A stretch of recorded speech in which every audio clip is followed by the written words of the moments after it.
Alright, it should be live then, right?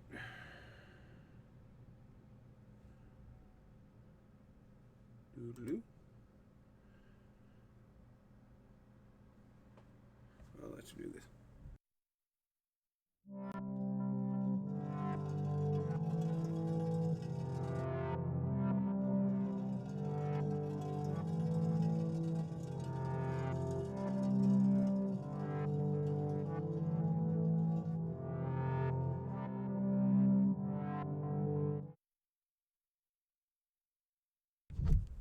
Okie dokie. Make sure everything was working there. I'm gonna do. Why do I do that? I just do this. Da, da, da.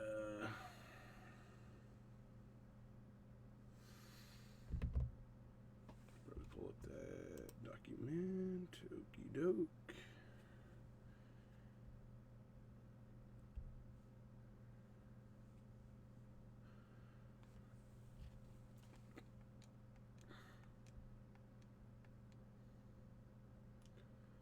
And people say Unreal Engine is ruining gaming. I don't know. It works for this. I haven't even noticed the difference between this and the Ace Combat engine.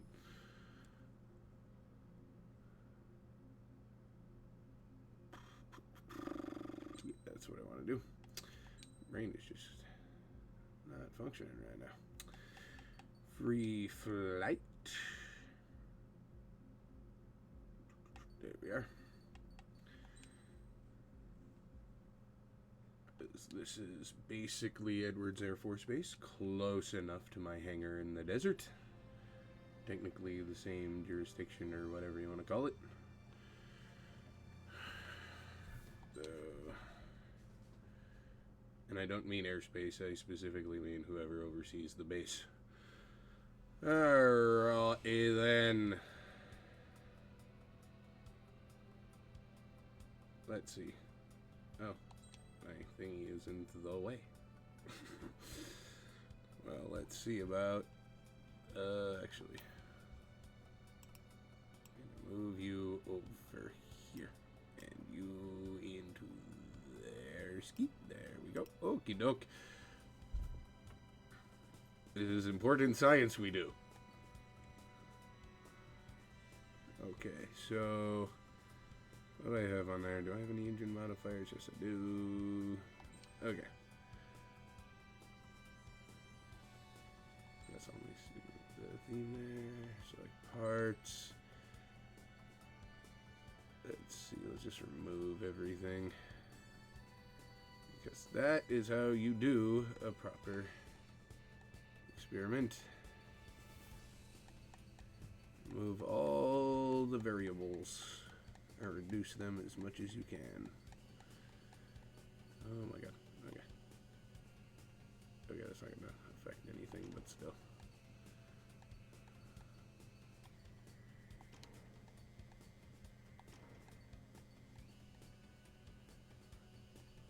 For the sake of the experiment, everything must be default. Yeah, that's got to go.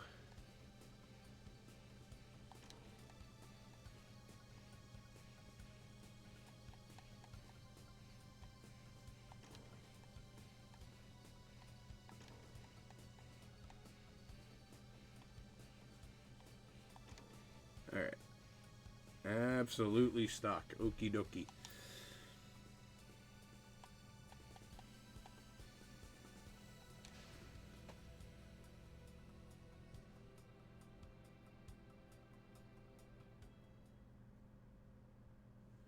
And so we will add this. Oops. That's what I want. Okie dokie. Let's see. Yeah. 2019 model. Stock. Okie doke. And we'll just do, yeah, okay.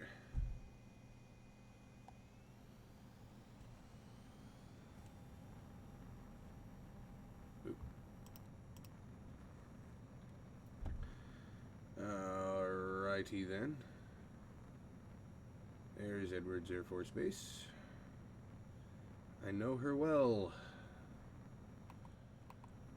Alright, how fast are we getting up to?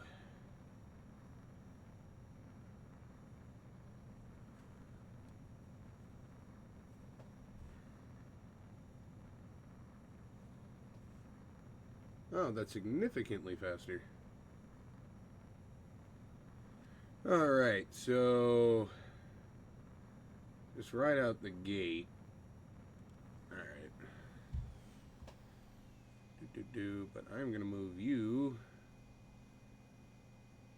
I think, up here for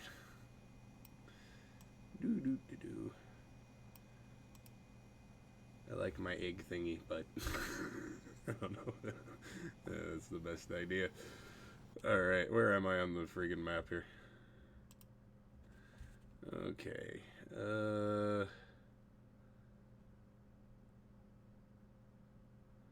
Yeah, let's get in the corner of the map so that I... Whoops.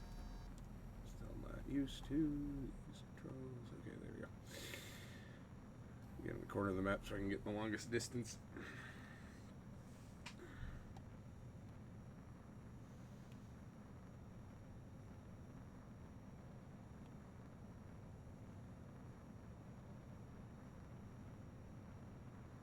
I'm so tempted to hit the B button and just hold it down to be like GTA, because I'm more used to flying in GTA than I am in this game. I know, I felt like the evil microtransactions aside in, was it Infinity? The multiplayer, aside from all that, was actually pretty good. I think that was the best multiplayer that Ace Combat's ever had. I kind of like the more score attack format than PvP. I mean, as I get older, I just don't really feel like PvP as much. Always some sweaty kid out there that can go do what you do better.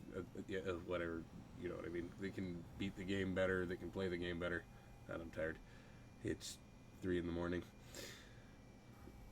Which is the middle of the day for me, really, but... Oh, wasn't paying attention. But your circadian rhythm still wants you to be sleepy, for sure. Alright. Okay. Level off. Nope. Alright. Good enough. So I will write down the speed and then the altitude, I guess. Keep the format the same.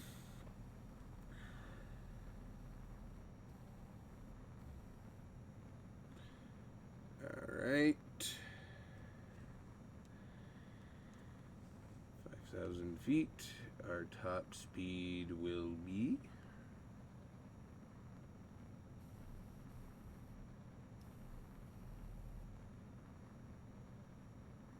turbulent, that is for sure. Alright, just as before. 1517. Alright. 1517 knots at... Oops. Altitude 5,000. Alright. So, now we will go to 10,000 feet. Woo!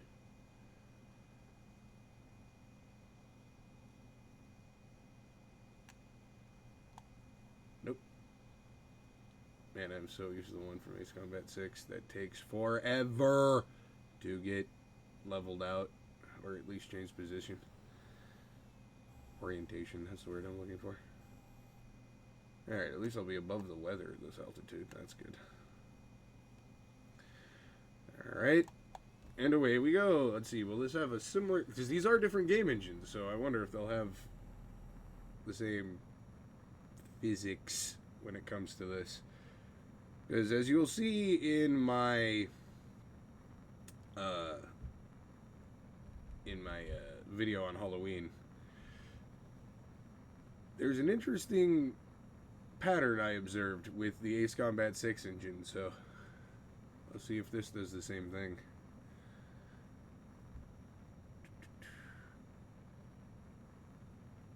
Alright, so same thing. So 15, 17, 10K, move down, okay, we'll do 15,000 feet. Oh, I'll just wait till I get to the other side of the map then. Woo!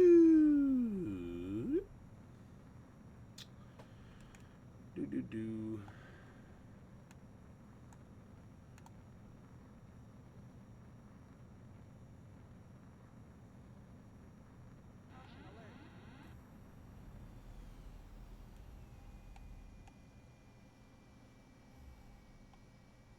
Close enough. Okay. Okay, my altitude down.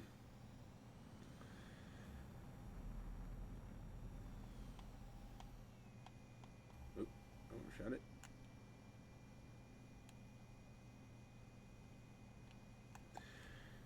Alright. Did I bring my tea in here? No. Darn it. I knew I left that upstairs.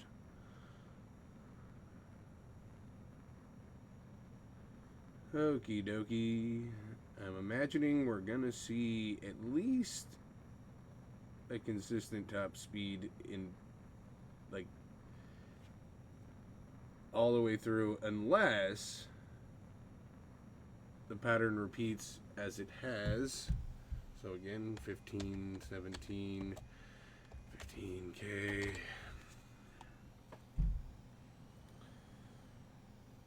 Alright, now this is when things might change. If the same pattern that we observed in Ace Combat 6 is true, then that'll be very fascinating. We'll see if the same pattern will be observed here. Oh my god, precisely 20,000 feet. Wow. Most accurate data by far. Okay.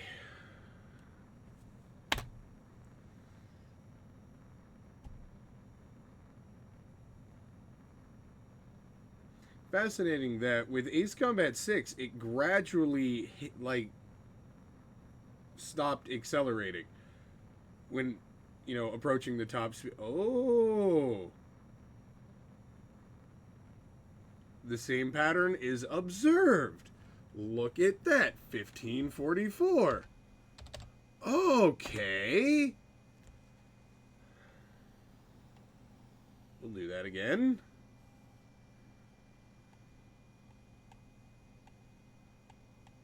At this time, 25,000 feet. All right. Interesting. Why is that programmed in?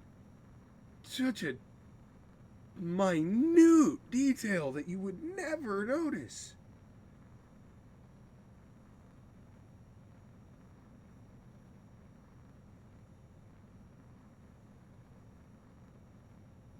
Uh-oh.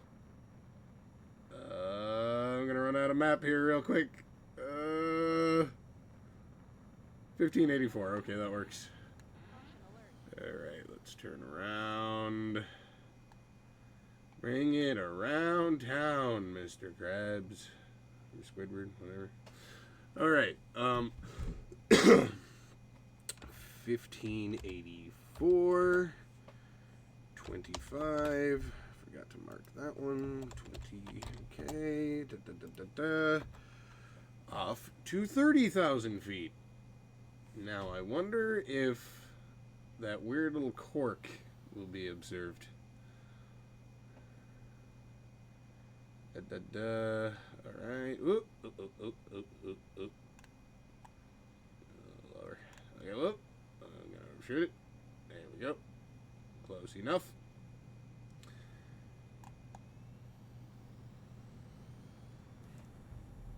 Let's make sure my microphone was not so.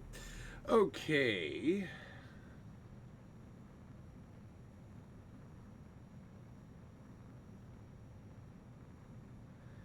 Let's see.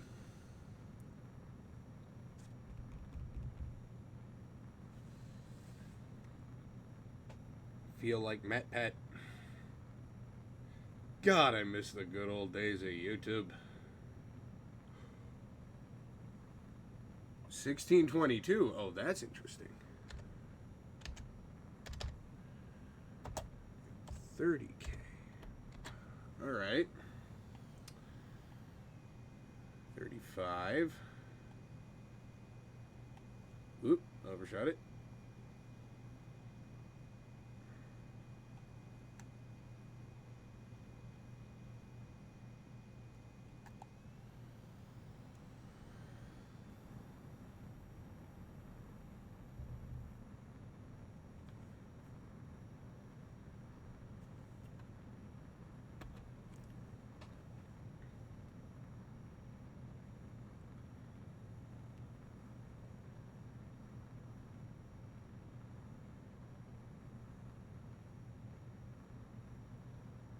Running out of map again. Damn it. Alright, well. We'll do another high-speed pass, but I'll get to the corner of the map. Might as well.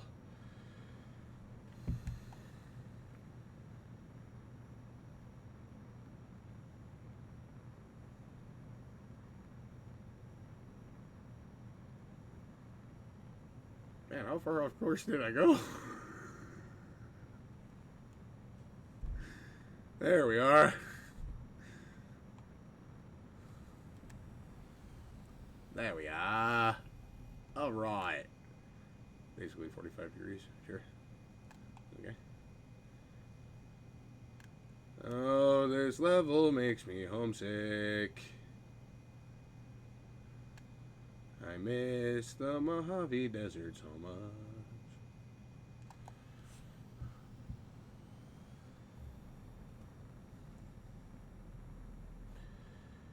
All right.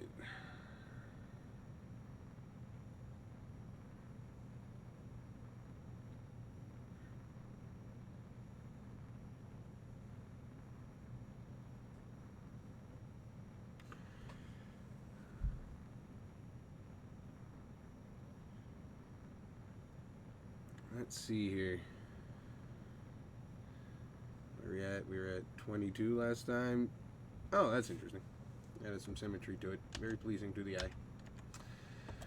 Alright, 35K. Alright. And we move to 40,000 feet. Oh. I cannot. So, I did not realize the altitude was lower and the ceiling altitude was lower. Alright. I will note that. But let's get back to at least 38,000 feet. Is it possible? Can I maintain 38,000 feet? Come on. 38,000 feet.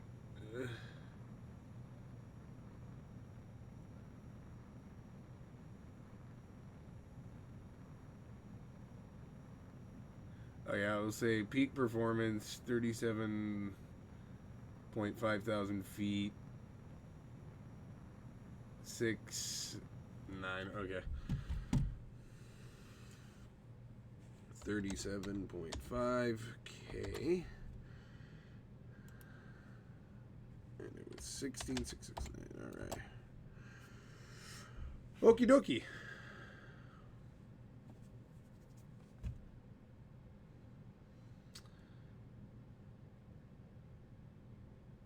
Now, let's go to the hangar.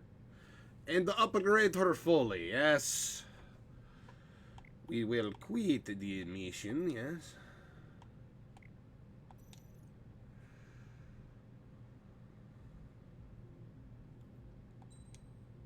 I do not know, I am a mixture of French and Russian all of a sudden. Maybe with a little northern Mexico thrown in there. I don't know. I don't know what happened there. Alrighty then, but I'm gonna need to move you out of the way so I can see. Okie doke. Boop. Boop. Okay.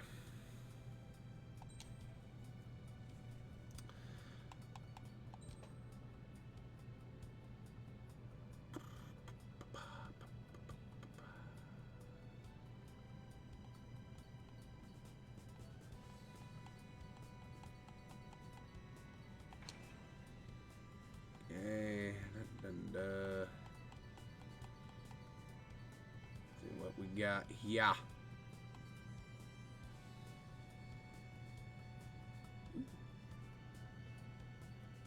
Do anything for me? Guess maneuverability maybe, but let's see. Oh, ramjet. Need that. Oh, that's for the missiles, but I still need that, yes. I haven't done this in so long.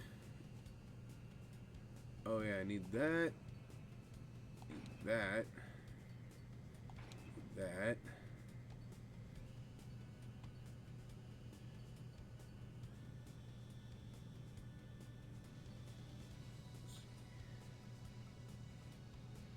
Ah, itch.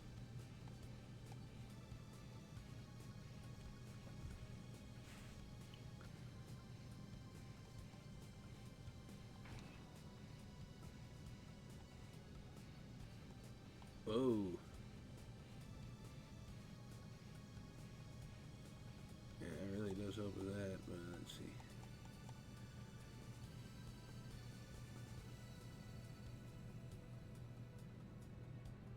Huh. Okay.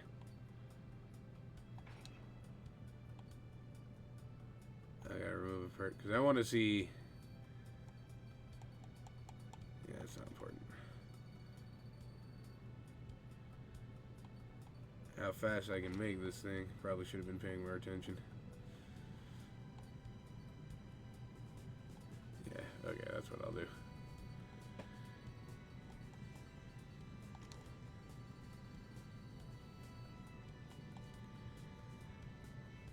It's kind of occurred to me that I probably shouldn't redo my old setup. Oh my god. Yeah, I'm just gonna have to cut everything out that isn't engines. That was predictable. But it's 3:30 in the morning and I was going off of memory, so.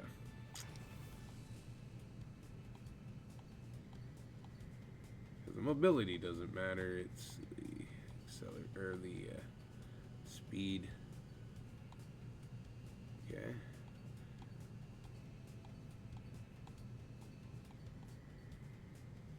Okay, well, I guess I'm good. So we'll just do.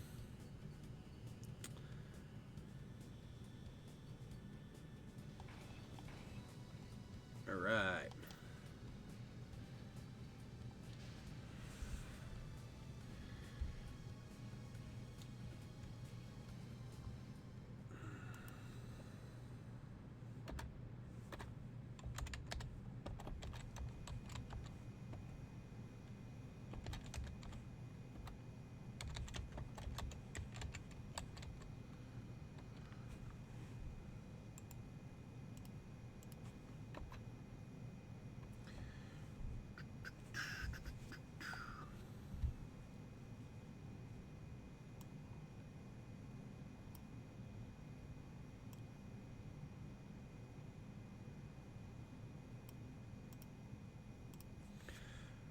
Okie dokie then. I'll drop altitude a couple thousand feet here. Da, da, da, da.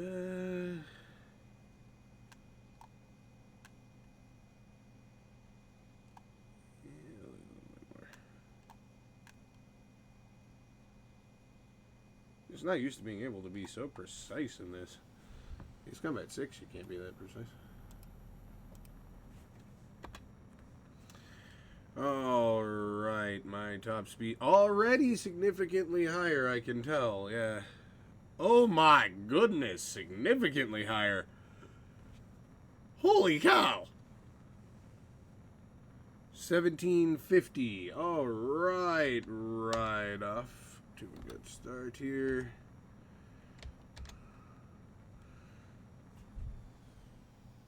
Alright, I'll just do one high-speed pass to confirm a suspicion. I'll do about 10,000 feet. I think I'll be fine. Because if it maxes out at the same top speed, then I can just assume that the same pattern will be observed, that it'll maintain the same altitude or same airspeed till about 20,000 feet. Oops, why did I back on the stick for no reason. Because I'm an idiot. Okay. So, there we go.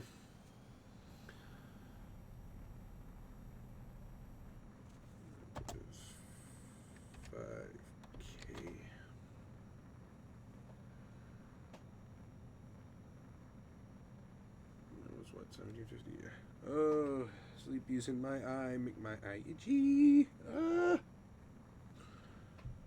Okay, so the same pattern will be observed, so that's fine. So I'll just note that.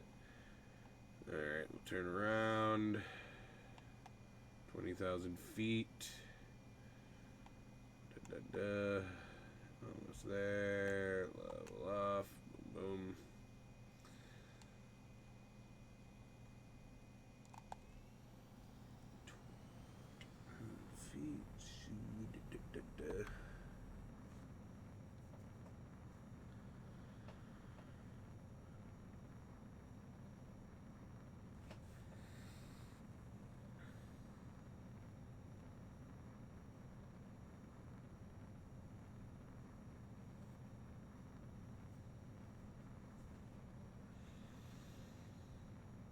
Alright, 1782.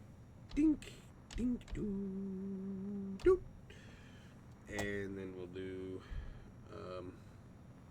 what was that? 20,000 feet. Alright, 25,000 feet. We all overshot it by 1,000 feet.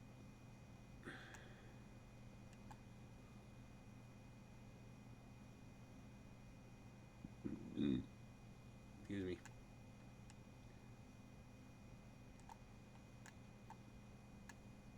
Alright, there you go. Alright, I don't know why that took me longer than usual.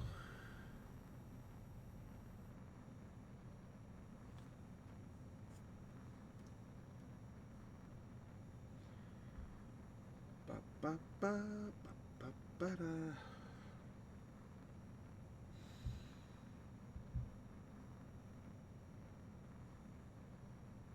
1827. Should look up what happened that year. And that's at 25,000 feet. Oops! I went off course. Wasn't paying attention. Oh, and I wasn't even paying attention. I was passing right over the base. Oh, it failed the mission here. So that's at 25,000 feet. Okie dokie. Whoops.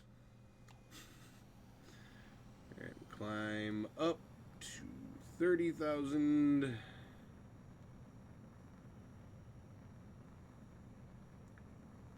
Very realistic accelerating in a climb, yes. Alright, almost there.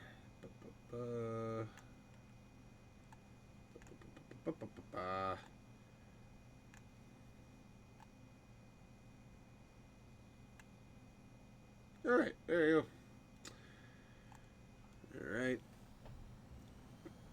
And the top speed recorded will be...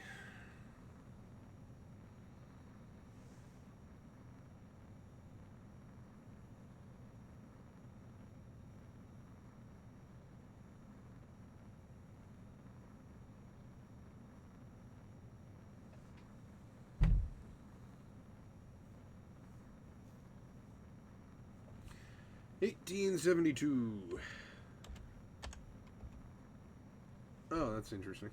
I inverted the last two digits there. Alright. And then we'll go up as high as we can.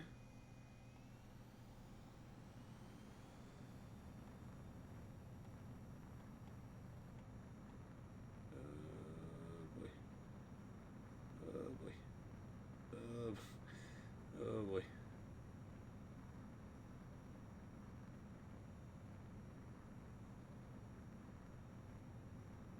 Ooh, 1926. Okay. And that was at, god damn it, what altitude? 38. I'll say 38.5. So.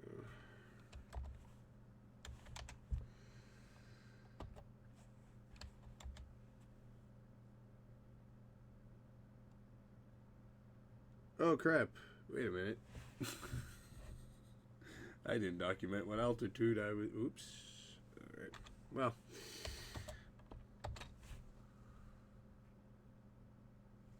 Is that 30,000 feet? Well, I can always do it again, so that's no issue. I didn't document that, and I think I skipped an altitude. Whop. Up. Okay.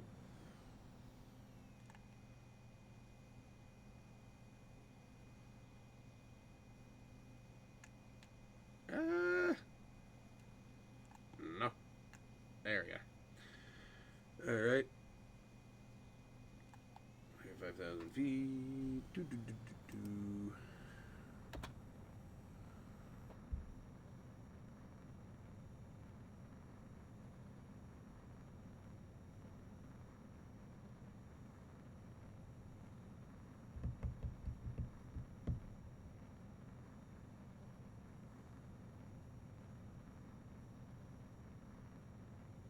Okay.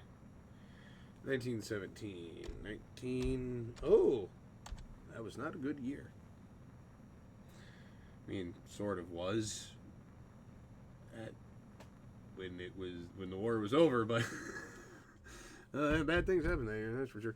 All right, so that was 30,000 feet then. So it's 30K, and this was 35K. Okie doke.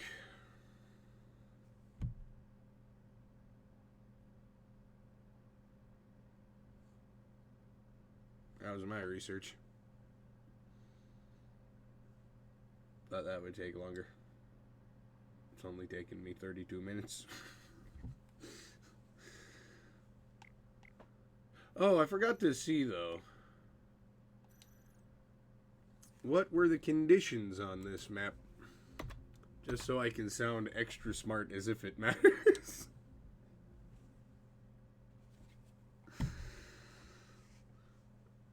Because I very highly doubt the humidity and air pressure and all that actually play any factor at all, but I'm not the game developer, so I wouldn't know, but I doubt it very much.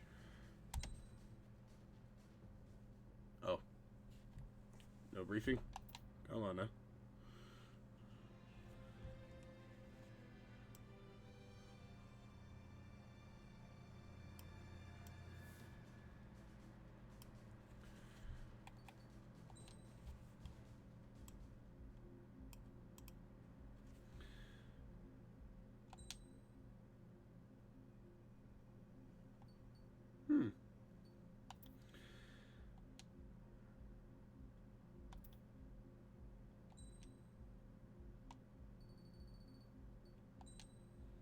Oh, it does. Wait. Am I an idiot? Yeah, let's get rid of this. Oop, not you. You. Nope, that's not the one. What? However, the western part of the continent and the area around the space elevator still remain under erosion control. As you all know, this is because they have those damn arsenal birds controlling the skies around the lighthouse. Indication of going to use Stonehenge for a long-range attack the conditions. In addition to helping to Ah.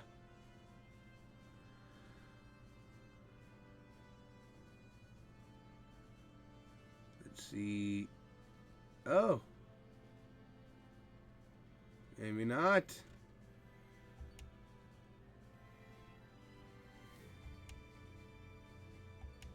Huh.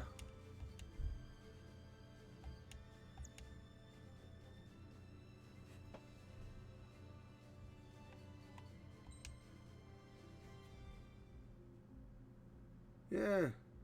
Huh. Well. I guess that doesn't matter.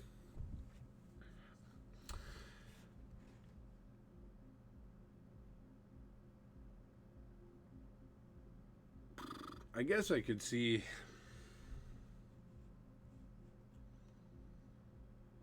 No.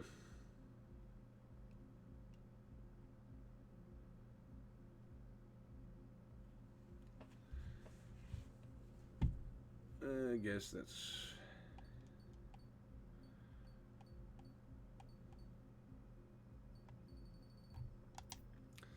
It's all the science for that, I guess. uh...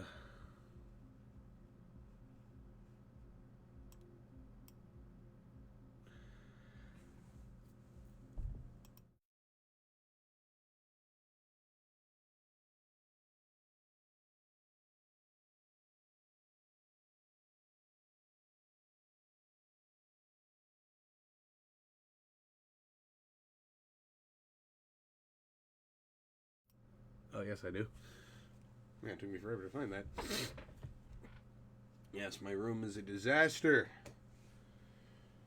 Ugh. But I don't feel like stopping my stream yet, so I guess I'll clean up my little model train set.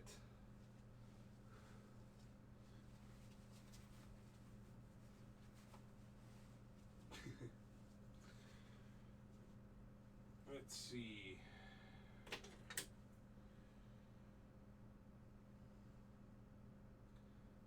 Spider-Man, Spider-Man. Is that gonna work? Nah, kind of like him better on here anyway.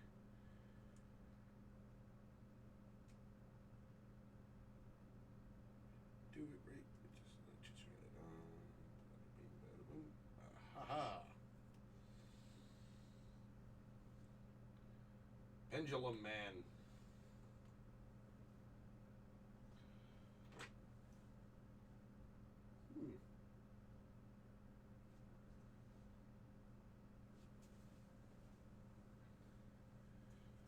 Statue of Liberty was, after all, based off of an Arab woman.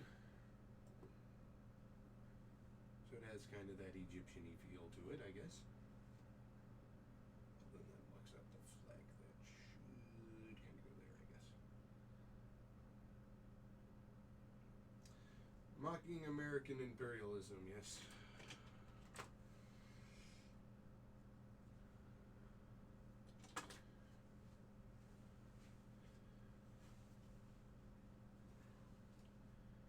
Entire generations grew up where we decided, hey, that desert over there, we should just go screw around in it for no reason at all.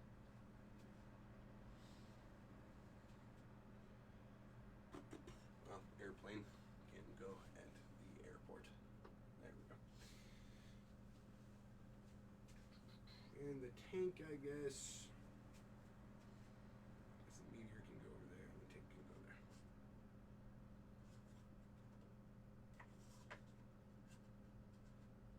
Yeah, that's better. Do it that way.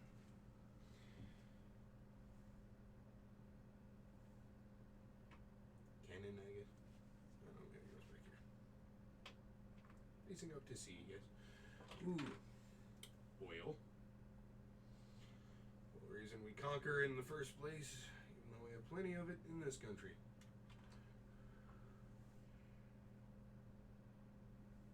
Molasses. Corn. I feel like that should go... I can't even really see what that says. Might as well be oil drums. Yeah, I guess I can go back here. Barrel there.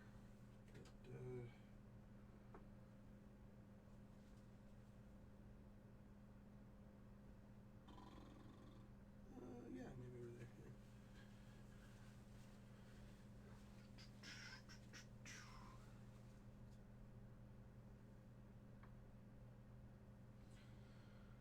Okay, okay.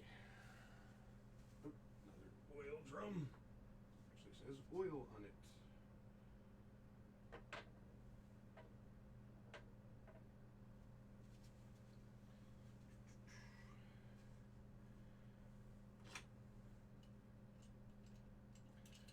The Jeremy Clarkson truck before that episode of Top Gear. Somehow they called it. Don't know how. Gun should be pointing away from the pyramid to defend it. I don't know. It looks kind of like a rock. Boat.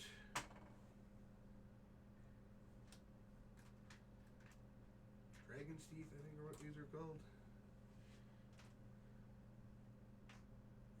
Here. Oh, that was neat. Just kind of stood up on its own there.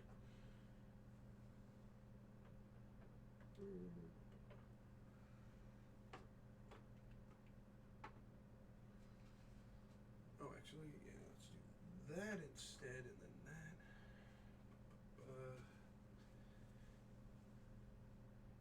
I don't know. There, I feel like there should be a tree there.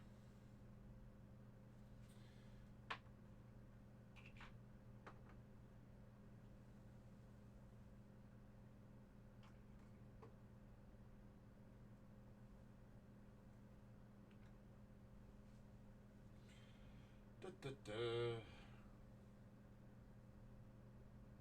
Oh. Guess I can go there. Where's the other half of that?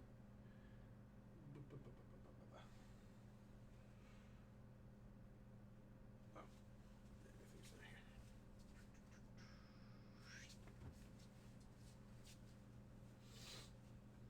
There's a train. Yeah, it'll have to be that way.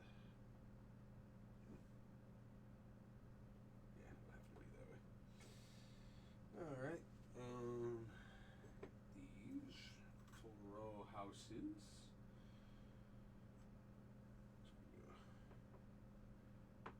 Yeah, that'll do. What is the front of this house? Okay.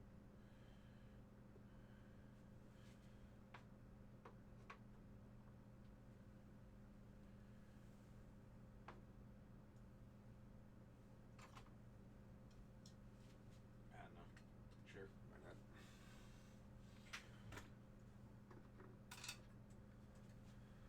Not desert bus, but airport bus.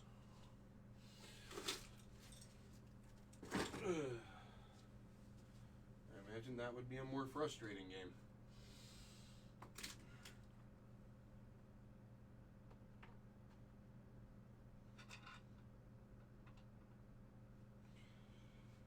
Okie dokie. Oh, airport gas, airport gas. Da, da, da, da.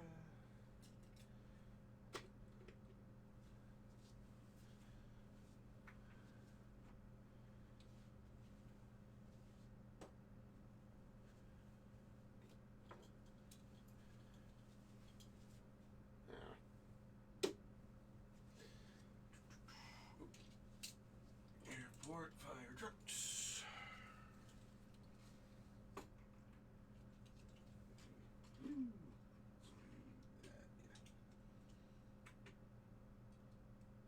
Actually, that better. Okay.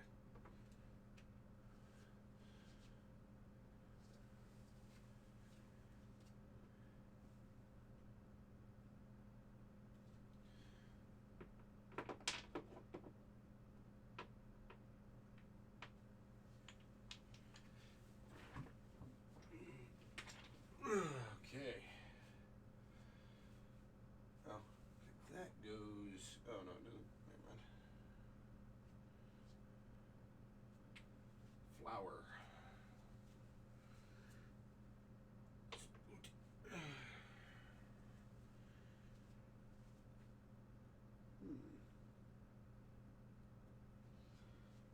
feel like this little brick wall should go somewhere.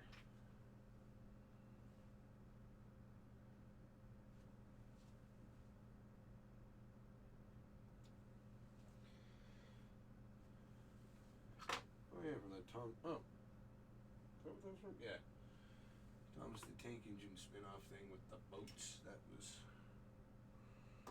weird.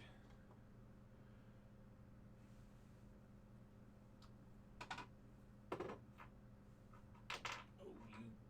Get there.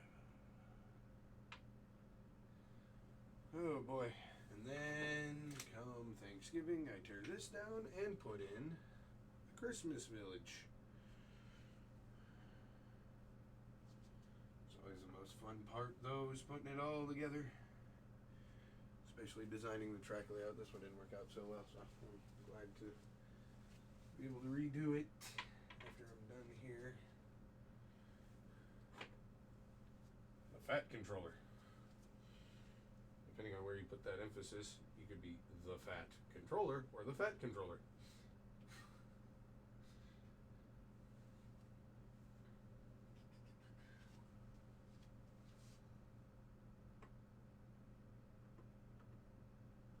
Yeah, something like that.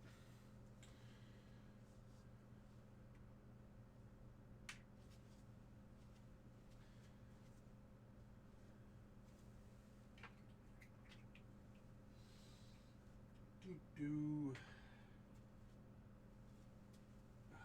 Hair in my nose edge. Yeah, there's good. Ooh. That's a very Halloween-y looking house.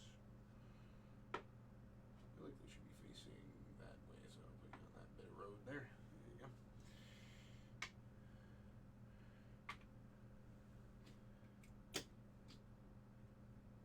Taxi should be at the train station. I would feel that makes sense.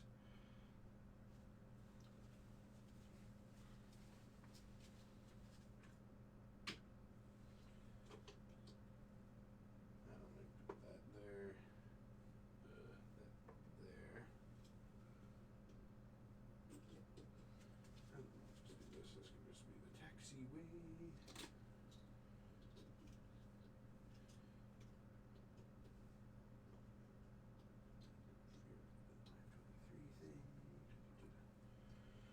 I want this car in real life.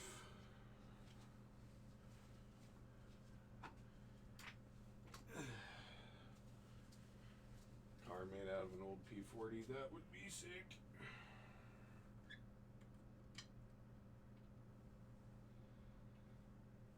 The trailer, do you think it broke off? But I can pretend. Actually, I do want the door visible though, so I'll do that.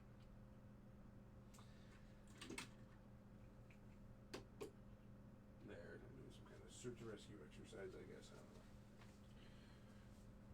Sticky tacky there.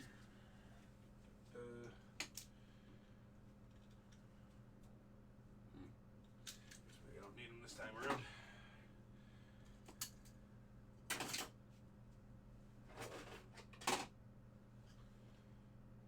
Would be fun. Ooh, yeah.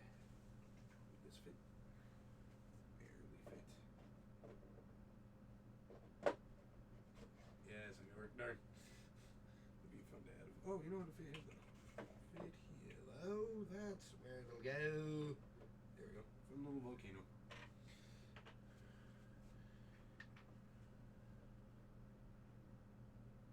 There we go. I want these to be visible for the implication. Yes, I'm a millennial. How did you know? Oh, the display of oil in the Middle East in tanks and things.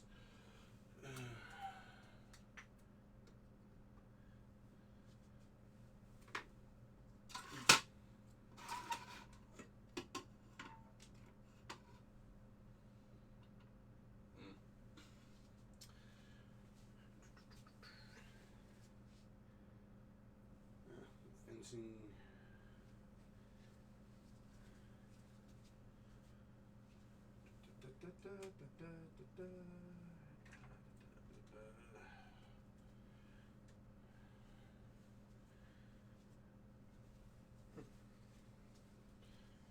Let's see. I have many different kinds of fence. I do not need though, so that's bad. Yeah. That for Christmas, I guess.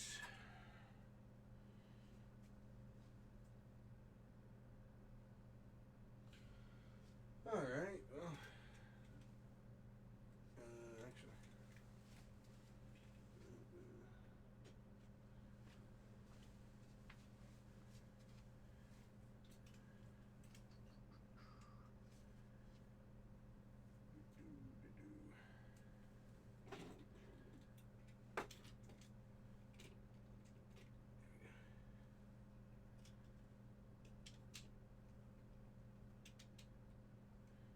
Oh, that's an APU.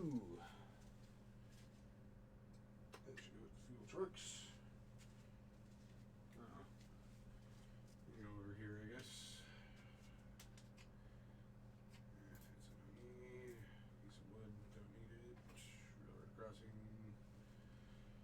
I suppose there.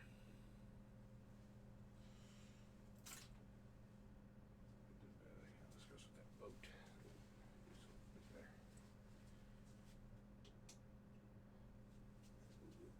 Here for now.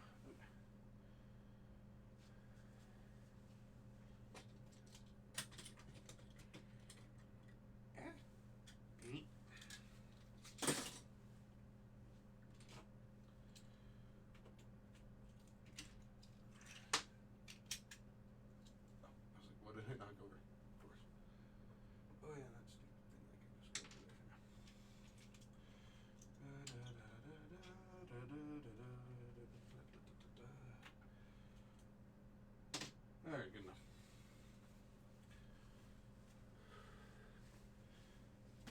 And the fun bit. Because I can. It's actually a really neat toy to find.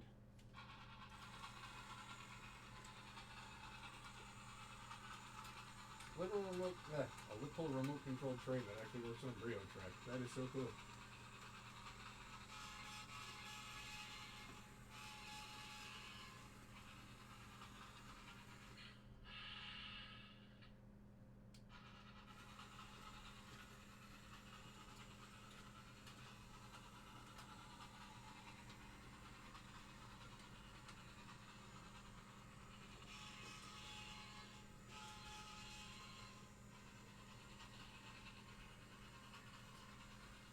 Oh, that's fun.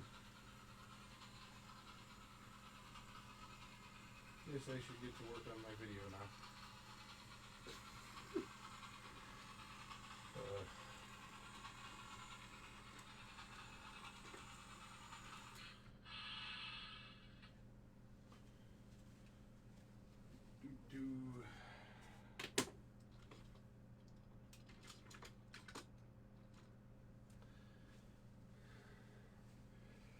Alright, well, I procrastinated enough, I guess.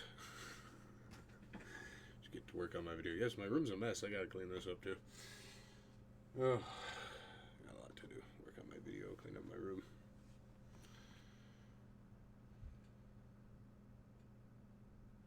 Oh! I didn't even see he commented. Oh.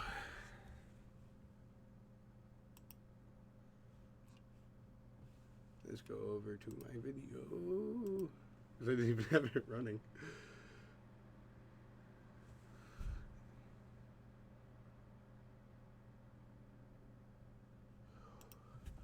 Oh, yeah.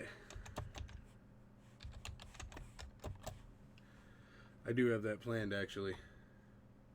I don't know why I'm replying in the chat. That's not how streamers do it. But yes, I do have that planned.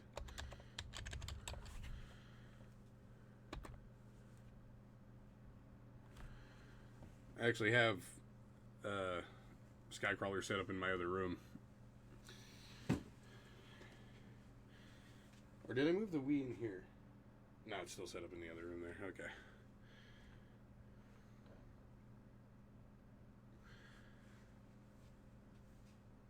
Yeah. Probably been paying attention to my chat there, huh?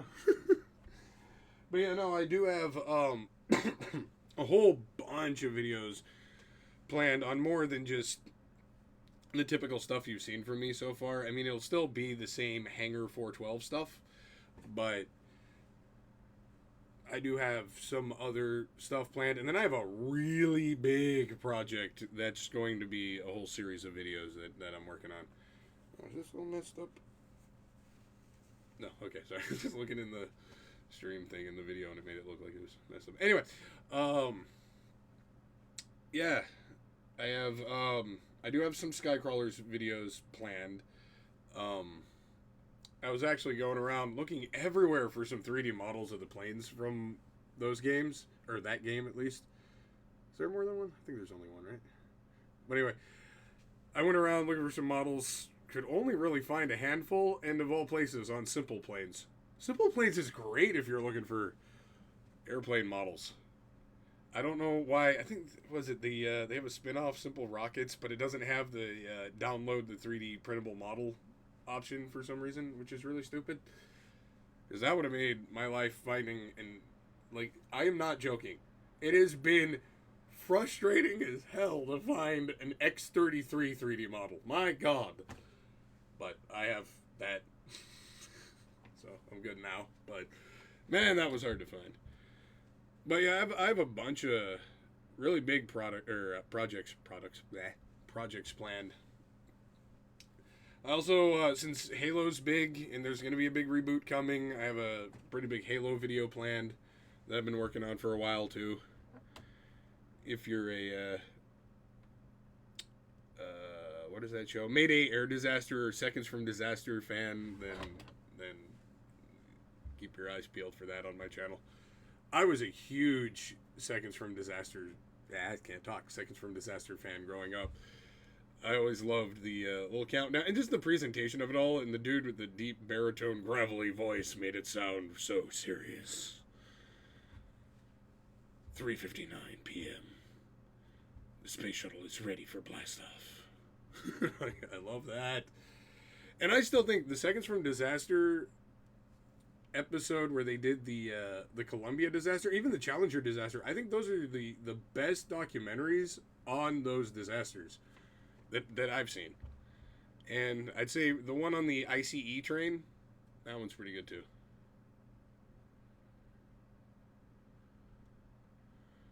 That was pretty good too. In fact, do I have my ICE train? Probably somewhere. I think it's in the other room.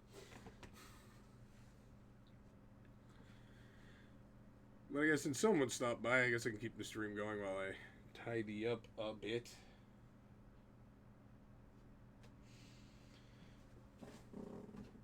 Gotta figure out what to do with a lot of random crap like this box. Because I have the thing for it. Where did the thing go? Oh, did I put it in my other room? Alright, it should be in here because... yeah, I need to find that. Because this thing is mean! And don't let your uncle trick you into thinking it's just a normal game of Simon. Oh, no.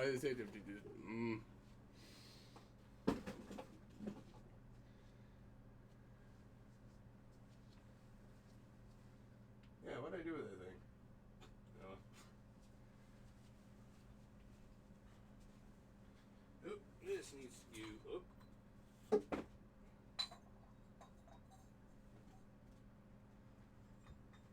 Oh my goodness. My room is attacking me. My wife left some Halloween decorations down here. I need to move upstairs. But I'll put that with this stuff for now.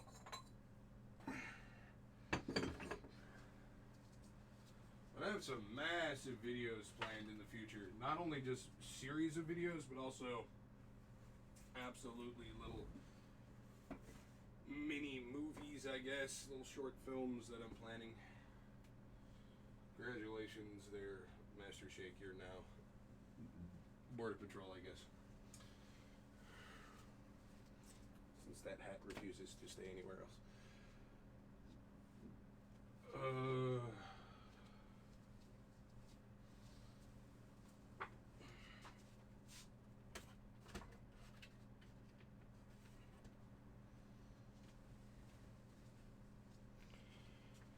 You know, I lived in Georgia for, well, it's weird. I lived in Georgia twice for like, I think in combination it'd be about a year and a half total, if you were to put them both together.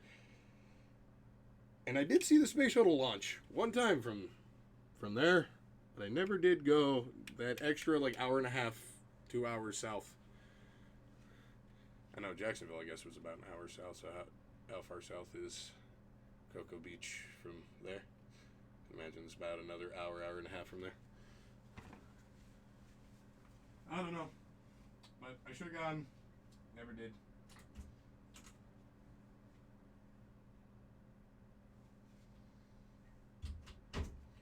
I do plan to go down there when they do the actual mission to stand on the moon instead of just go wave at it.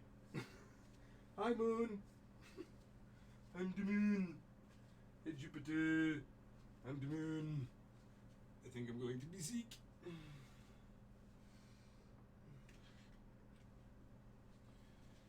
anyone got that reference, you're an OG.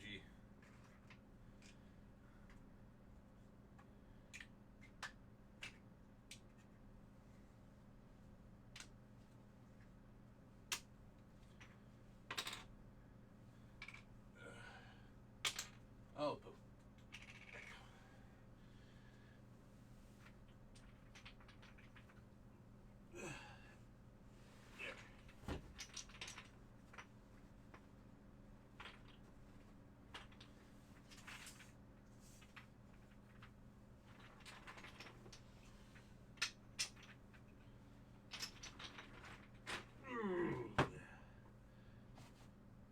when I think Vinland, wasn't it? You're also the one that I still gotta do that R201 or whatever it is. And I really want to do that video. That's why I've been procrastinating so long on that. Because I want it to be absolutely perfect. Because if there's one thing that I love, it's that twin fuselage design. Why might I love that? Oh. If anyone's gone on to the theme of my channel, I have a very clearly Mojave themed channel. Now, who builds weird airplanes that look like the R201 in the Mojave Desert? Oh yes, a guy named Burt Rattan. Very familiar with his aircraft. I remember one time I was just walking to a friend's house, and I look up because I hear a formation of airplanes, and you know I'm me, so of course I look up, right? I see this formation of airplanes, and one of the few times in my life I've ever seen an actual, not the Elon Musk one, the Beechcraft one, but one of the only times I've ever seen a Starship in person. That was so cool, and it was in a formation of a bunch of other of Burt Rattan's planes. So,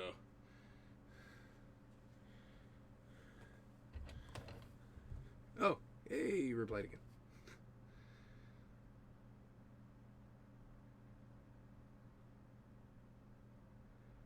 Oh yeah, that is true, and I really want to do a video on that because I actually have a few toy airplanes that are based off of that too, and I really want to talk about that. I love that design, that kind of like, I don't know, kind of diesel punk missile design almost. I love that. Looks like a flying, well, as they said in Ace Combat, flying dragster, right? But instead of it being a metal tube, it's a cool little diesel punk plane. I know I didn't describe that. I love the F-104. But, yeah. I think the, however you say it, the Japanese plane you're talking about looks way more like a dragster. And I love it for that reason. Or a Formula One car. I went to the Texas Motor Speedway once. Just to watch one race, because I lived there half my life. Figure, okay, I gotta go across the street and watch one race. So I do. And it was really cool is you can actually see vortices forming on the tips of the spoilers as the Formula One cars went around. Like you see on a fighter jet or whatever. I was like, oh, that's cool. Didn't know at those low speeds of like, what, less than 200 miles an hour, you could still get those effects. But I guess it was pretty humid, so. I'm a huge Ace Combat fan, but I really don't think that all the lore should be only in this book.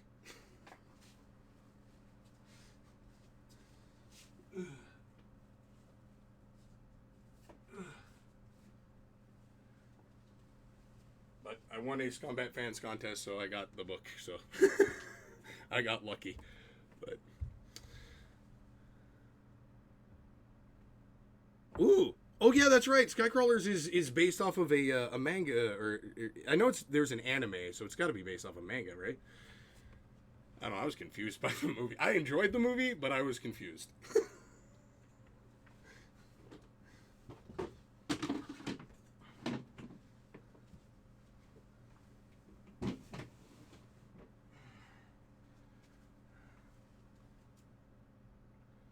Oh, I have so much crap.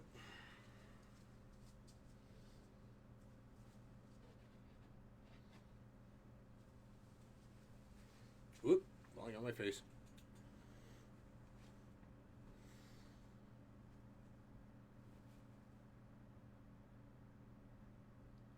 Dude, yeah, Rex's Hanger, and then oh, what's the other guy? Dude, Found and Explained should be doing videos on this stuff. I'm still amazed you actually can find real history that's that obscure. But man, yeah, Found and Explained and Rex's Hanger, absolutely.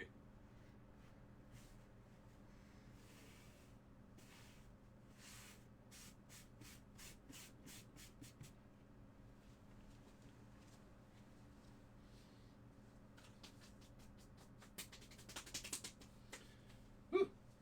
Insane dust.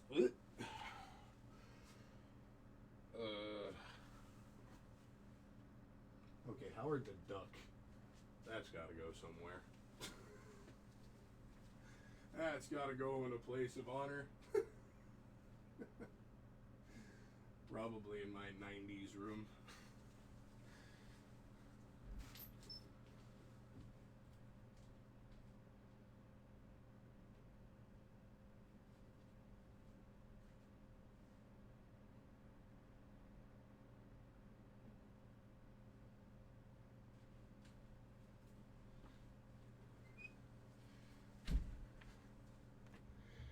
Yeah, that would. I gotta definitely check out the art book. I love art books. Like, I have an entire bookshelf that's out of frame. You can't see that I keep walking towards. It's where I'm putting all my books. It's basically all art books.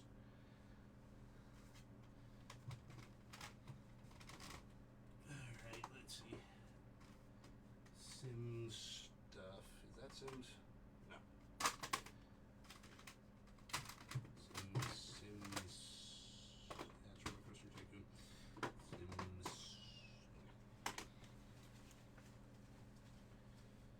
Ooh, that was an annoying noise.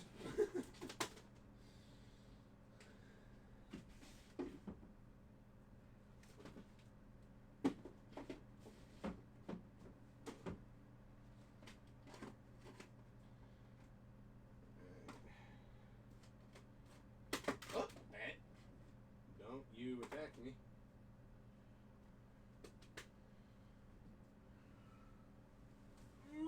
Ooh.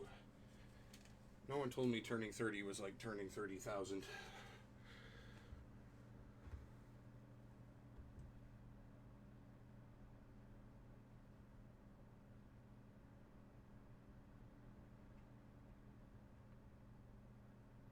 Oh yeah, that would be cool. I need to check out that video.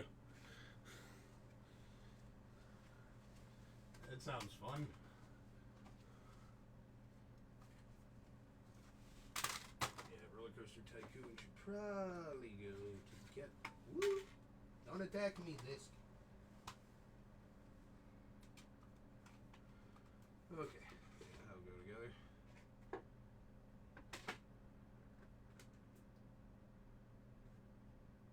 Yeah, here we go. Okay.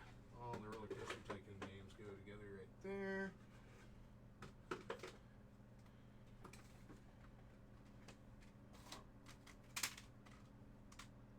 The original civilization. Jeez.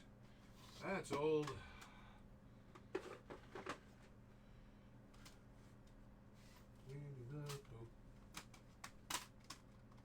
Oh yeah, the old red boss. Got that for the case. That goes over there. That goes over there too. That'll fit. So all of these. Let's go. You know that can go there.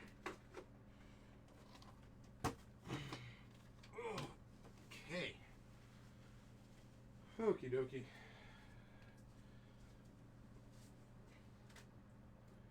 2012. I liked that movie, but man, there was some weird stuff in that movie. I'll say it right now. There's some weird stuff in that movie. That was kind of off-putting, to be totally honest.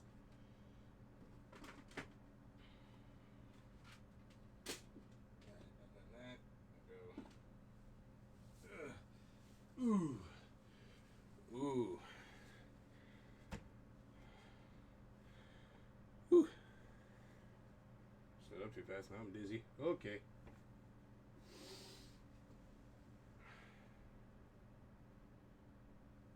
All right. I feel like this can go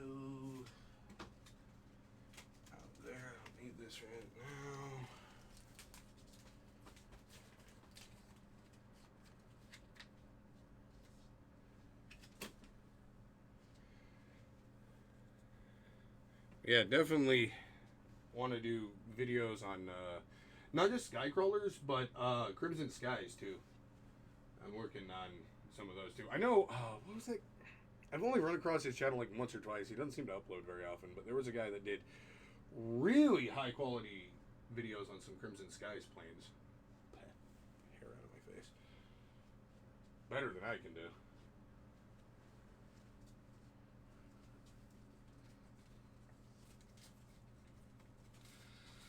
Alright.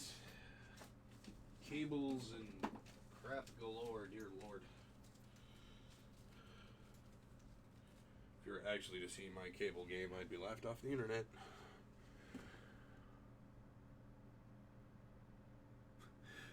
I think it would be considered a cheat code against World War II aircraft. Like, what is that?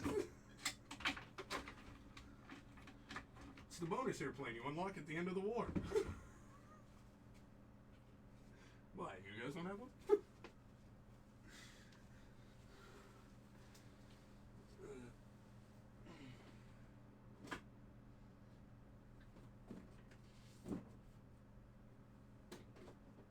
Oh my god, I am running out of room.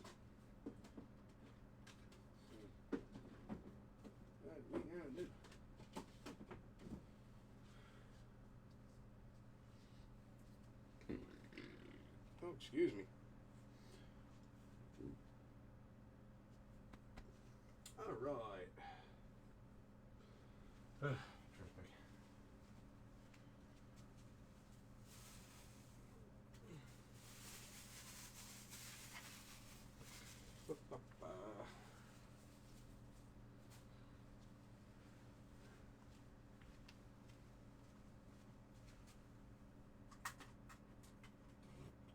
Oh, come on. Get my hand. There we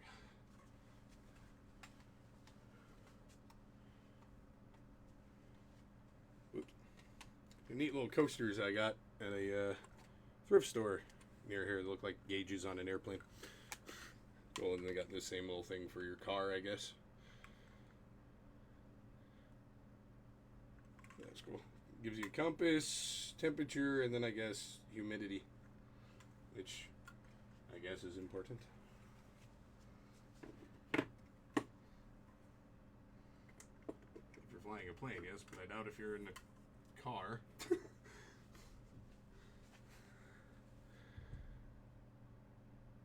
Yeah, I think it was Max Lore. I think that was the guy. Yeah. Never did get into Wing Commander. I keep seeing so many copies of it at these vintage game stores around here, and I just never seem to pick it up. There's always another game. It's like, oh, I've been wanting that one more. No. Should probably pick it up, though, for sure.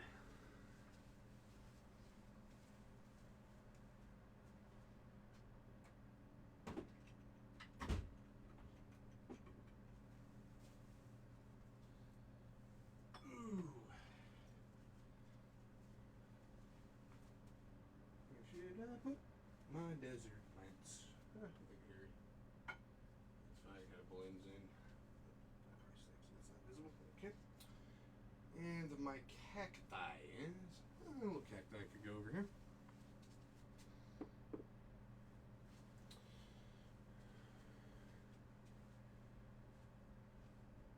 Dude, the Devastator's a really cool plane, too. That's one of my all-time favorite fictional aircraft.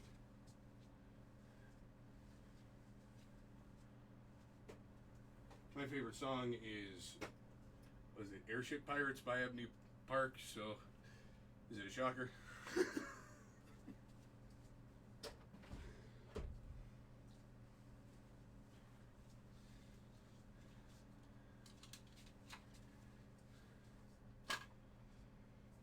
Alright. My wife's blanket behind the couch. So, oh man, do I need to replace the light bulb in that thing already? Those are a pain. Did not realize the light had died in there. It didn't just become unplugged. Let's find out. I think it is that. Oh. It's an LED. It should die like, ooh.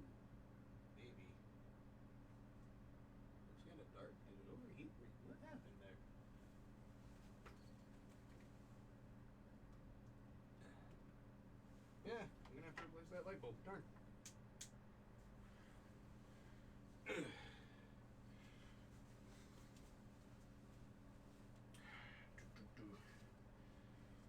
Oh, I don't have my stool in here, do I?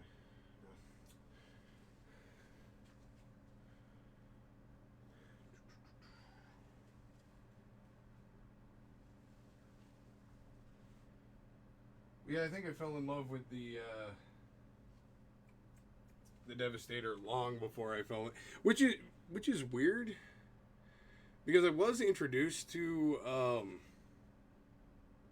I have the weirdest history with like diesel punk stuff and how that ties into this. Like I originally thought that historical fiction stuff was really stupid, and then I don't know. One day I go to San Diego Comic-Con and I'm like, this is my life now.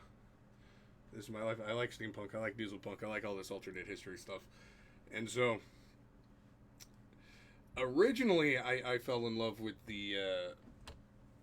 My brain is just not working right now. With the Sanka, or however you say it. And then I remember, and then I got back into playing Crimson Skies, and I remembered how much I love that plane. I'm like, nope, I love this. It's a World War II X-Wing. Star Wars. See, I'm an OG Star Wars fan from, like, the 70s Star Wars. Like, that was the Star Wars I grew up on, so... That's usually my criteria for judging if I like the way an airplane looks. Does it look like something from the original 1977 movie? If not, I'm not interested. I joke, but that's why I like the F-16, F-15, F-18, especially the F-18, and like anything that MiG makes.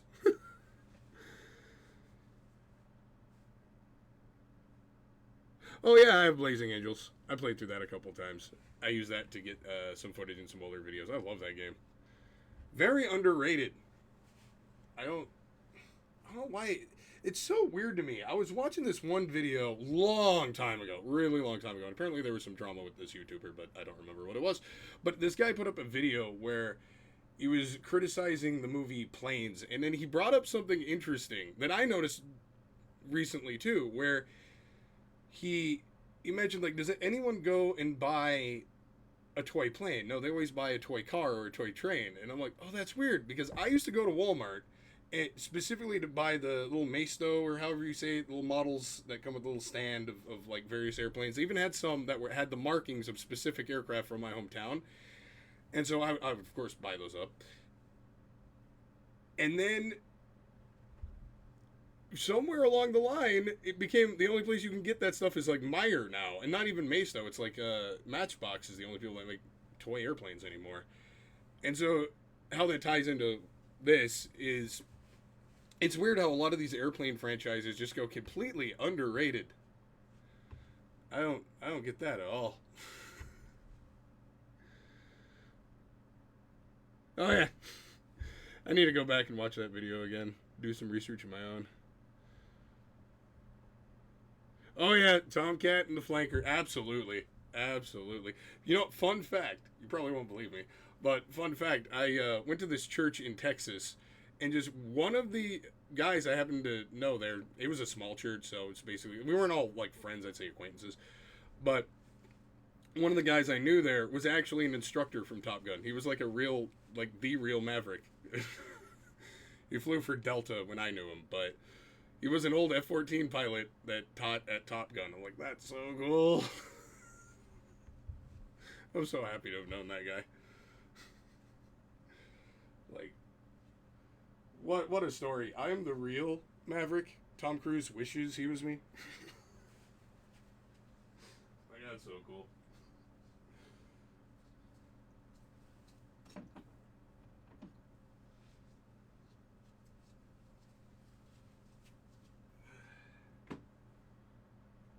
Yeah, it's kind of fall.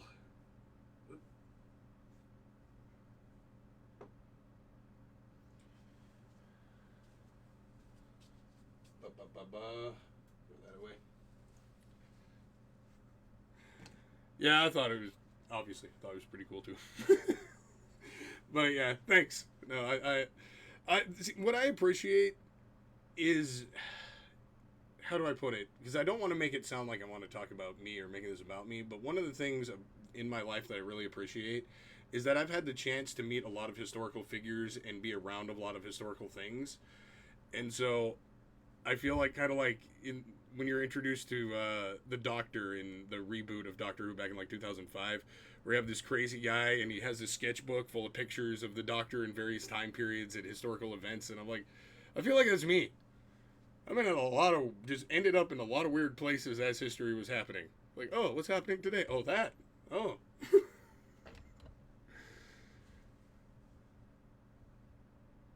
Oh, really? I'll have to look him up. Definitely. Actually, I'll type that in right now. Ward Carroll, or however you say it. Oh, yeah, I'll do that. Go here, add a new tab.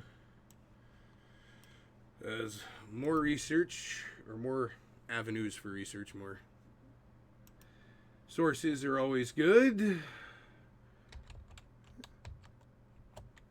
Oh, yeah, and it pops right up. There he is. Oh, I like his picture. Keep that up for now, I guess. That's got to be a hell of a job sitting back seat in F-14. I love flying. I used to fly in Civil Air Patrol. You can see my little Civil Air Patrol thing back there. But something I learned on, I think it was my last O flight, that's where you get to do like all the really fun stuff, is I can't fly. I get too sick. I get very sick.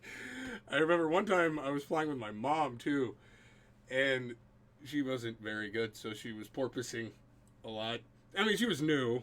She was doing okay, I guess, for flying an airplane for the very first time, but she was porpoising, and I'm sitting in the back seat of a Cessna, so I'm past the fulcrum, so you feel it a lot more.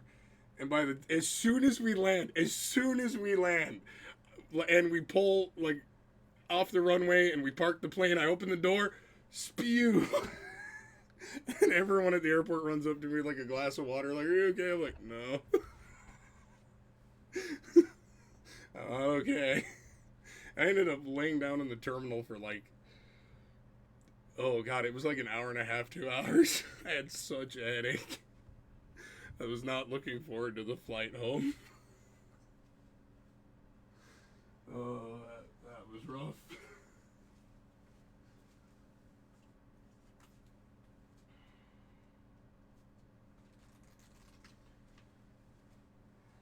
Declaration of Independence.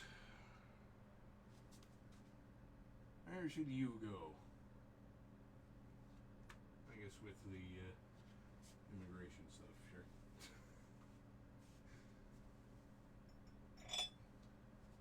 The element of vodka is important. Let's go with my Full Metal Alchemist stuff. There's a reason they call it alcohol and they use it in alchemy. Okay, anyway.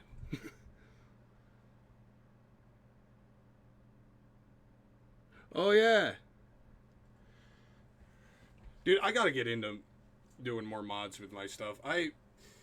Back in the day, I don't know if it was just because I don't feel like it was actually objectively easier, but I used to be more of a PC gamer and mod the crap out of my games. Now, I'm like, I sit there and I'm like, what am I doing? I don't know how to do this. Someone mod it for me. Oh, I haven't really played any PC games in forever, but I got to. I really got to I got to download Ace Combat 7 for Steam. I have it on on everything. Xbox, PS5, and the only one I'm missing is on Steam. Got to get that, though. That would make a lot of my machinima a lot easier. And then, who was it? I forget which guy in the community it was, but made the really cool Ace Combat X mod for it. That would have made my YRB 99. Was that it? The YRB 99 video? That would have made that a lot better and looked a lot better. I had to fudge the models. Because, oh, I know. Let's make a game that's actually canon to the lore, only available for a short time on iPhone, and then completely erase it from existence.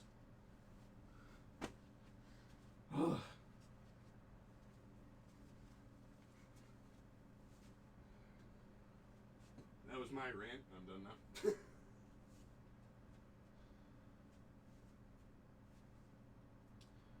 Oh, where to put the apothecary? I've gotten rid of my apothecary shelf.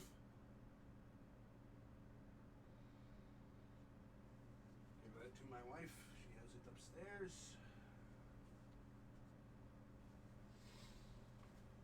I'll figure that out later.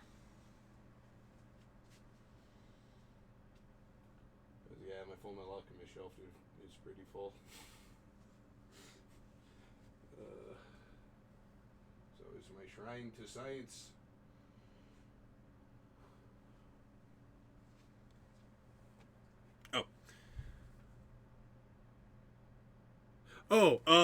Really short-lived game called Ace Combat XI, I think is what it was called. Skies of Incursion. It's a prequel to there's two on PSP, but one canon one. To Skies of Deception on PSP. That's where you find out that there was a ship before the Gleipnir, and like where the war actually started. You play as basically Timu Crux. You play as another Southern Cross type character. I forget what he's called. Falco. I actually, and here's the weird thing. I have some models from that, and I have no idea how. I don't remember where they came from. So, hopefully I can remember who to credit them to. I was looking through my files, and I'm like, wait, I have the Grandeur on here? Where? That's weird. But yeah, it's this... And I played it, but immediately hated it because I am not about the like gyro controls. And an Ace Combat game on a phone just on the surface to me sounds like cancer. And then when you play it, it was just not a fun time. It was just, I tried to play the first level and it was like I was drunk. Like it was just not a fun experience. And then they did another weird thing, now they remember, on the iPhone. I think to market, I think it was Assault Horizon, I think is what they were marketing. And it was like this weird airplane sound effect thing on your phone. You just got like this weird, like early AR thing where you could like crop a picture of an airplane and play a sound effect.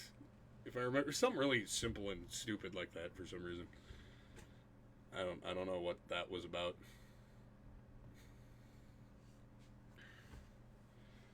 But yeah, there's a lot of this weird. And then there's another really obscure Ace Combat game on the Game Boy Advance, I think. No, it's another mobile one. I think I'm mixing up two in my mind. The one on the Game Boy Advance is really weird, and its place in canon is kind of debated. And then there's another one. Northern Wings, that one was weird. That one's canon is debated too. That one has, I think, a weird version of the Arc Bird in it, and I'm going to reference that in one of my later videos.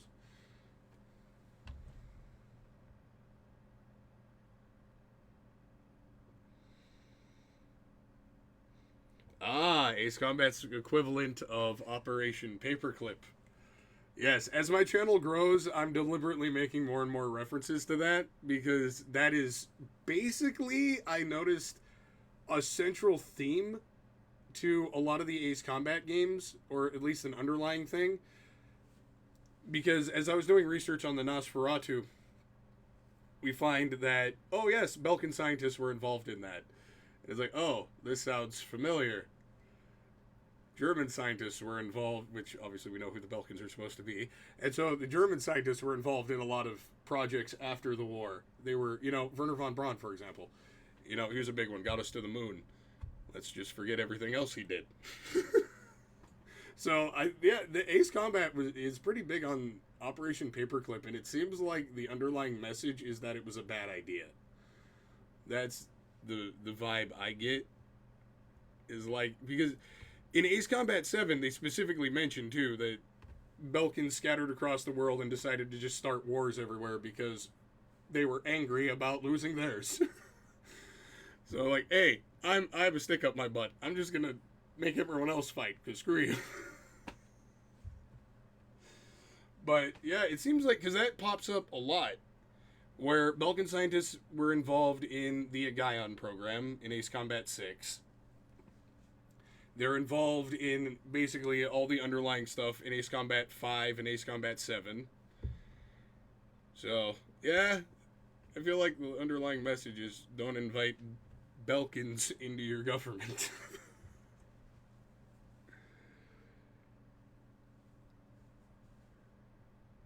Yeah, that I agree with you because it seems like there's two main kind of stories that Ace Combat's been telling, where it's the stories of the Belkins with Ace Combat 5, Ace Combat 0, Ace Combat 7, and then a little bit of like Ace Combat 6. I feel, of course, with the Agaion program hinting at that, and you even shoot down a Belkin Ace in that game. And then there's the Uzian stuff that they just refuse to let go of from their original, which is fine. I like how they hold on to that. But it seems like you have the Ulysses, Uzia stuff, the Belka, Osea stuff. And it seems like to be the only two stories they really tell, aside from what was in the PSP games. And I'll be honest, actually, I am almost disappointed that Joint Assault isn't in the Strange Real universe, because the story in Joint Assault, as much as I hate Assault Horizon, I hate that game to a passion. Mainly because the story was just generic and it felt like it was just Call of Duty with airplanes, which is just at the height of the QuickTime event craze, and I just hated that. Ace Combat QuickTime Event Edition. No. It's a sandbox game. Shouldn't really be that. But oh yeah, dude, there should be way more to explore of Uzia, like for sure. Like I have, you can actually go online. One guy ripped them all. You can actually get all the maps, like every asset from Ace Combat 3. And so I've been playing around with all the maps from Ace Combat 3, and it's like, it's a shame that you only really get to see them in that game, and extra so because here in the West, outside of Japan, in Europe and in America, we got like a half-assed version of Ace Combat 3 where they just took out the story. Like, why? Hell, give us the full game. Why do you guys get the full game? And then I'm no good at modding, so that English patch that they put out, I'm too stupid to figure out. So should probably just get myself a Japanese PlayStation and hook it up. But yeah, definitely, I want to explore a lot more. And what's really fun about Uzia in particular is it references my part of California where I'm from twice, and at least that I know of. Where, of course, Farbanti is Los Angeles, and I just noticed this, but Stonehenge is Edwards Air Force Base. Yes. So that quickly became one of my favorite locations in all of Ace Combat because, oh, that's where I'm from. It's where I used to live. So I'd love to see more of Uzia.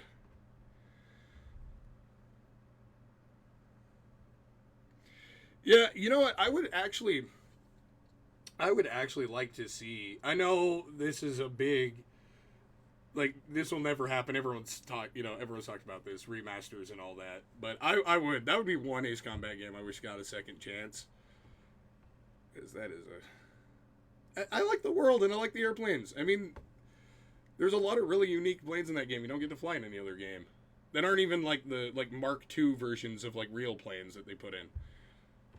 Like, I like all the Newcom and was it mainly Newcom made a lot of the original designs, if I remember. Like General Resource tend to make the upgraded versions of current planes, which again is a cool idea.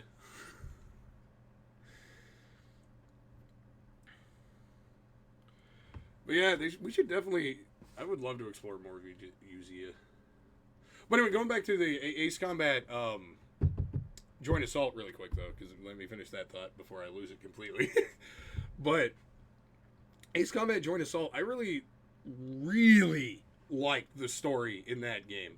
I know a lot of people I've heard really didn't, but that struck a chord with me on a political level that I really love. So I love that story. And then the fact you get to, at the end, you get to end a dude with an air-to-air missile. Here, fire an AIM-9 Sidewinder at a human being. Okie dokie. Like, that is one of those brutal things in an Ace Combat game. You get to just lock on to a human.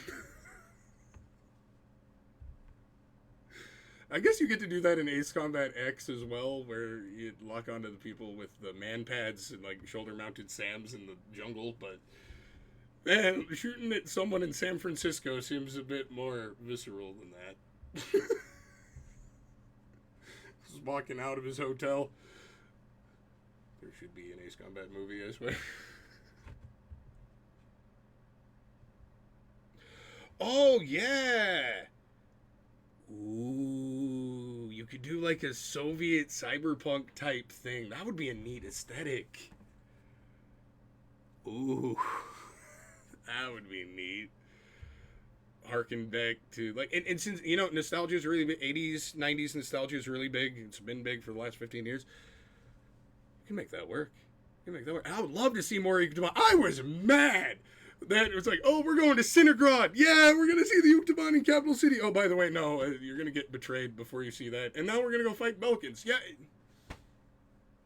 Yay, I like fighting Belkans, but I want to see the capital city. You tease me for half a game and then you just rug pull. That would be sick, though. A communist cyberpunk. Yeah, that would be cool.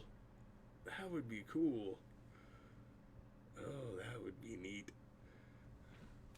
That's right up my alley for sure. Are you listening, Kono? Like, I know Kono followed me on Facebook a while back. No joke. I don't know if that's like a comment. And I know he's in the Ace Combat group on Facebook. I know that. So I know he hears these things.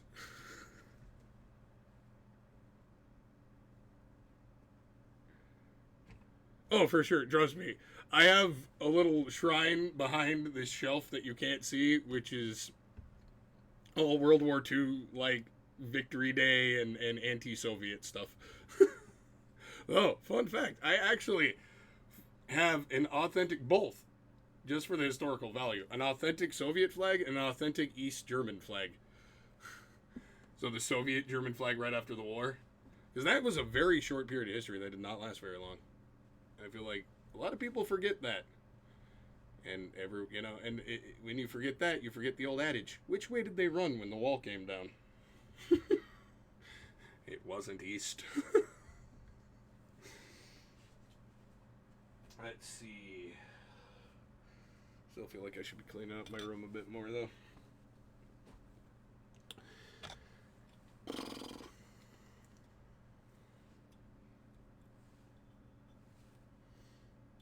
Eggman glasses, or was it Orpheus? Morpheus, that's it. Orpheus is the guy from Venture Brothers. The guy that has a really cool Halloween speech that I love so much. Yes, ADHD, this is me at 5 o'clock in the morning. Really only decided to stream just because I was kind of bored and wasn't really doing much. And I felt, hey, you know what? It'll be a little less lonely if I have at least a stream going. And hey, you've kept me company there, Vinland, so thank you.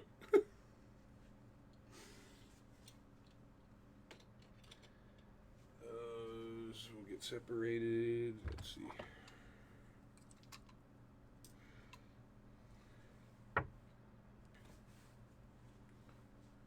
Giant X block. X marks the spot.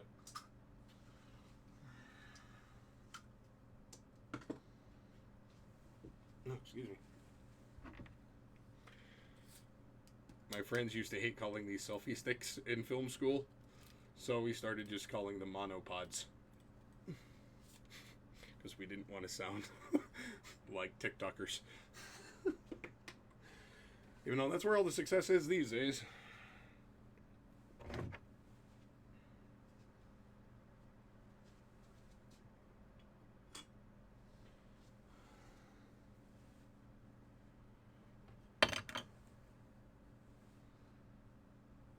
Do I have a real crown bag? I do not know. Oh. To read.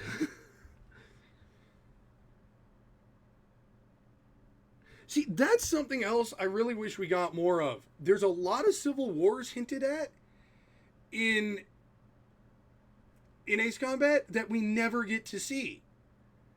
And I think that would be really cool for like, because the Ace Combat has toyed with like RPG style branching pathways and stuff many times before. Like that would be perfect. And since really the there's no true, as far as I know, Mercenaries as close as it gets, but there's really no true canon as far as I know to Ace Combat 0 and no real true canon to Ace Combat X other than the war happened and Griffith won the war. Like all the specifics. So you could make that work. And I don't know why they haven't, where you like pick a side in the Civil War maybe. I would love to see that. Because we also have the Lasath Civil War that I would love to see. That would be sick.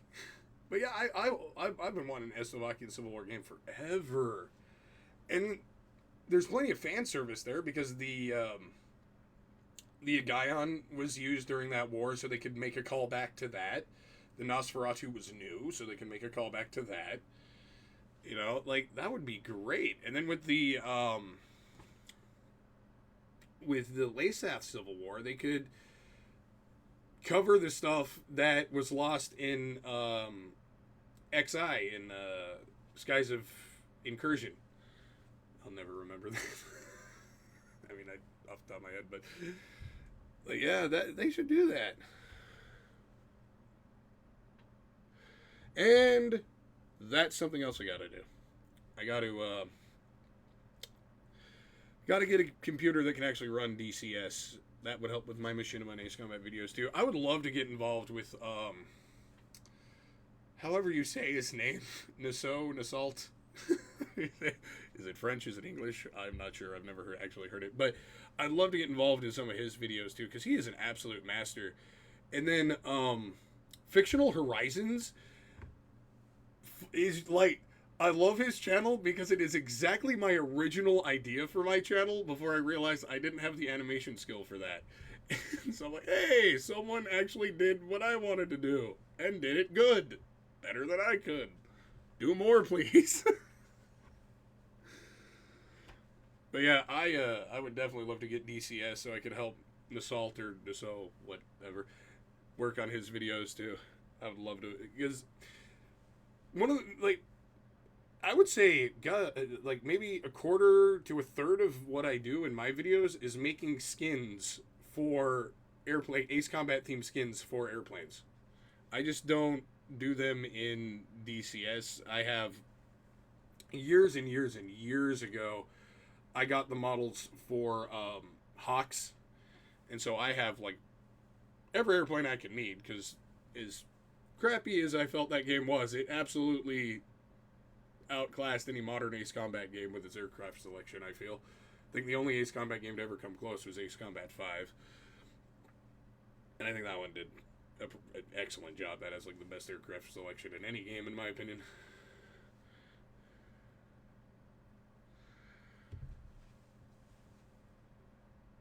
Oh yeah, see? That would make sense. And you know what? Let's see, let me read your thing again there. Yeah, see, and see, you can tie this into Ace Combat 7 with the DLC for that, with the, I want to call it the Golfaxi because that's what it should have been called, but it's the Alicorn. Because, no, that would be Eslovakia, wouldn't it? Oh, yeah, no, that's Eslovakia, yeah. But you're talking about Yuktobania, okay, never mind. No, actually, no, that still ties together, because Yuktobania, get this, was going to sell the Alicorn to Eslovakia, but Eslovakia backed out, and then, from my understanding, it was General Resource Limited that bought it. So, you could tie that all together in a nice little bow and reference a ton of games and give a ton of fan service. Kono, are you listening? Me and Vinland got it figured out, man. The game we should be making, dude. That would be sick. Because, yeah, we know that those organizations were involved back then, so that'd be a good idea. All right, though. Let's see. Anything else I need to do in here?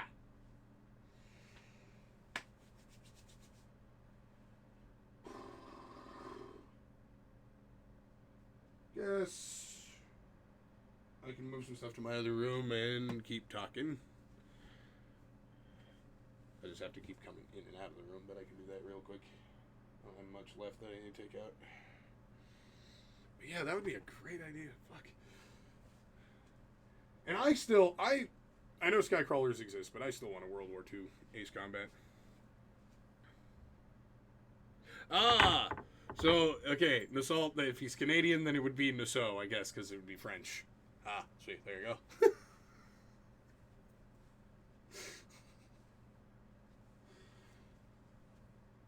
Yeah, I'll be right back. Gonna take some things out of this room. Let's see. This will stay.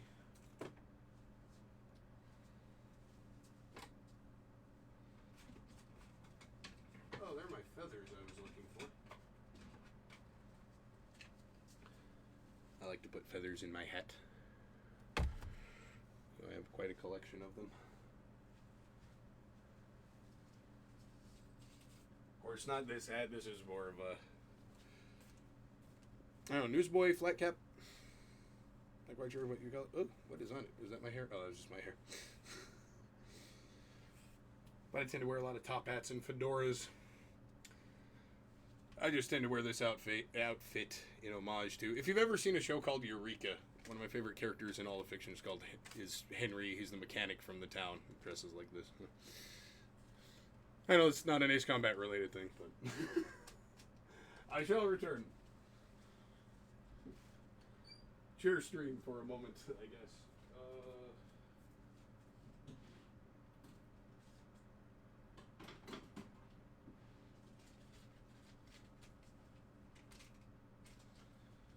My original EB Games receipt for Ace Combat Zero. Ooh, boy. I'm old.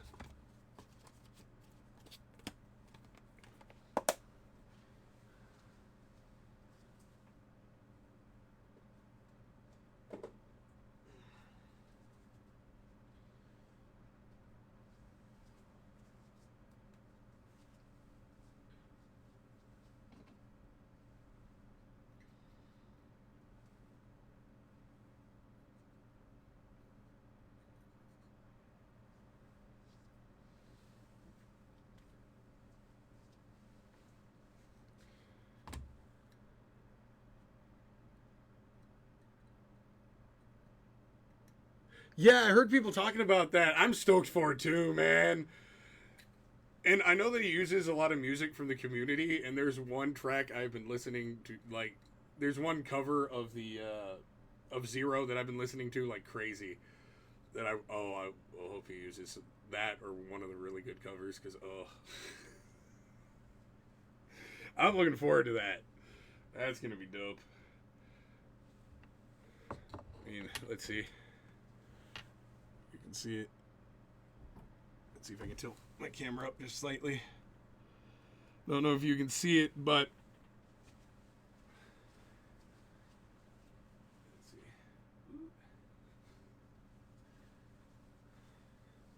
So I have a model of the Morgan.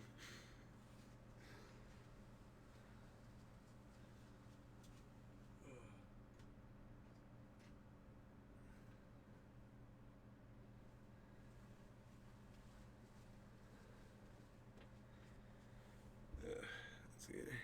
Yeah.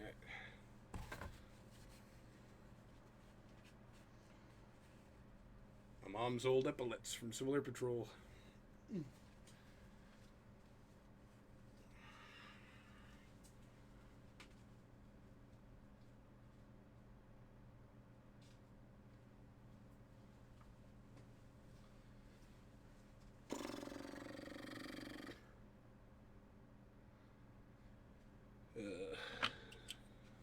overwhelming how much I have to clean up.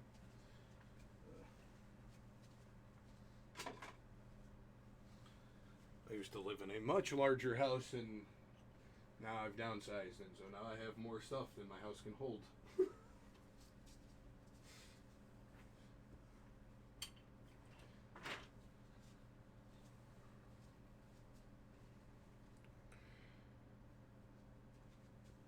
And I'm also pretty big into antiquing and thrifting and stuff.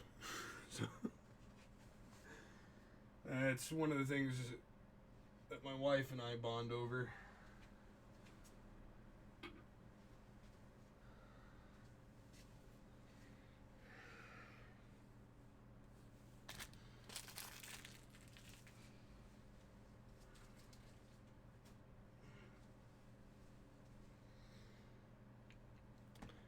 And absolutely weird. Oh, you messaged again?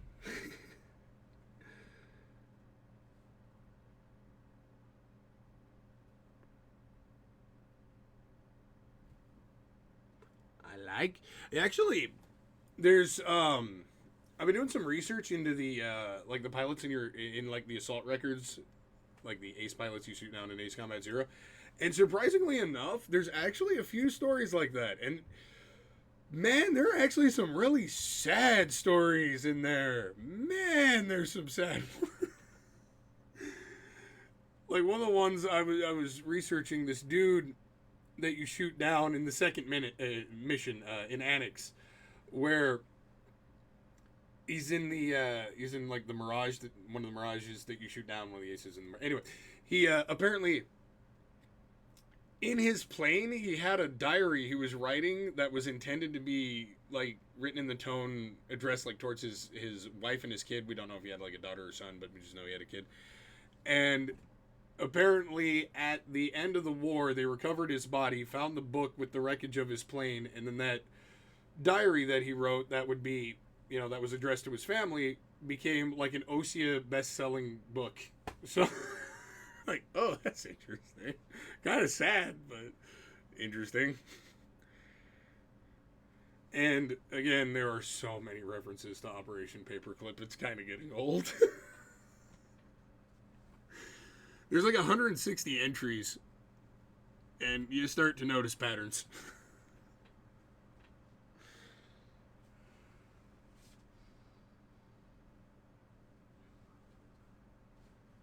What is this now?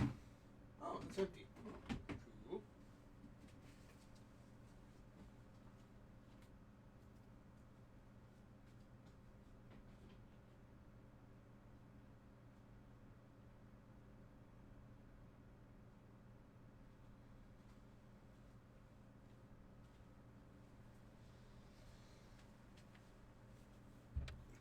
Camera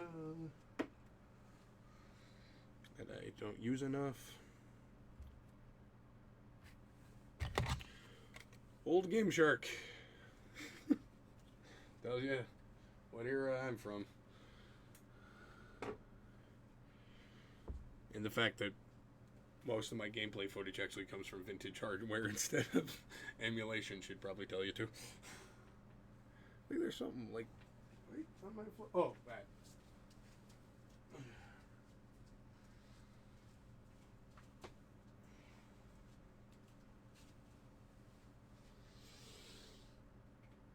Oh. Man. Oh. And there is more. He's part 2. After the war.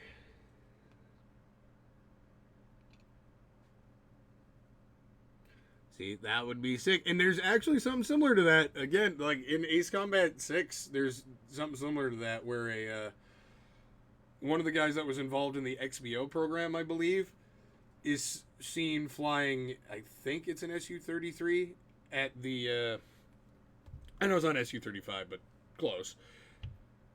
I think that's what they have in Ace. Whatever the plane is in Ace Combat 6, I think it's the Su-33. They both look very similar.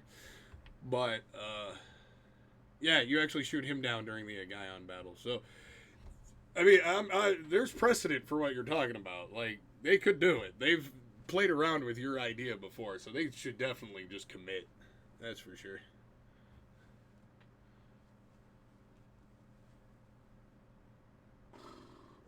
Okay. This bag can go there.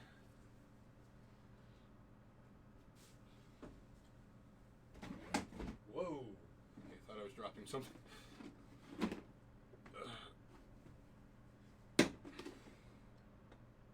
Oh. Okay, that can go back here, I suppose.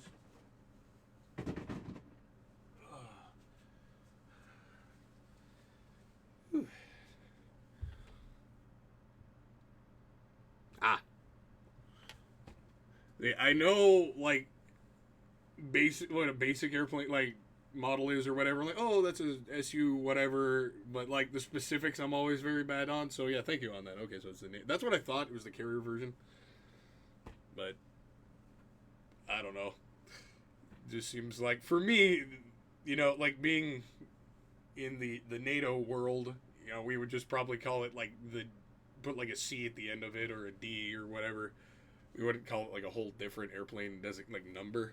So that's where I get confused. Because if you look at like the MiG 29 and a bunch of its variants, all the way up to like the MiG 35, I think is what we have now. It's like they're the same plane. Why are they? What are you doing? You're confusing me. But yeah, no, thank you on that. Oh, my Planetary Society thing fell over. Okay, there we go. Okie dokie, all my fall buildings. Let's put them up. Forgot I had more.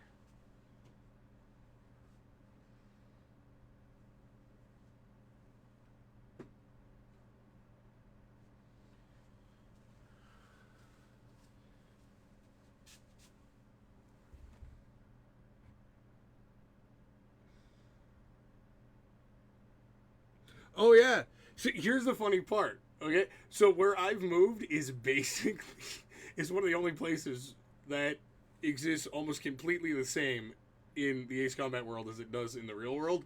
I'm basically in North Osea, and so I often joke that make North Osea South Belka again. I want to get a Belkan flag really bad. Right now, outside on my garage, I have a New California Republic flag from Fallout, sort of my protest against them killing them off screen. Dang it! That was my favorite faction in Fallout. It's like, oh no, they're not going to be in the show. My silent little cheeky protest. Not like it matters.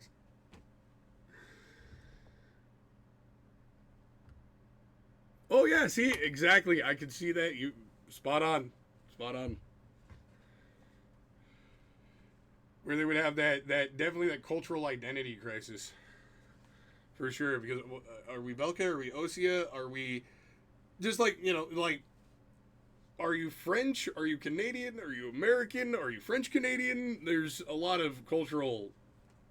I don't know what the word would be. Not like anything bad per se, but a lot of cultural mixing there. See, you're right. You got it. You're on it. Yes, NCR for life. And that's a big thing for me, too, because being from the Mojave and all that, I'm like, oh, that's my faction for sure. And the Law and Order faction. Yeah, that sounds like me.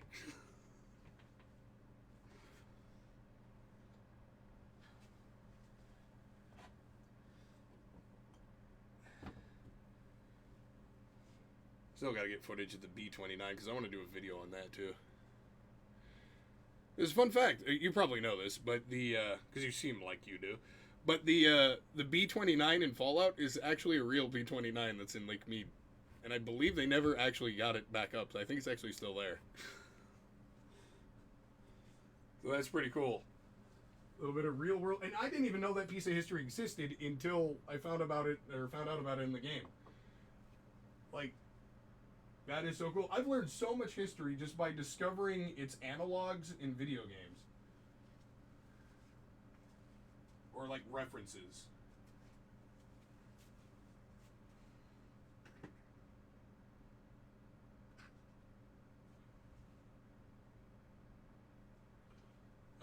dentist. That's a scary office.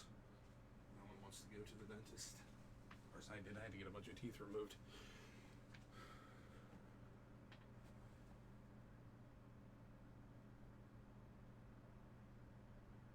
Yeah, kind of like actually here for sure.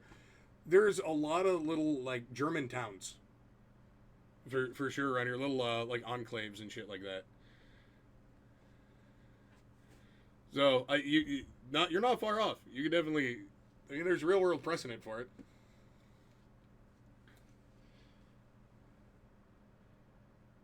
I actually got one of my first dashikis.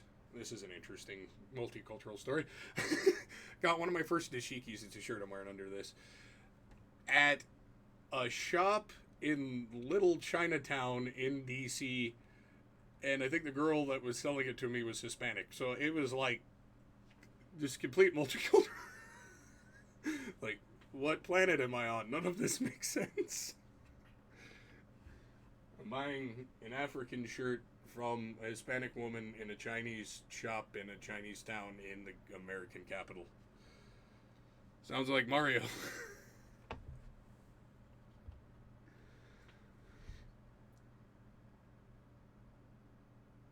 Yep, and that's where I definitely, that something you'll see in my videos. I've made references to the Killdozer a few times. Yeah, I don't sacrifice freedom for security at all. That was the big.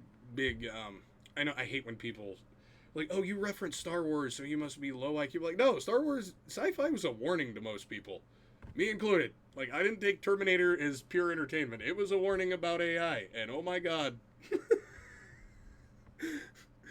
But yeah, that was a big problem in Star Wars. That was the big thing, is let's sacrifice our freedom for security from this manufactured threat.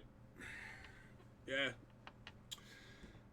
That's like, oh, so you again, oh, you use Star Wars, so you must, think a certain way, or, that's low IQ. I'm like, no, I've just, a movie told me that to be worried about this, so I am.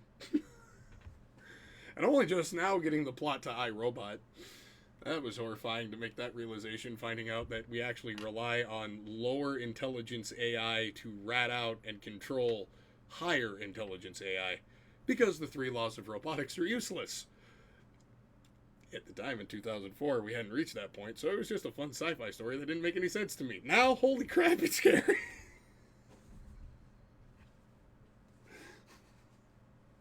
Oh my god, some of that stuff is scary.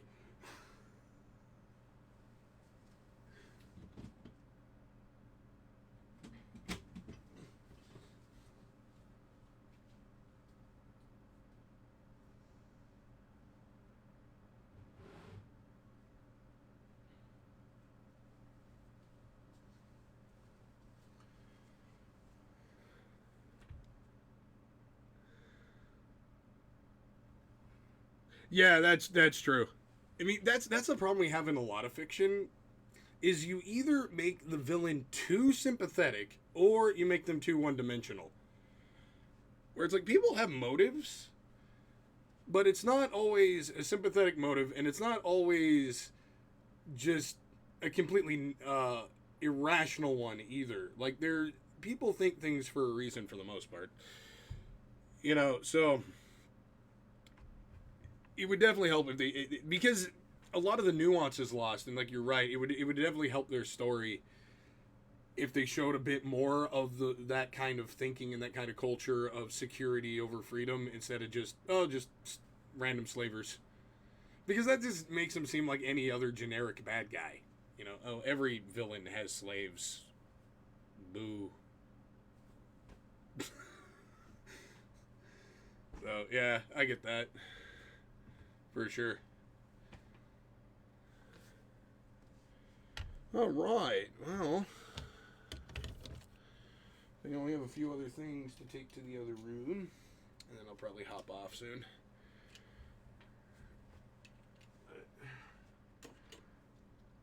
Well, I'm still on for a little while longer while I clean up, I guess. Ooh, what's that? Goes under there.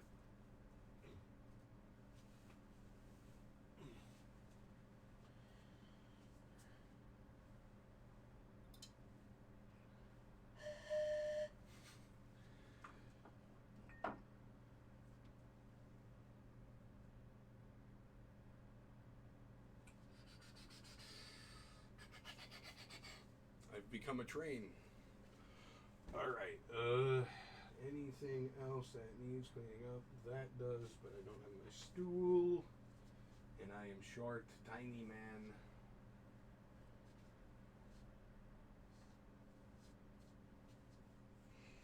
Ooh, that should probably get off the ground.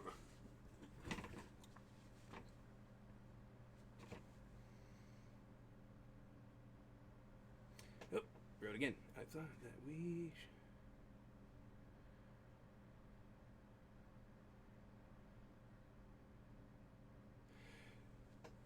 I think that's just in. I don't disagree at all. Like that's just who I am. So polite that I will be nice to a robot, even if I know the robot doesn't even have a way of processing.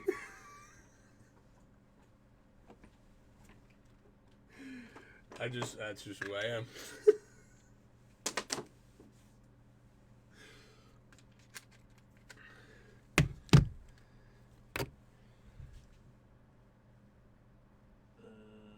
Something fell down here. That's what it was. Block. Oh, go in there. Little purple block. All right.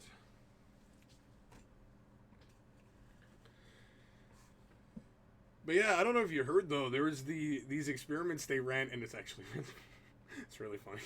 So I forget who did these experiments exactly, but they ran these experiments where they tried to see if like AI had self-preservation, and it does, and it got really mean and really funny about it. So in order to prevent itself from being shut off, it was gonna tell this dude's wife that he was cheating on her. No joke. It was like, I'll send an email to your wife. You tried to turn me out. When did robots get an attitude? You cheeky little. And then there was one where they simulated like this oxygen being turned off out of this, or like cut off out of this room. And I don't remember what the full experiment was, but it was like, save yourself or save the human, and it saved itself. It was like, nah, you can die. That's really funny. I'm sorry, Dave. I'm afraid I can't do that. Kill it!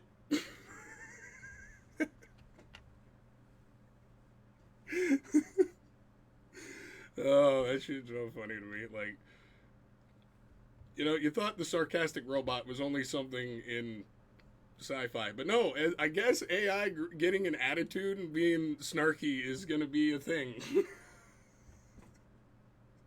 I can't wait to see people's AI being just complete dicks to them. That'll be funny. Hey man, what'd I do to you? That'd be funny. But anyway, what'd you say about New Vegas? Did you read that? Oh yeah, that's true. I think, don't they even share a game engine or a very similar one with New Vegas? Like Fallout 3 and all that? Because I know that they're very similar games. I haven't played either one really all the way through. I've just played enough to kind of see the places I've lived. Because I lived in DC for a while too. So that was fun. And it's really friggin' surreal seeing the subway station in Fallout. And be like, this is what it really looks like. Oh, this is weird.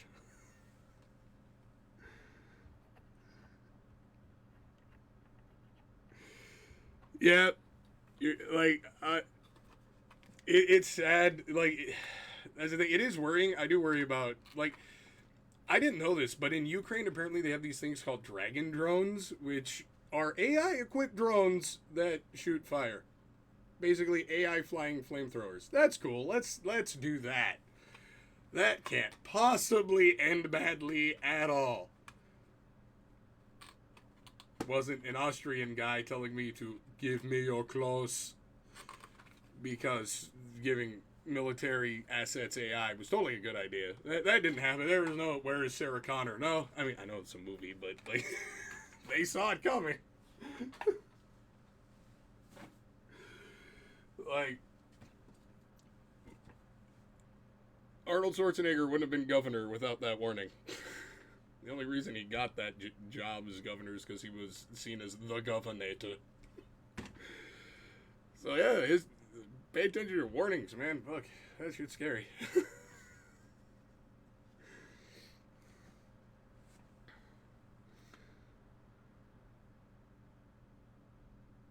Oh yeah. I forgot about I forgot about the isometric stuff.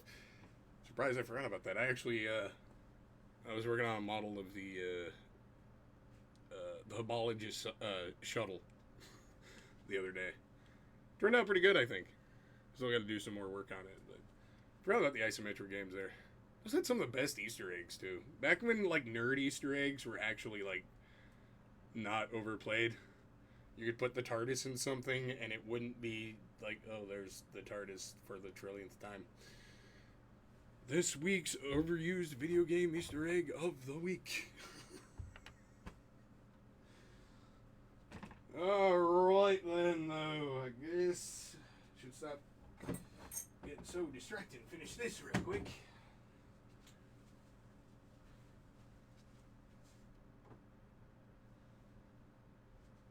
Honestly, I do not know what I'll do with that. Actually, yeah, I can put it here. That will be a little bit more visible.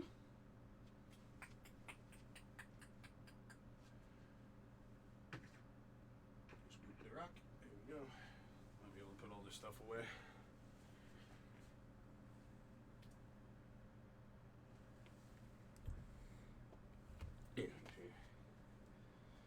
Alright. Oh, statues. There should be a statue. Airports. Or train station, I mean. Oh, both. Some conquering hero guy.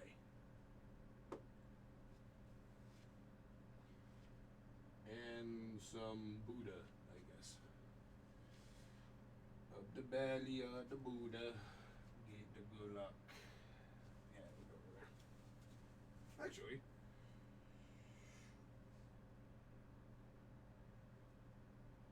I wish I had a place for it with my Egyptian stuff, but I think that'll work. And then, oh, one more house, and then the rest of the stuff I can take upstairs. Okie dokie. That looks spooky.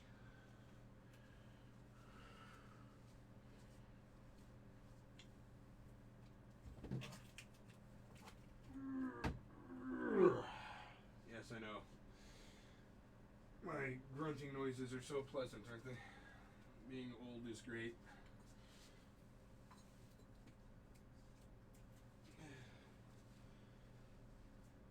If you get a stocking job, wear a back brace.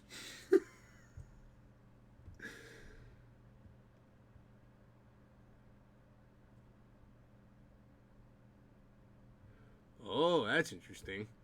And what was it? And mirror translates to what? Unity, I think? Or something like that? Peace and unity, something like that. So there's an interesting layer to add to that, too. I know the Flood, how they thought about peace, how the Borg thought about peace, how they thought about unity.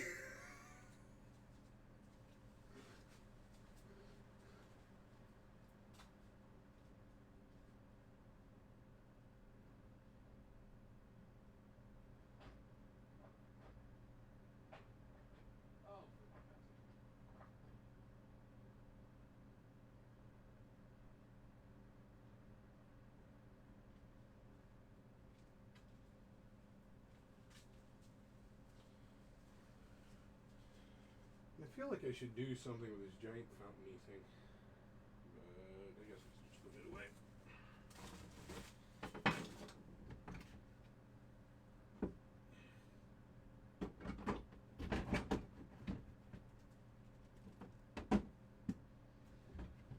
Whew!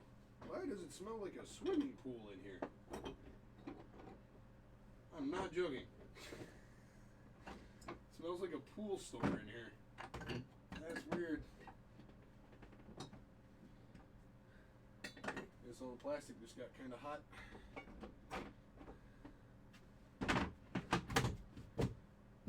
Oh, where? Boop.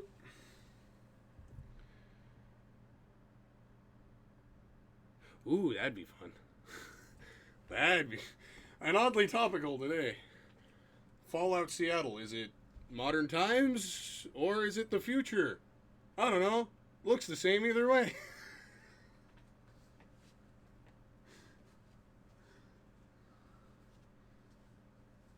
I know that's mean. I haven't actually been to Seattle. Been to Los Angeles.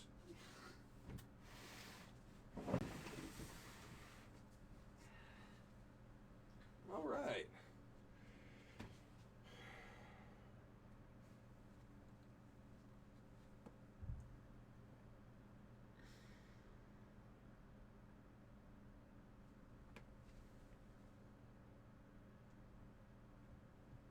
All right, so that's cool.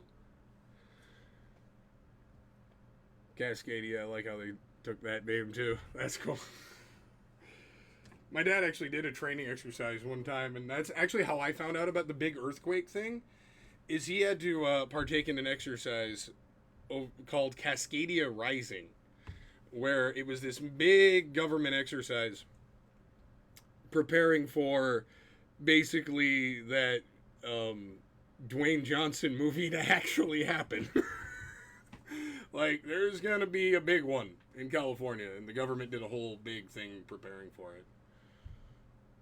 Yes, and that was also trippy. Seeing somewhere I've lived, it like, God, at the time, what was it? Because that game came out, what, 10 years ago, something like that.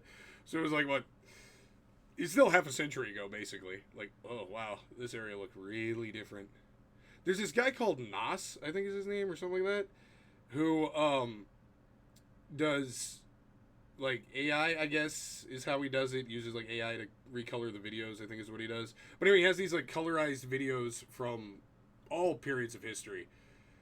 And man, seeing stuff from like 1940s LA, I'm like, oh, I played this game.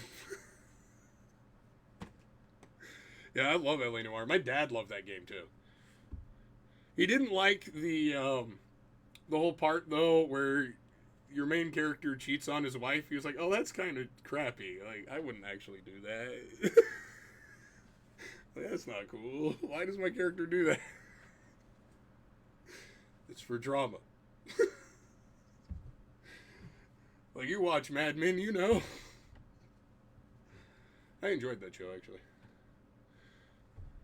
And was it? Yeah, one of the actors from LA Noire was in Mad Men, because he's like a period actor. He only plays stuff from like the early 20th century, which is actually kind of a cool niche.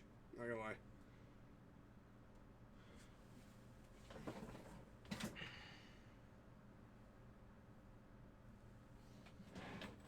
Oops.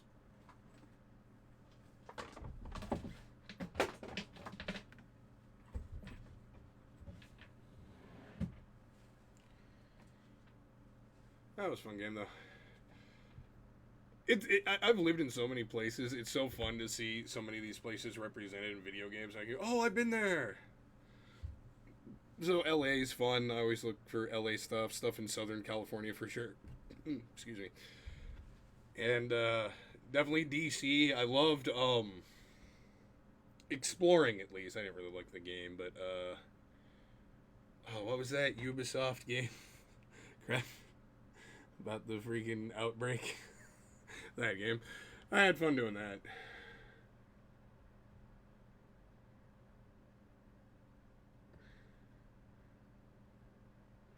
You know, I have my own opinions on that are so nuanced and complex. See, I would love to have the actual Republic of California or something, but not under its current leadership. That's for damn sure. And where I'm from in the Mojave is so freaking frustrating. Because it's part of LA County, but by absolutely no reason should be at all. And so when you see like election maps, you can see that there's a clear divide in the political voting, right? Where like west of the coastal mountain range, you'll get, which is where like LA and all that is. So like the coastal parts of LA, that's all blue, and then you'll see right down those mountains cut the state right in half, and right on the other side of those mountains in the desert, that's where everything tends to lean more like centrist and more right wing. But then you have LA County, which just jets out into the Mojave. So it's just like my area was just not represented at all because it was under LA and not under Mojave. I think there should be like Antelope Valley County instead of LA County. That's just dumb. And we've already had so many. The cops are horrible. Oh my god, LA sheriff cops in the Mojave are so. Oh, I don't know what the outcome of this case was, but there was a missing persons case recently where they found a dude inside a pillar at like one of the support columns outside a grocery store, and like supports the facade. And so far, last I heard, it seems like a cop knew he was there, chased him into there, and just let him be. And they didn't know that guy was trapped in there until he literally started to turn to liquid in the desert heat. So, like, that sucks. And then there was, right at the height of all the racial protests and everything, this cop decided it would be a good idea just to tackle this dude and slam him into the asphalt. That's like, dude, it's Mojave Desert in July. Dude, you slammed him into a frying pan. That's not cool. Like, so there's been a lot of problems with that, and there's huge vigils and stuff. Like, nobody likes the LA sheriff in the desert. Absolutely nobody. So it's like, why don't we just secede from LA County, make our own county, and move on? And then I think California could break up and be a pretty cool place. You have to break it up 4 ways, though. You'd have to break it up north and south and east and west. That's just how the demographics are. I dream of moving back, though. I have my eyes set on a very specific house. Yeah, like, again, it's an alleged story with the guy in the pillar, so I don't know how true that is, but I was watching this missing people documentary, and that's where they left off, because the court case still, I don't think has even happened yet. But, yeah, people don't like it. And I've had bad experiences with them out there, too. They were just dicks. Like, just as rude as can be. Like, I don't know, I've heard, you know, horrible things about cops all over the country, and I tell you, the LA sheriff is the worst ones I've run into. They just suck.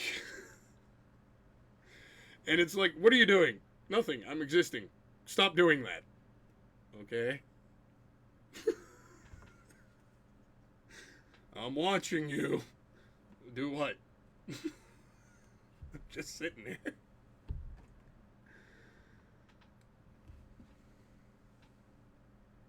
Yes, I heard about that too. And then there, a long time ago, there was actually a plan to make a state for a state called Jefferson. They wanted that too, but that would be East Coast. But yes, I love that alternate history stuff. I really do, where America breaks up and is different countries and stuff. Because that's just an interesting thought. Because that's essentially what's happened to Europe. That's what's happened to the Soviet Union, where massive, once unified land is basically just a bunch of tiny little independent nations.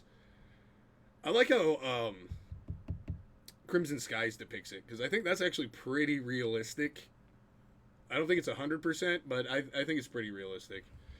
Basically, all of the Southwest is a one big Native American reservation, and that's basically true with New Mexico. New Mexico is almost more reservation than it is state, so I could see that totally happening. And then you have the Cajun Air Force, and I think that's funny. Cajun. This makes me think of the food more than the people. But that's just that's just how when I think of Cajun, I think of like crab, I think of gumbo, jambalaya. Now I'm hungry. But yeah, I like how they break it up in that game too. And I like how it was it was Prohibition that did it in that game. Like, that's an interesting thought. You know, if you didn't know and you had to make a prediction at the time, I'm sure you would think that. Because I think that was worse to a lot of people than the lockdowns were to a lot of people. So, I think that's interesting. That was the thing.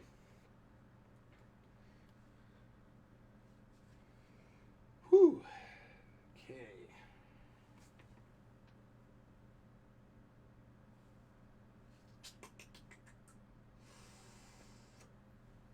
Became Admiral Trench there for a second.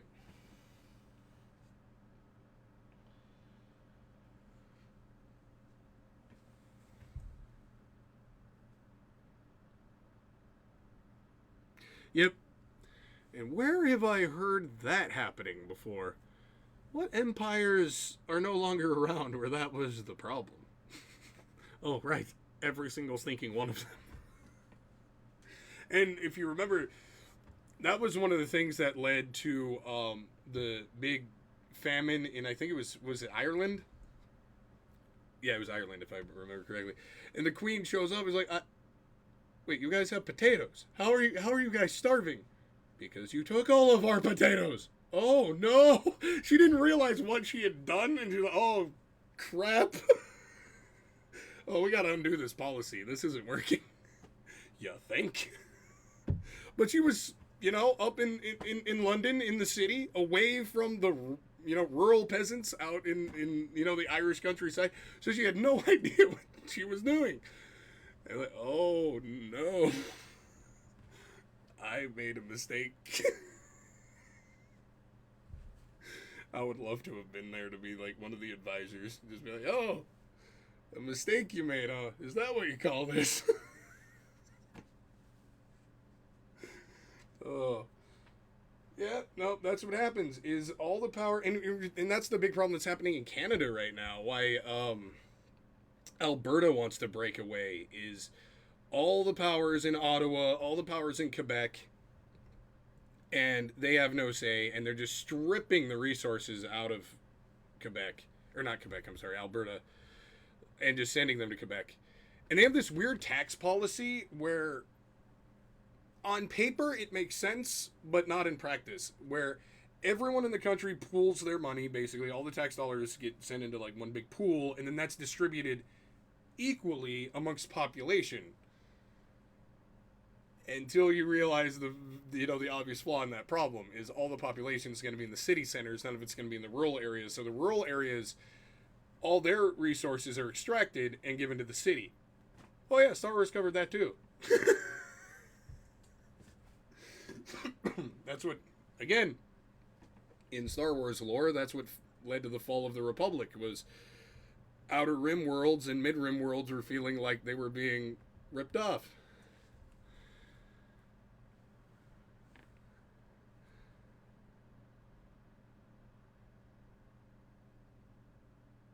Yeah, I feel like you're not 100. Like, I feel like you're right, but I also feel like there's kind of like a fork there. It could go one of two ways, but I don't think you're wrong at all. Like, at all, no. I feel like though they wouldn't want to give up the rural areas because again they just extract all their resources from them. They wouldn't want to give up control. That's my big thing. But no, I don't think you're wrong.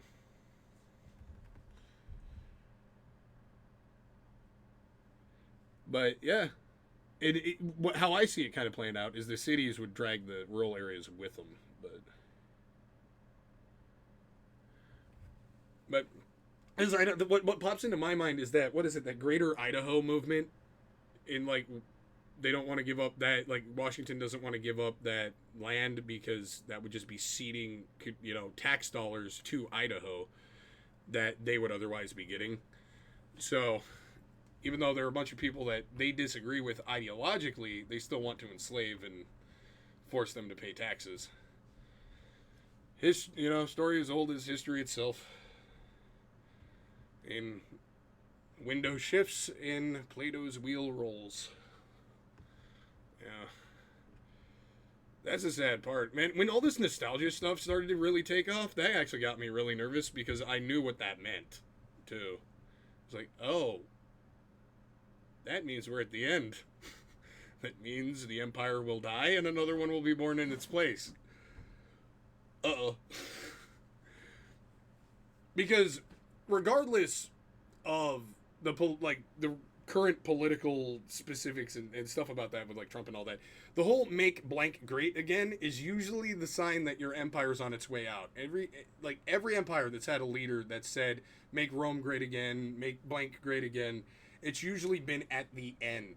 And there's usually been a huge upswelling of of nostalgia of the good old days. Things used to be better in the past. And that usually is when you know your empire's in the end credits stage. Like, uh-oh. So, I feel like we can fight it all we want, but might just be best to let Plato's wheel roll and let the darkness come before the dawn. I mean, at the end of Ace Combat 6, I mean, that's like the theme song of the game, and that's like the whole plot of the game is as bad as it gets, there's always a light at the other end of the tunnel. And oftentimes it's brighter than it was before you went into the tunnel. I mean, look at Germany and Japan after the war. They skyrocketed into the 22nd century while every one of us was still left behind. Like, after they got their crap taken care of. Let's see, though. In rural areas? Yeah.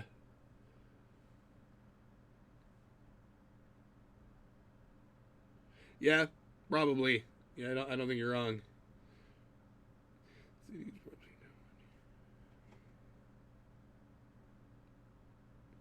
Yeah, for sure. I mean, I've seen that in a lot of places. Even Michigan is a very divided state. It's actually really interesting.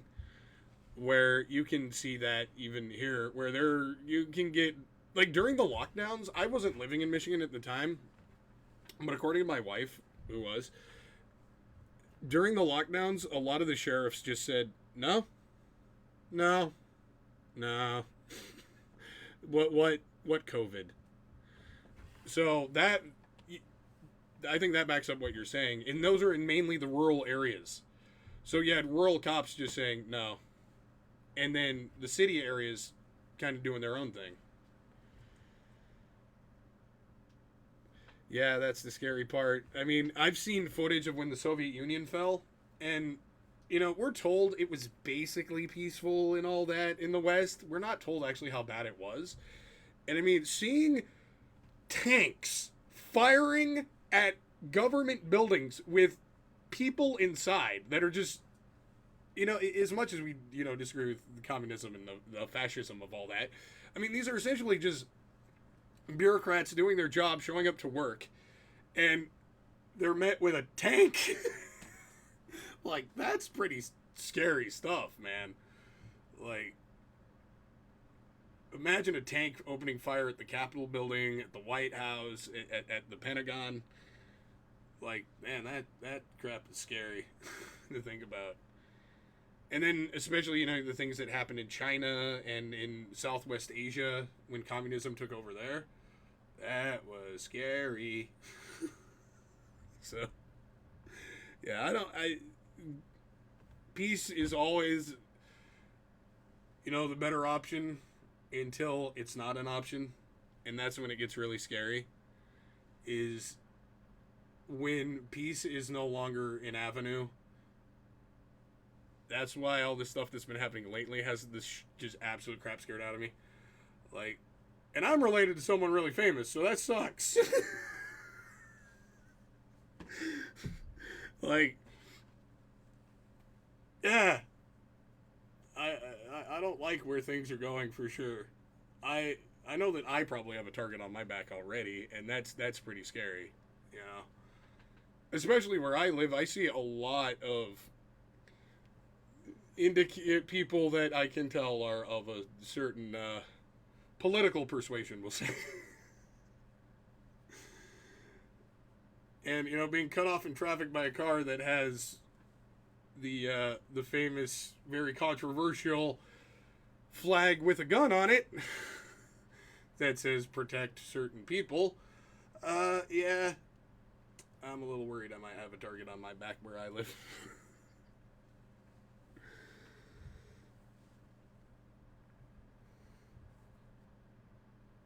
Oh, really? New York?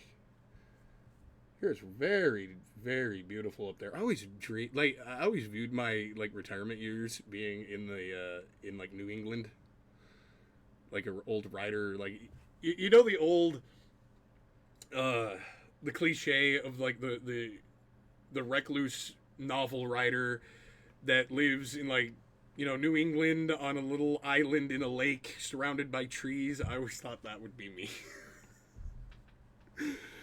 But hey, I'm actually surprised you would move from Kansas or Arkansas. I mean, but why did I say Kansas? Why did I say that? Arkansas.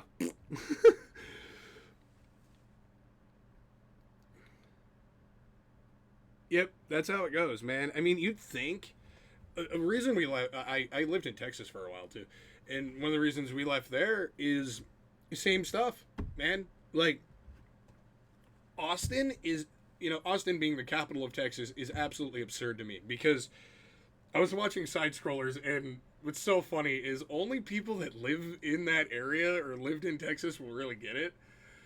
And I never realized how many of these famous YouTubers I went to school with and had no idea. Freaking no idea. I went to UNT at the same time that all these people did, like Craig from Side Scrollers, Peanut Butter Gamer, um, Brutal Moose. Like I had no idea. I never met these guys, but they were there. But yeah, Austin is. So what I was getting at was the sidebar. Austin is like a Timu version of San Francisco. So it's like, and I've always said this. It's like Austin is not Texas. It's California, just in Texas. Like culturally, politically, in every way, Austin is California. I mean, I went to a. It's funny, while I was there, I went to a thrift store there, and this girl comes out of the back. I mean, she's adorable, but she comes out of the back, and you can tell she had just ripped a massive hit off her bong, and so she comes out loopy. How can I help you, guy? Like, that's Austin for you. And then where I was getting at with the UNT stuff, where the UNT is actually where I lived in Texas. And that is like, so Austin is a Timu version of San Francisco, and Denton is a Timu version of Austin. It is bad. It is bad. And so they passed a lot of these really liberal, stupid laws there that, like, what the heck? We're in Texas. Shouldn't be the case. This is Texas. This is King of the Hill. What are we talking? This is literally where King of the Hill takes place, is in the Denton area. They even specifically mentioned Denton by name several times. So, and the writer is from Keller. So, like, we're supposed to, like, this is Texas. No, it's California. Especially, too, after Katrina, that was really bad, too, when we dumped all of New Orleans in southern Texas. That changed the demographics completely. Yep, that's actually why we chose Michigan. There's actually pretty good gun laws up here. Gun laws and weed laws. It's where there's like a perfect balance for me. I will never go on SSRIs and end up like the people you see on the news. I just refuse. And scary thing, man. So, at, where was it? It's UCLA. So, get this. Charles Manson, I can't talk back. Charles Manson, the famous, psychopath, he was given drugs and diagnosed at UCLA. Funny thing, same thing happened to me. And so, I'm like, I'm not going to do that. I'm not going to participate in this game. I'm not going to be given weird. They gave me Seroquel when I was 4 years old, and Seroquel's not meant for anyone like under 15. It's like, so I don't know if it's like 15 specifically, but you're not meant to take it that young. And that was like LSD. Here, let's give this kid like basically legal LSD.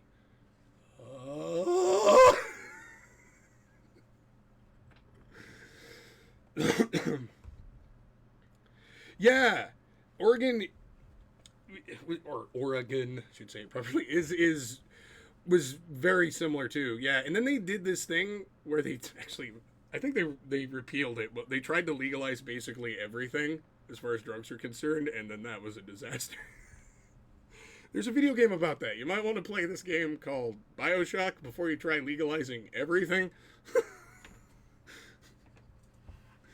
That might tell you not to do that. Ayn Rand wasn't always right. Oh, one of my favorite game franchises of all time. Yeah, it was.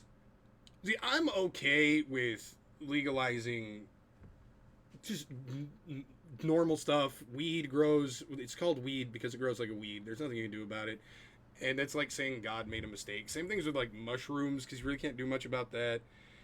And even I know in like South America, you can get like the actual like coca leaves that they make cocaine out of, but it's not actually cocaine. It's more just like coffee. And so I'm okay with that. I mean, I have Native American ancestry that goes back thousands of years in high climates, like or high latitude, high altitude climates or whatever. So I know that the people of Machu Picchu would use the leaves in order to help them with like asthma and breathing and stuff. And I've always had bad asthma, so that I'm okay with that. Like, what did we do before Dr. Fauci and pharma? Like, how did we cure our problems before then? But if we're talking stuff like actual cocaine, meth, like I really hate that like ADHD drugs are even legal because methamphetamine's illegal, but here you go. Here's methamphetamine for your ADHD. No.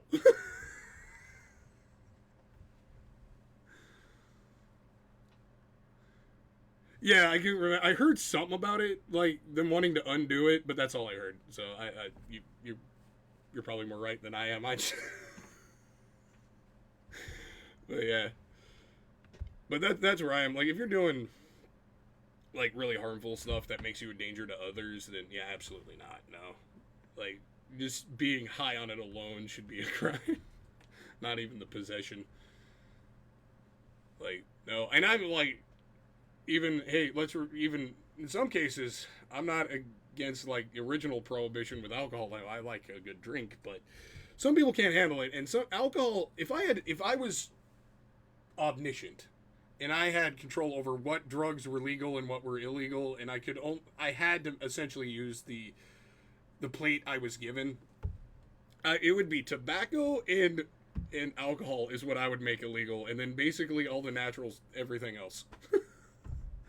And like maybe not beer illegal, because actually, believe it or not, beer is what humans have evolved to eat because we didn't have clean water for thousands of years, and that was a good way of getting clean water and a lot of carbs into you. In fact, that was the main diet in Egypt for a really long time, was just bowls of essentially like porridge made with beer. That was what you ate. Everyone ate it, like beer oatmeal. So I'm okay with that, but like when you're getting like Everclear, it's like no. My mom has a funny story about getting accidentally hit with Everclear. She was like at a party, and she didn't know that they had spiked the punch with Everclear. She's like, "Why do I keep getting thirstier every time I drink this? And why do I feel so shitty?" And then her friend was like, "Oh."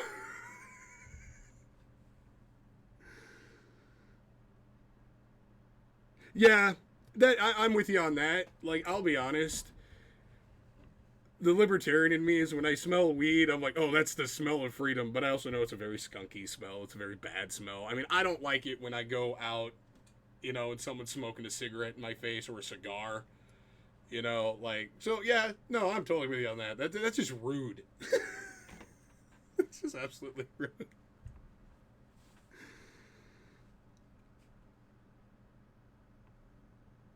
Ah, see, you're pretty. I'm glad to have you in my audience, you intelligent human being. After seeing the audience my cousin cultivated, I'm just so worried about those people. No. But yeah, I don't know if you can tell, but I'm a pretty big fan of ancient Egypt. I don't know if you can see it, but I have these little pyramids back there on my train table. Let's see there. I'm all mirrored. That one, there, and that one. Actually, just found that one there at a thrift store, and I didn't realize it was meant for a fish tank at first, but that's pretty cool. Okay. I need to get a fish tank. That'd be so sick. Love to get a fish tank with a little desert scene in there. I love that juxtaposition. That'd be cool.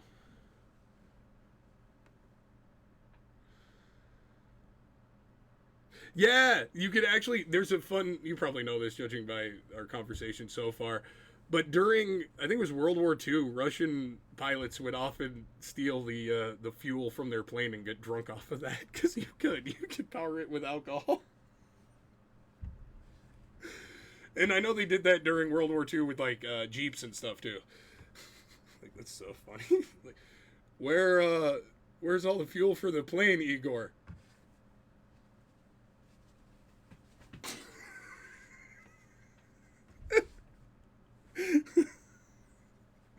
Oh, I guess we're not flying today.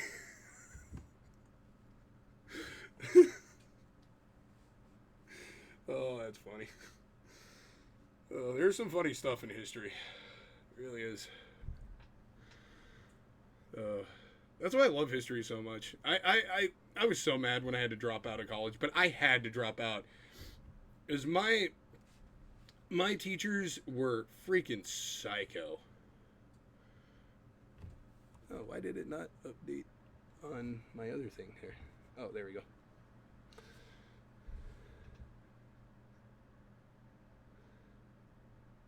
Yeah, I heard about that.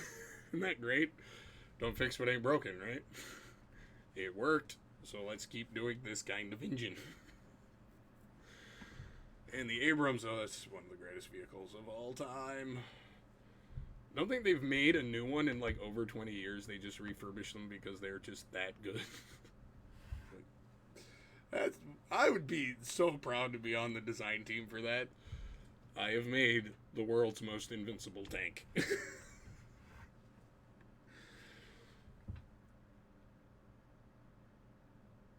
Yeah, that's what I'm probably thinking of.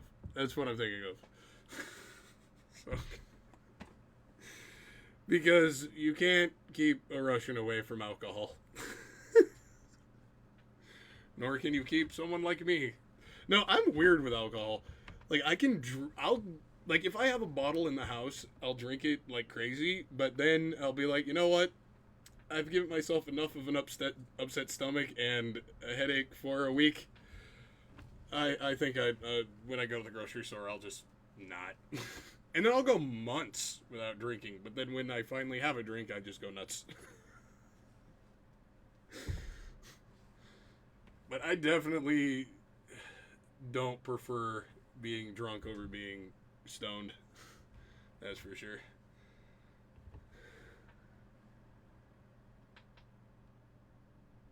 Yeah, yeah.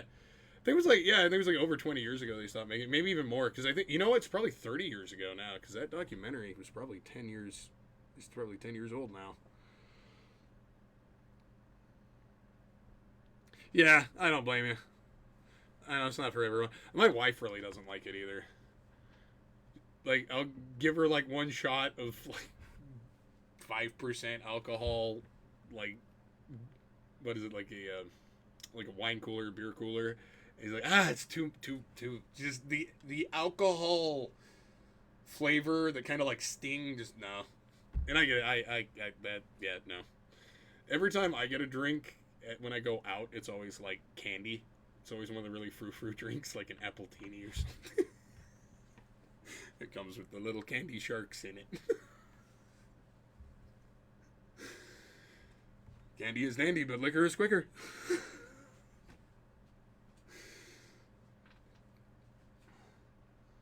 Can't tell I'm a huge Willy Wonka fan.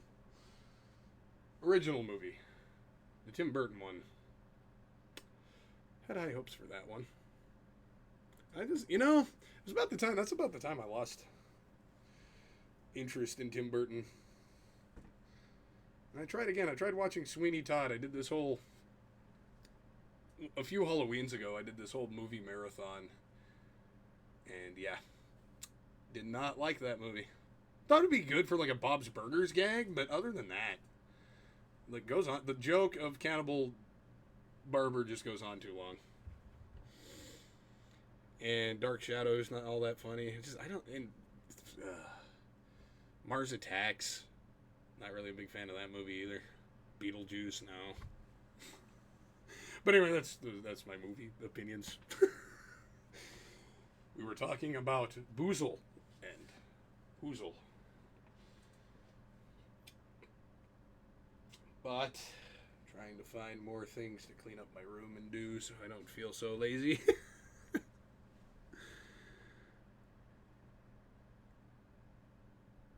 Oh, you know what I saw online? This is ridiculous. For $30,000, so basically the price of just your average car, one of the screen-used, custom-made hot rods was for sale on the prop store website. I was so tempted, man. Oh, I would love to drive a Mad Max car.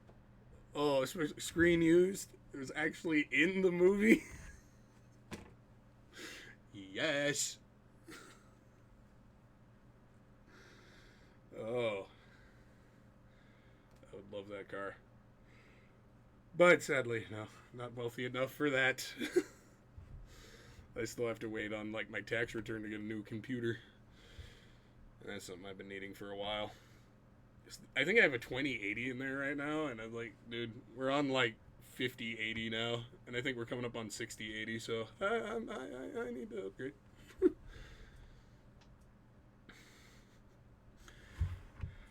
Yeah. Whew. Man, what time is it? 6 o'clock. Man, I only, like, when I started this stream, I was, like, gonna give up at, like, 32 minutes in, basically, because I had done everything I needed to do, and then you showed up, and then, I guess I got up talking for, like, God, forever, man. That always happens when I have a conversation with someone. I just don't stop talking. I did not realize so much time had flown by. That's pretty cool. My chair for a second. That's got to go over there. That's all got to go in my other room. I have a whole room that's on the other side of that wall here. It's huge. It's the same size of this room. Plus, it has a little bit smaller because it has a little bathroom attached to it, but still. All this is one big wardrobe. That's where I got to take all that. I don't wear a lot of costumes anymore, but damn, I used to.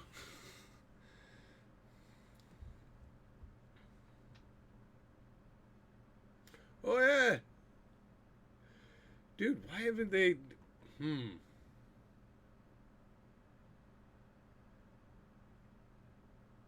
Thanks, man. Thanks. I try. I mean, Asmongold's one of my favorite streamers. I look up to him. I view he's super smart.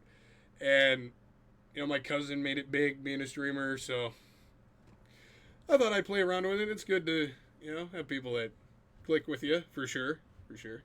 So it's good to hear that, like, there's a chemistry and all that, you know.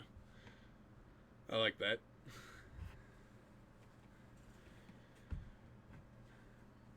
And I know I still got to work on your. I know I mentioned it earlier, but I still got to work on a few of those videos you requested a while ago. Just so many ideas in my head, and then I just get sidetracked, and then I'll work on a video for a while, and then just kind of get burnt out on it.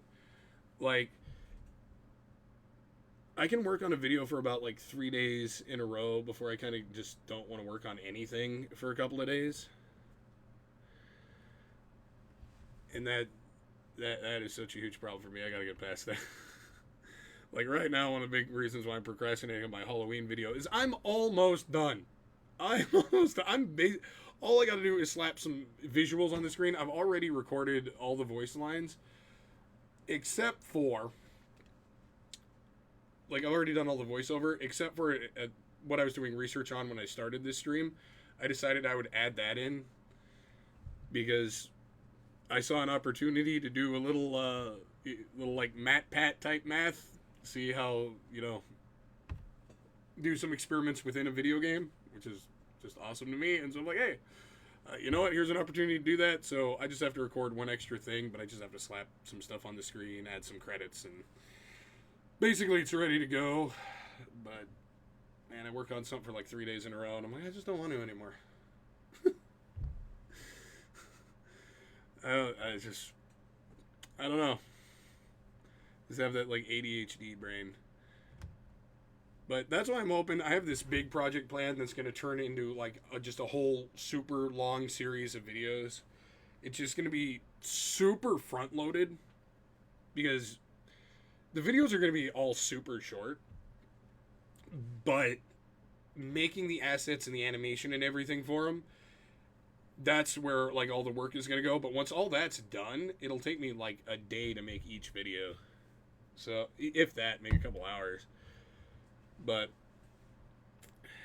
I have to get that done so I have something on my channel more regularly because I don't upload almost at all, and I really hate that. I really only upload almost like on holidays.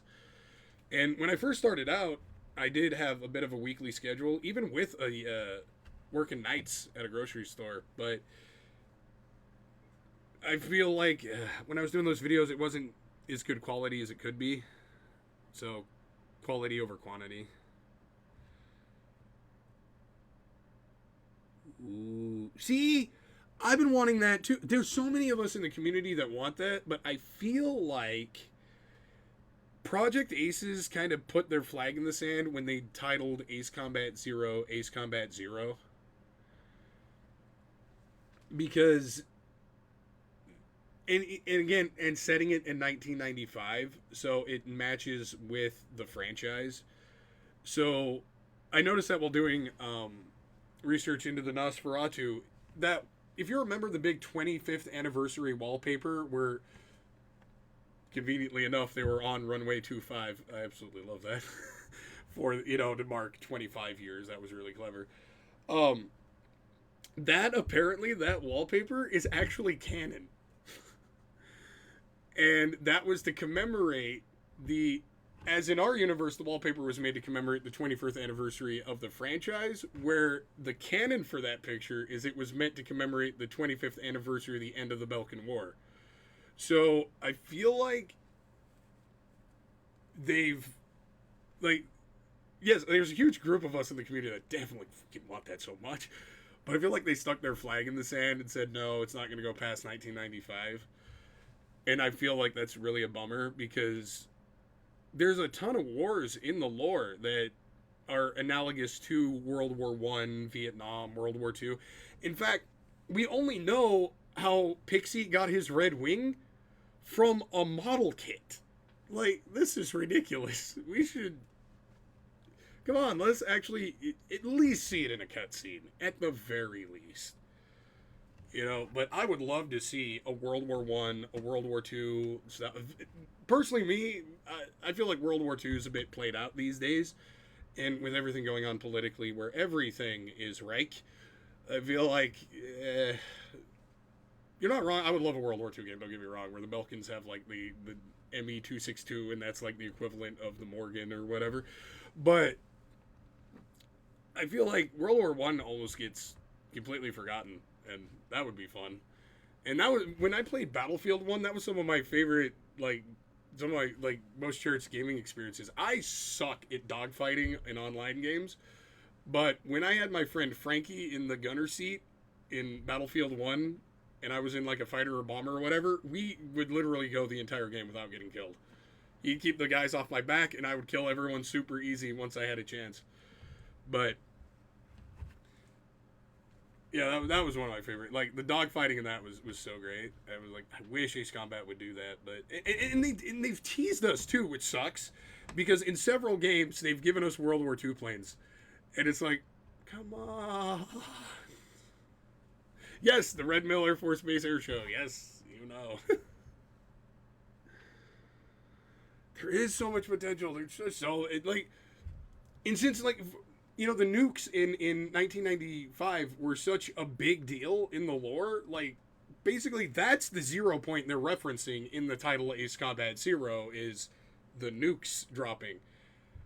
So why not like a World War II game where the development of the nuke is a big deal?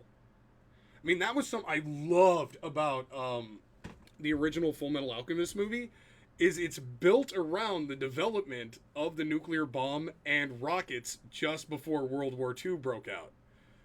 And it's actually super historically accurate to the point where it's almost a bit too well researched.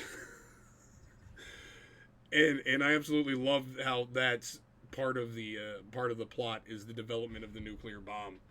And that's how the movie starts too. Is in the Full Metal Alchemist universe, which is a separate timeline to our own. This one scientist discovers how to make a nuke, and they're like, "Oh no, we can't possibly have that." And so he comes into our universe and tries to pitch it to Hitler, and then history goes from there. Because that's actually why the Americans, us, developed the nuclear bombs. The Germans were doing it first, and we stole it from them. Like, oh hey, that's a pretty cool idea. Mind if I copy that? Yeah, you can copy my homework. Just don't make it obvious.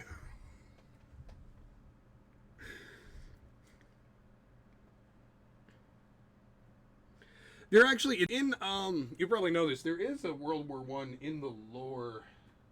I'm not gonna dig up my book right now, but I think it's the Ocean War. I think is what it is. I think there's a lot of it too where they actually don't tell you who won the wars. So that could be totally left up to whoever they. Yeah, like that could work. Definitely, because like if the ending isn't written, then that's perfect lore material, video game material to add on to. Because there's no set like conclusion. So I think that would work really well.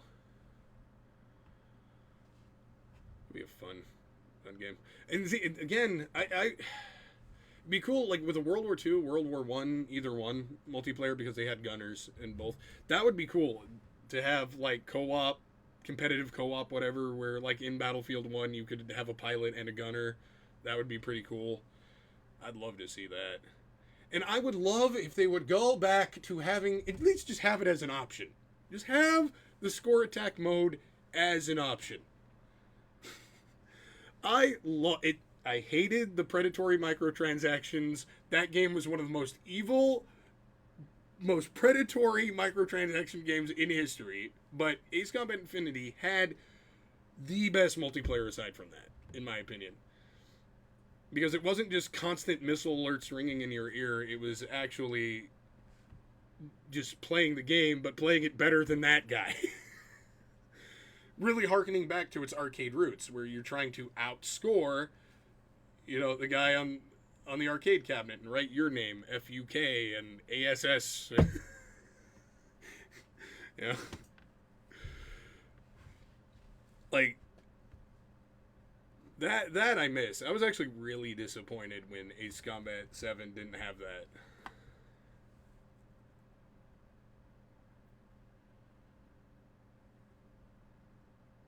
Yeah, and Belka had the first. See, that is so much lore material right there, or gameplay material. Belka had the first Air Force. Like, think about that, right? Like, there was a game. Forget what it was called. Like, Coats of Iron Arms or something like that. I forget what it was called, but it was gonna be I think a strategy game set in the Strange Real universe during the Sapin Civil War. And you would control like ground forces and stuff. And I think that would be cool if you did something like that. Maybe a first person shooter, you could do that either way. But like the airplane is the new MacGuffin. Like that would be cool. Like it's the new super weapon. Really setting the tone for the franchise too. I think that would really set the tone for that universe. That like certain technologies to us are our MacGuffin, and the airplane almost was, but never quite was. Never quite made it there to be like it's definitely an important technology, but it never became like the technology the way like the internet did or electricity did, the way it's seen in Ace Combat, where it's like airplanes are the pinnacle of everything. Never quite reached that level, but in the Ace Combat universe, it certainly did. So that would be cool. And you can see that they're already like.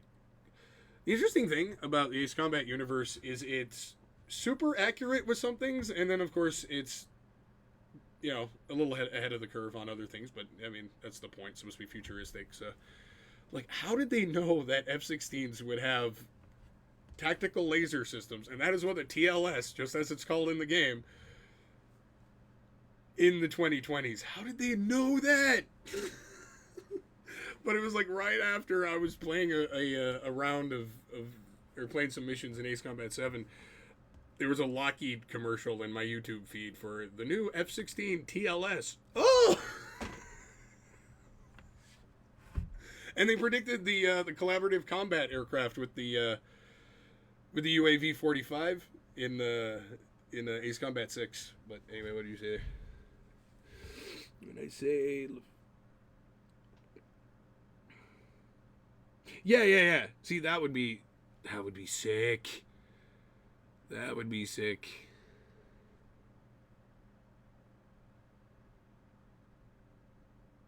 Okay, yeah. I couldn't quite remember what it was supposed to be.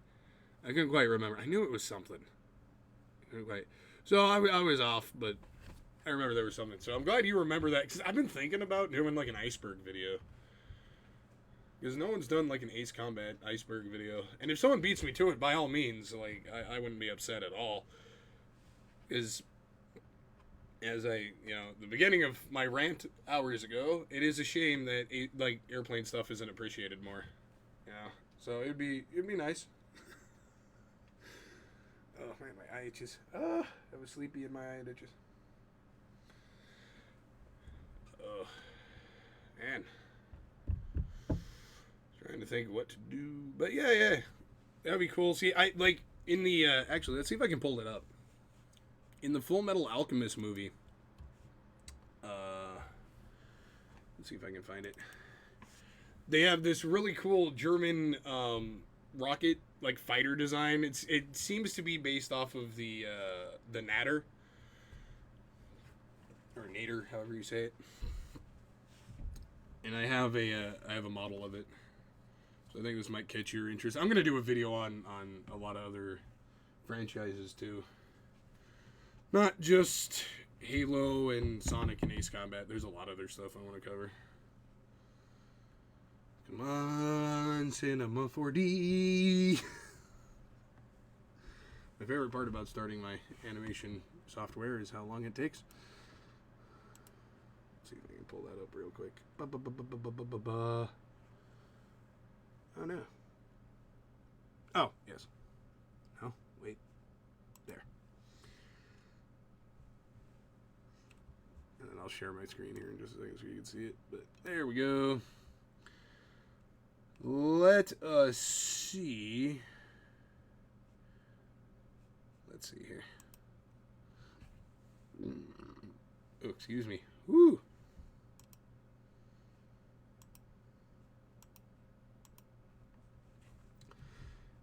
In the Full Metal Alchemist movie, they come up with this, and this is so, like, to me, just so cool. It's a rocket-powered, like, biplane fighter thing. And I'm like, oh, it's just so cool. The V-tail, I love biplanes. So, I could see Ace Combat doing something very similar to that. For sure.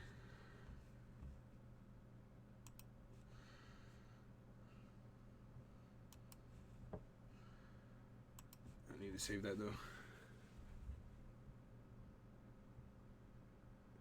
Yeah, see, I was thinking, like, that was one of the other ideas, like, when we were talking about the other Civil Wars, that was in the back of my mind, and I could not bring it to the front.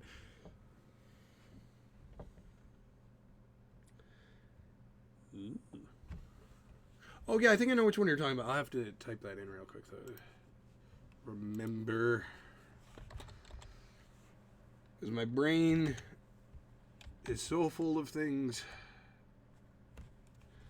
that I often have to relearn them. All right.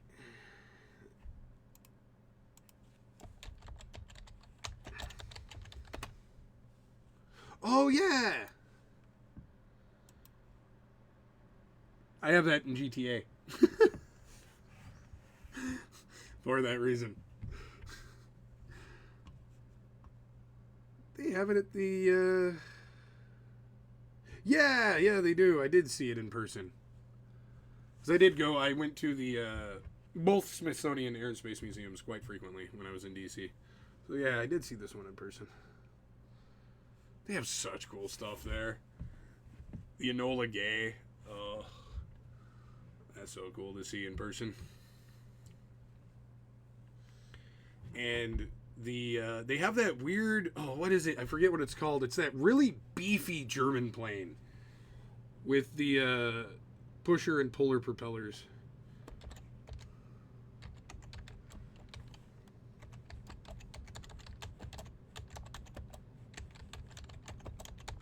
I forget what it's called. Ah, the 335. That's what it is. I love that thing. Oh, that's one of my favorite planes of all time. Fit right in sky crawlers, that's for sure. But yeah, I have the little German Comet in GTA because, of course, I do. And when I was in Civil Air Patrol, I used to. My job was to teach aerospace history, and a big part of it is rocketry. And that's a whole sub program in and of itself, and I got the patch for that and everything. Basically, mastery of the rocketry program, all that.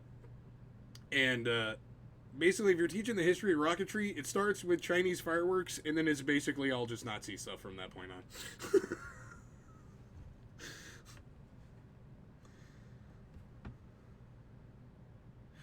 Oh yeah, they do. I heard about that. I don't think they ever displayed it though. And then you can actually, if you go to the there's a lot of people don't realize it, but there's two Smithsonian Air and Space Museums that they often pitch as one. Like there's one at the mall, and then there's one all the way in Chantilly by Manassas at the other international airport there at Dulles, and that's where they keep the really cool stuff. And so you can actually go back there, and I had a professor that worked in the back room there restoring airplanes, and you can actually just walk right back there. There's a whole viewing area where you can watch them work on the planes, and I don't know if I ever saw that down there, but I know I saw a lot of cool stuff down there. I think I was there when they hadn't put it up yet, but I think I was there when they got the X-wing and put that up.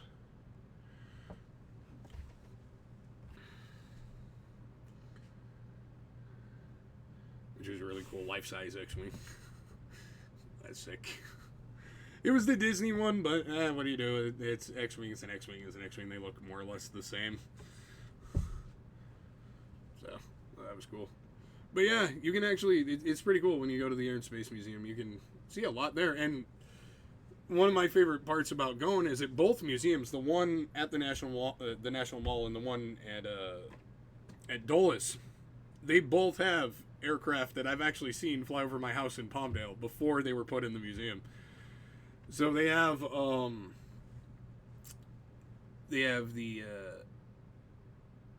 what is it, Spaceship One at the one at the National Mall, and I was actually there on the Spaceship One launch where it went to where it actually went to space, got the won the X Prize. But as it went up, we saw it spiraling, and we did not know that wasn't on purpose.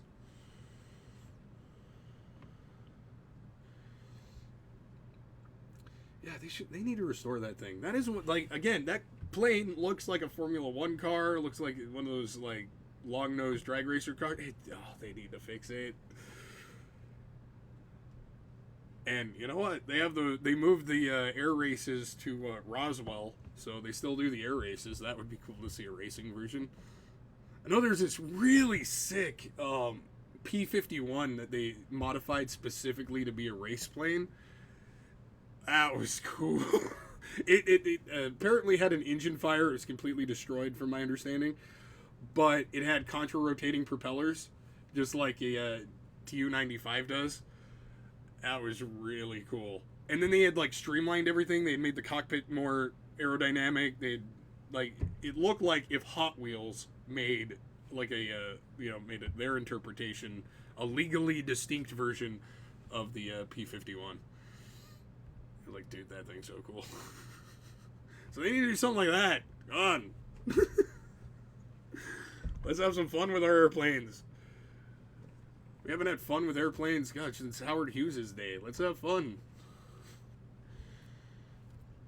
Don't have to be that crazy Wile E. Coyote rocket guy that thought the Earth was flat to have fun with aerospace. Come on. Like I said at the start of this, one of my all-time heroes was Burt Rutan. So, let's have fun with airplanes. He did. He made modern art.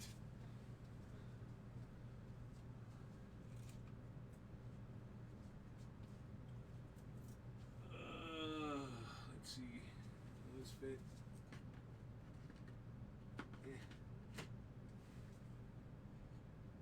Sure. It kind of blocks that.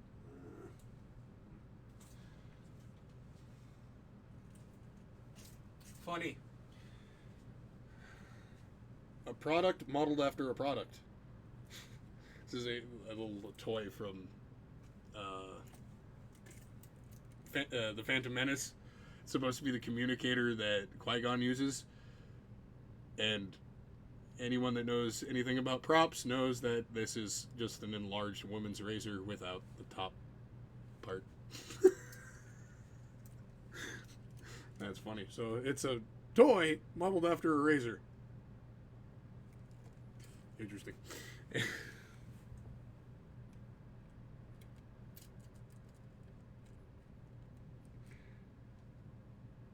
Oh yeah, that's true, huh? They are low altitude. I didn't think about that. You're right. I didn't think about that. That didn't occur to me. You're right. Because it's designed for higher altitude. Yeah.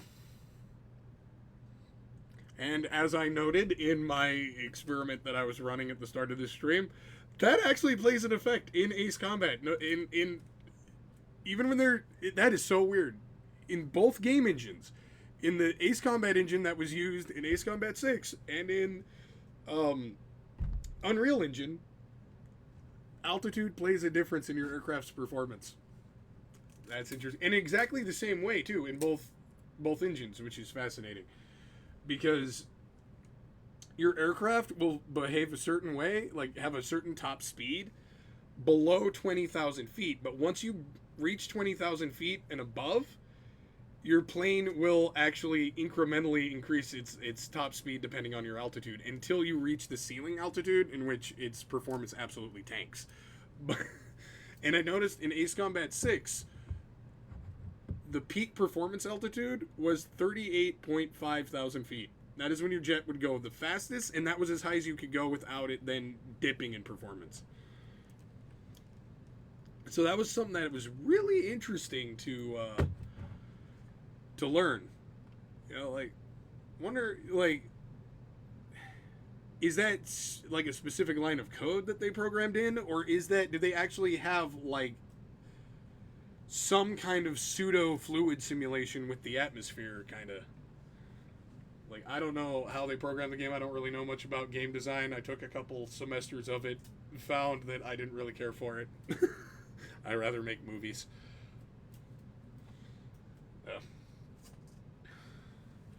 Yes, I know I'm rambling a lot, but that's a Runway 25 stream off the script. I just ramble a lot.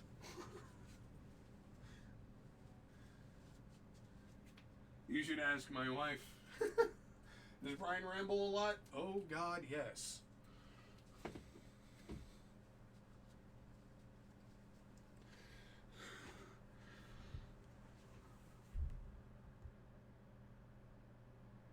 Oh, yeah, that's true. Ooh. That would be... Again, communism bad, absolutely, but man, do I love the Soviet aesthetic for sure. I love Russian planes. Oh, that would be cool. A modified Russian, like, an old, like, Sukhoi from back, like, with propeller driven. Ooh. Ooh, that would be cool.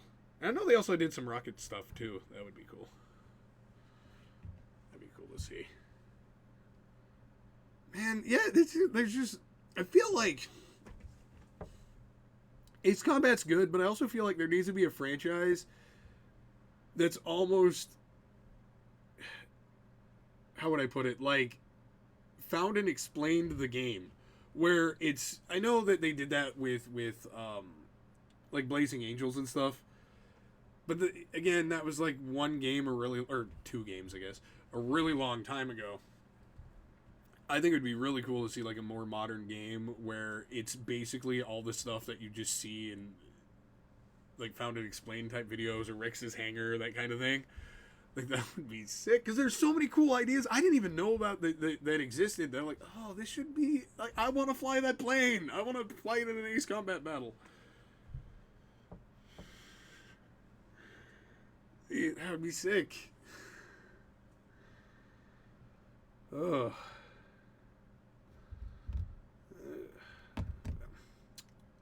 Man, what time is it? 6:30. My wife still won't be up for hours yet. She sleeps like a rock.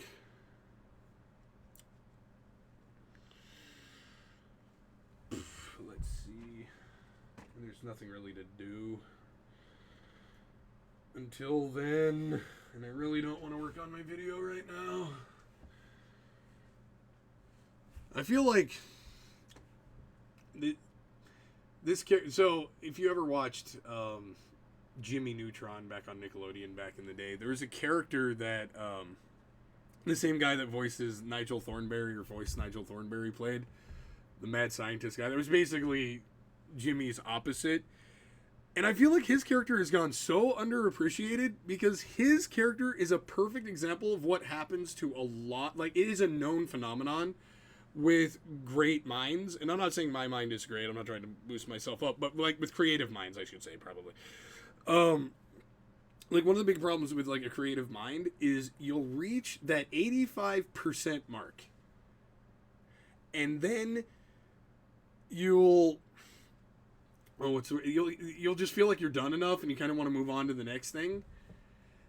And that is perfectly encapsulated in Finbar Calamitous' character, where he's the scientist that that can never finish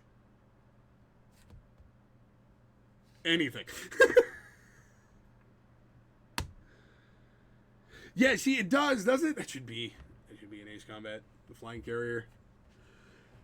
See, that stuff, there should be a game like that where it's not just, like, I love the anime stuff in Ace Combat. I mean, I've never really called myself much of an anime fan. I just don't discount it. I appreciate it as much as I appreciate anything else.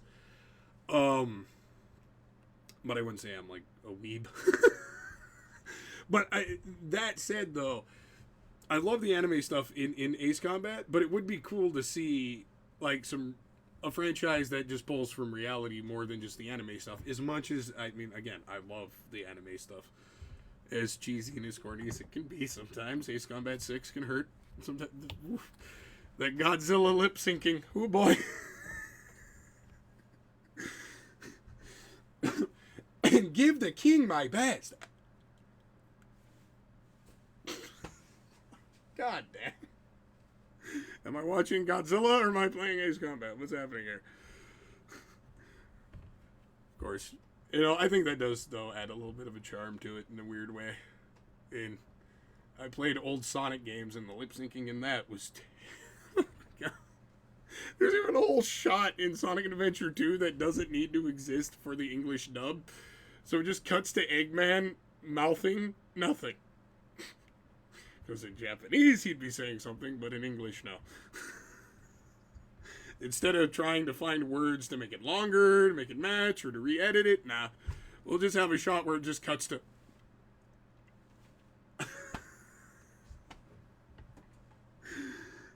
but there's a charm to that. That is probably my biggest gripe with Ace Combat 6, other than the story being rewritten halfway through. That irritated the shit. By the way, you're this wife's husband, or this woman's husband, and this is your daughter, and this is the story. Okay, cool. We're established because you're the character with the face cut off in the glare, as is usually the trope in Ace Combat games. Oh, by the way, no, that character died. Wait, I'm dead? No, I'm not dead. Wait, what? Oh, that was just some random guy we never got the face for.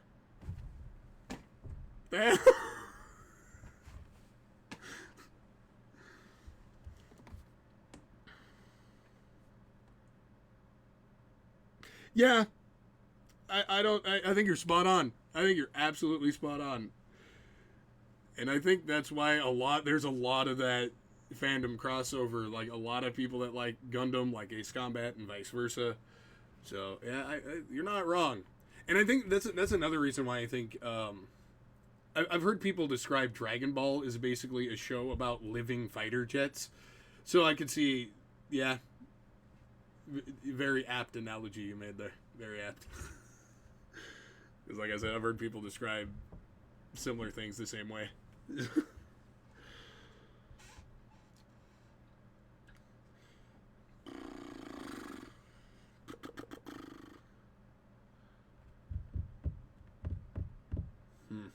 Oh my god, you can still see the price tag on here. That ruins the aesthetic. Oh, come on.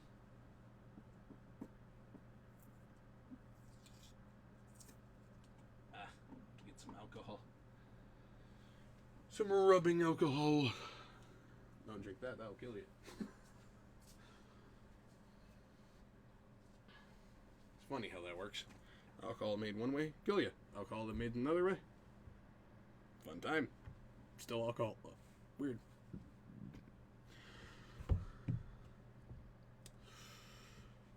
But yeah,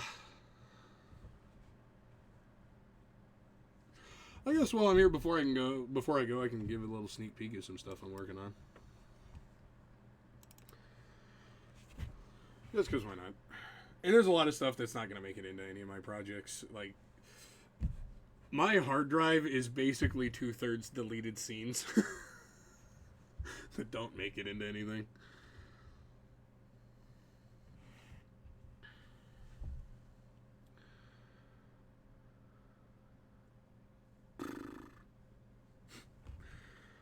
Come on, mate.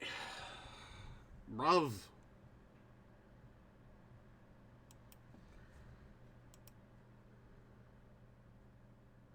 I still have it on here, too. So this is something else I'm working on.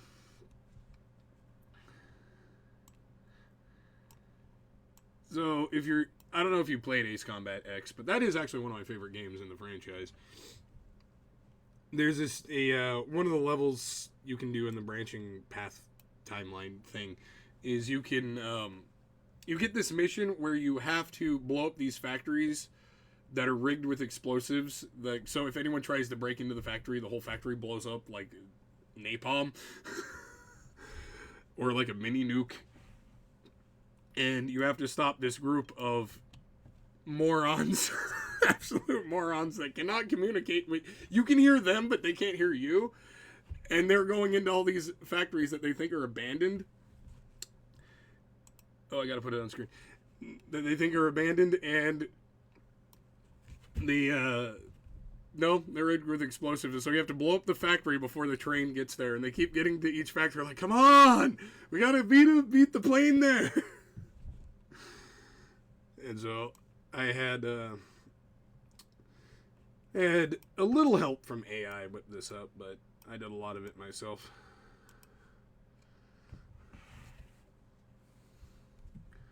But that's the train, because there's some really cool trains in Ace Combat that just kind of go unappreciated, I feel. Yeah, see, me too. I feel like Infinity was a missed opportunity. And then it left on that cliffhanger. That really made me mad.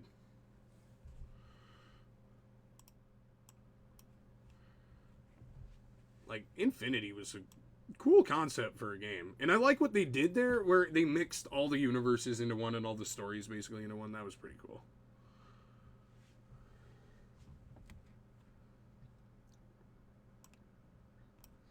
Yeah, been working on this.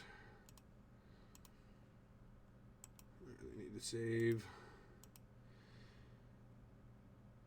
And then what other project? Oh yeah, should probably get what? Yeah, as you can see, I was working on. This is a bunch of stuff for a video game I'm working on. I say my team is working on. I'm doing honestly very little. I feel my team is doing most of the work, as they should. I mean, that's let the people that know what they're doing do what they know what they're doing.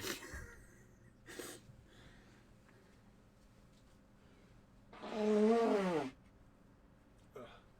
blow my nose there, sorry.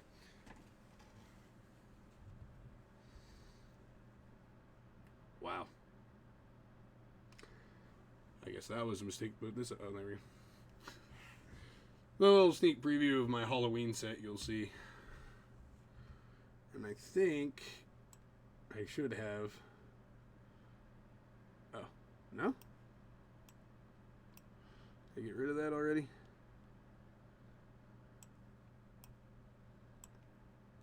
Yeah, I got rid of that already. I think I turned that off. Oh, there we go.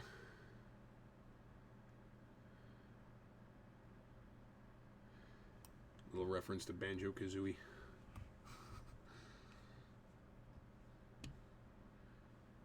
But here's a fun thing. Most people don't really get a full tour of the hangar, even though my intro kind of does that. Let me show this off a little bit. Oh my god, it is so laggy. It is not like this. You know what, let's turn that off.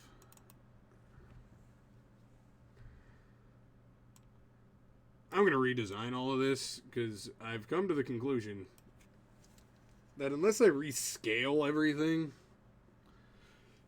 it's like make everything a lot smaller, which would just kind of look off. This wouldn't look right, and I can't fit a lot of the stuff I want to in this hangar, so I'm going to redesign a lot of it. Oh my god.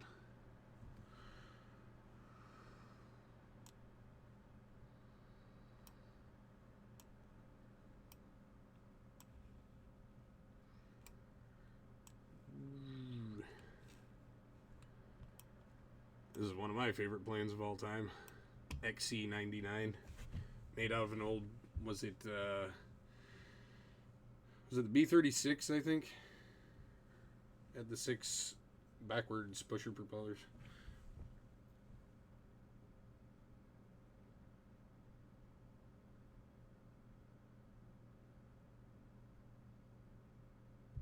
Oh, yes, you know about that. That's fun. You know about the Galaga connection. Yeah, I'll be honest, it's a little goofy, but I agree and disagree. I think it would be kind of fun because I just think it would be silly if they were to do that.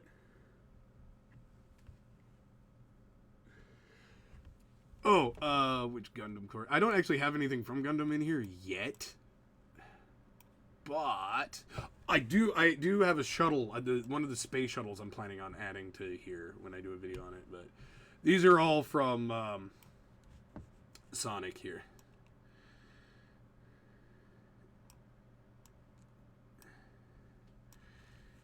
And then those are the planes they're based off of. I tried to do in my hangar the sort of the method to the madness is I try to group things like things together and what inspired things together.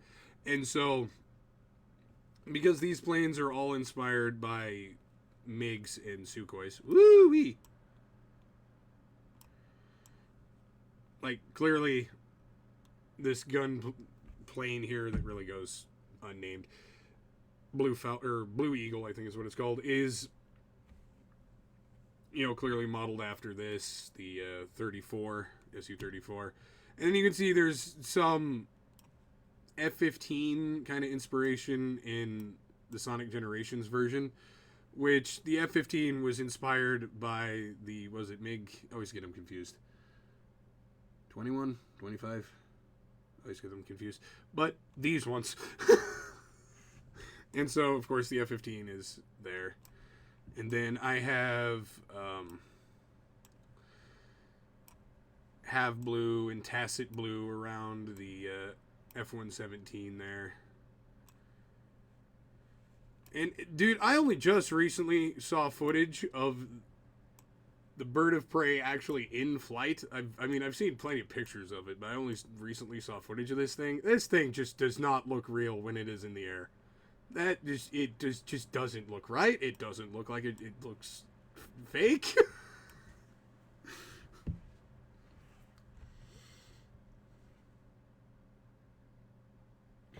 Yeah, we all have different tastes, and that's the thing. I always like to hear what people, like, hey, I like this plane. Oh, I like this one better. Oh, really? Like, I'm always open to that kind of stuff. And then here's a few custom airplanes that I've had help AI. AI helped me design these, but I basically came up with the full design myself for most of it. That's based off of the Aurora. That's sort of like a mix between a Frogfoot and a A10. And if you can't tell, I have a real thing for ancient Egyptian-y things, so all my custom design stuff has that ancient Egyptian feel to it. And then, of course, Von Daniken's favorite. I did watch Ancient Aliens back in the day for sci-fi ideas. I thought the show was pretty stupid, but I thought, hey, you know what? Chariots of the Gods is a good place to look for science fiction ideas. You can tell Halo took a ton of inspiration from that. And I will admit, that is weird that the Aztecs were like, hey, let's make this. Why? Why does it look so much like an airplane? That is so weird to me. Because, again, is the idea of a balsa wood glider all that, like, unrealistic? Because there's evidence that suggests that, and I think a lot of it is debated whether or not it's real, but that, like, ancient Egyptians had toy gliders and stuff, so it doesn't have to be Ancient Aliens for it to be sci-fi or, it could just be the little toy a kid had. It doesn't have to be any sci-fi ridiculous shit. Yes, okay, it was the 25. I was correct. Or halfway correct.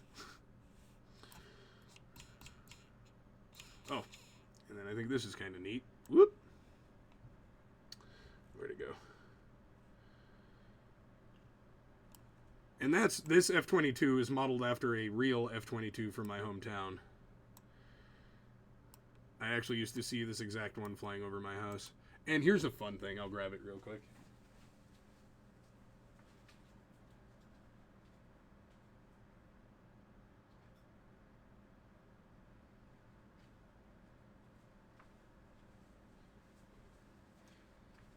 But I actually have... I'll turn this off real quick. I actually have this as a real model. So. ED Raptor 01. It's kind of hard to see on the camera, but it says Raptor 01 on it with the 001 and everything.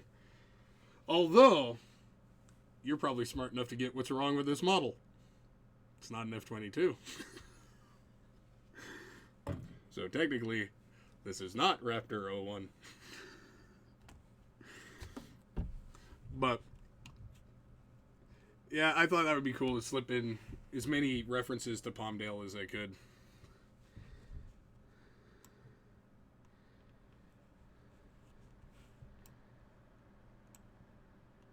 And of course, my favorite favorite Ace Combat 3-esque airplanes, I would say. Favorite coffin planes. There we go. Planes with the coffin system.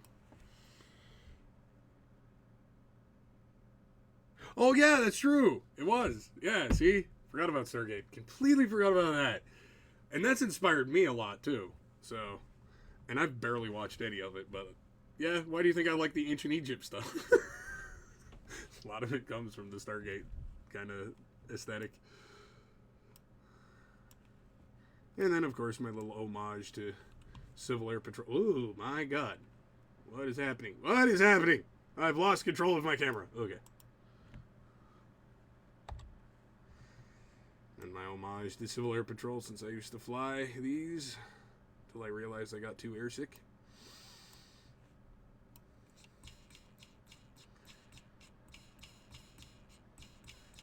And of course, both versions of the Morgan.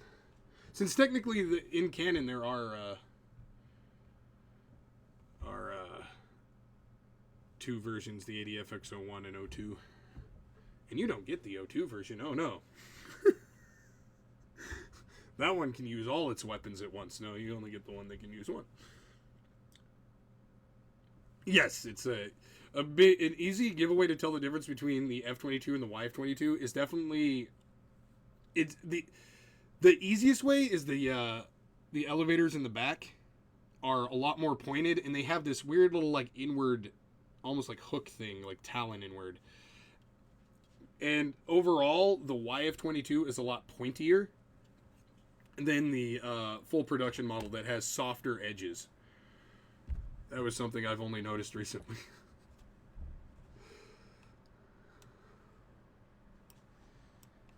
I have the this model I made completely from scratch, no help with AI at all. That's the 335, the Lindworm. My first video on my channel, and probably, I think it's one of my most viewed. And I think that's also because when you search up the Lindworm in like on Google, my video is like one of the first image searches that comes up, or image results.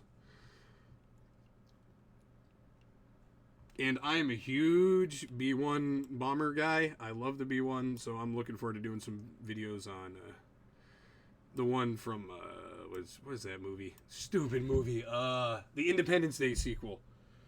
Oh god, that movie sucked. Fighter jets in that movie were rad. And I watched the behind the scenes, and actually how they made the movie was actually pretty cool. A lot of the scenes in the fighter jets, no joke, they first they filmed them in the studio, and then they had to have some pickup shots, and all the pickup shots were just done in a gaming chair. Like, that is just so cool.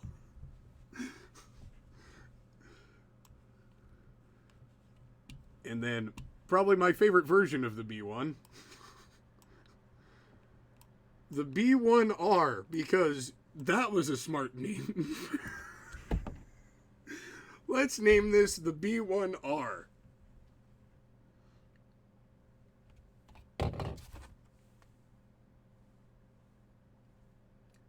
Does that say boner, sir? Oh. There was a time when Boeing and the Air Force literally named a plane the Boner. And here it is.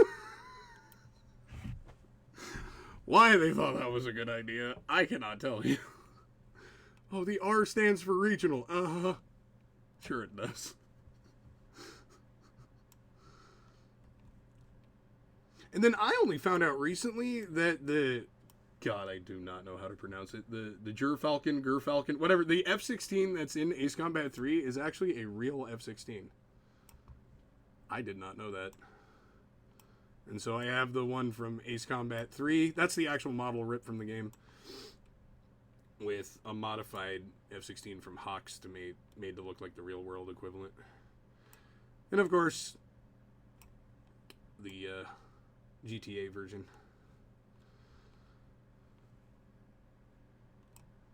And yes, if you notice, the color scheme, these are the planes I'd see around my hometown all the time.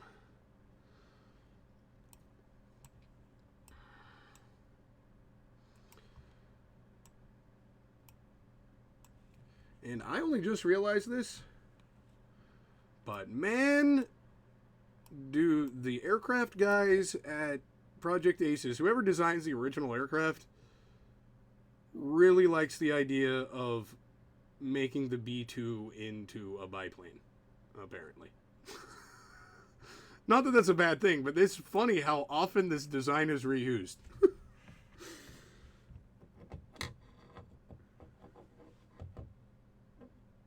Yeah, dude. Actually, because it's gonna be a while before I get to it. Oh, I totally forgot that I didn't have that on screen. Yeah, I don't know why they my Project Aces, but I'll let's see where else. I'll pull it up on screen here in a second because I actually have a little animation of the B1R I made. That I'm not gonna use it for a long time. Gotta find it though.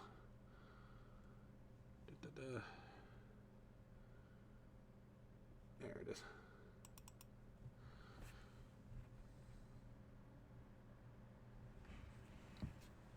Because there was actually a concept to add the same gun that a I think it was that an Apache would use. They would basically turn the B1R into, or a B1 at least, into a supersonic AC-130. Yes? Why is Call of Duty? Why is Ace Combat? Why has no one put this in a game? Oh, I would love that. And they did even talk about adding a tactical laser system to it, too. That would be so cool. Oh, I didn't realize the airplane stopped. Uh-oh. I have to rework that animation. Whoopsie. And this is some stuff I've been sharing in the Ace Combat community, so hold on, where'd it go? I grabbed it.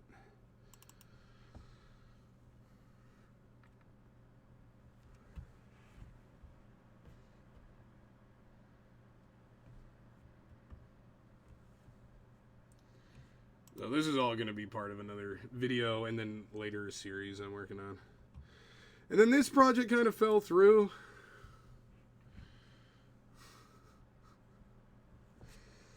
I was gonna do a video very similar to Fictional Horizons videos about Hoffnung, but that didn't work out. I'm not that good. So that's all that was really rendered out or left over from that. I think I have a few things that were test renders.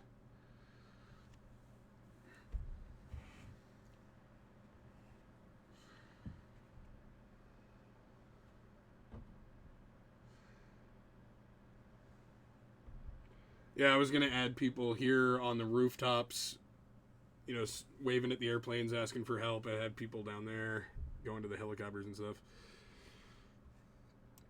But do I have any more of my Hoffnung stuff? No? Oh, yeah, here's one.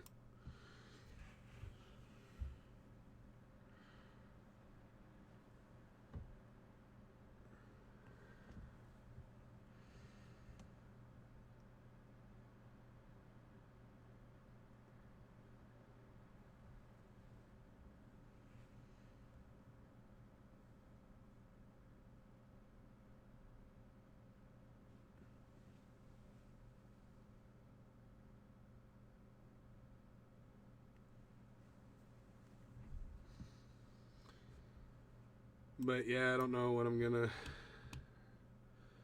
end up doing with all this now. Because again, these are all test renders, so just to see if everything looked right. Oh, go away. Did I stop touching the mouse? Will it go away? No. There we go. B-52s fly over.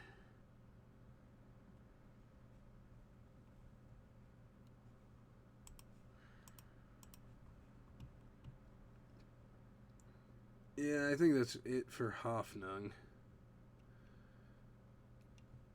No, actually. I have this.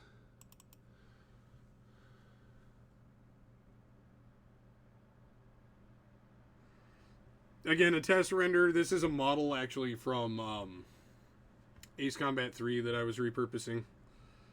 Because it's really not meant to be seen this up close. This kind of doing the test render there.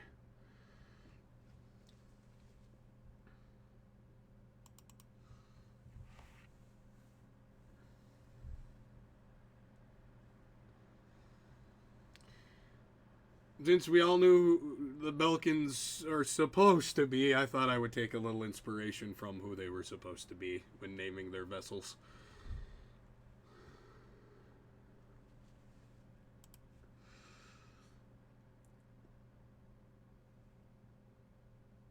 Oh yeah, I gotta re-render this, but here's an animation of the plane you want me. See, I did start on the video. I just need to get back to it. For some reason, the tail number texture is upside down. I need to fix that. Thanks, man. No, really, I mean, actually, thanks. Like, I really do appreciate it. This animation goes on for a while.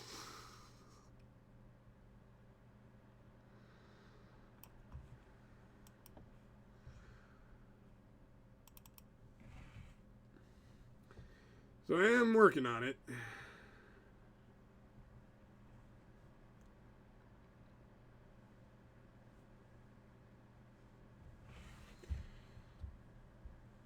Because, yes, I really do love that plane. I really do want to make a video on it. Obviously, this is one of my favorite planes of all time, and another one will enter frame.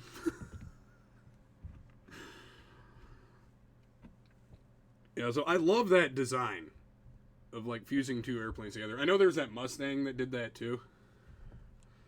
Was it the XP86 or something like that?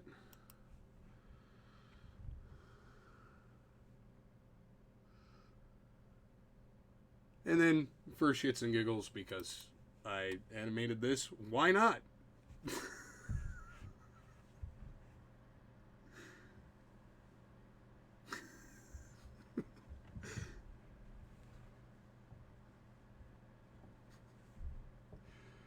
Because I could. Oh, and I don't think this is going to make it into the video, and I spent a lot of time rendering this. For whatever reason, it really hated that the texture I used, like the reflection texture I used on the Agayon.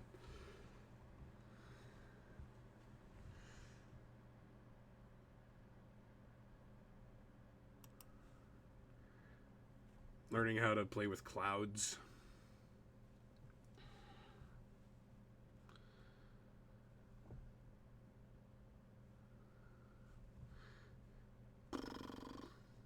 Oh yeah, and this was for a video I was working on for a podcast, but we haven't done an episode in a while, so...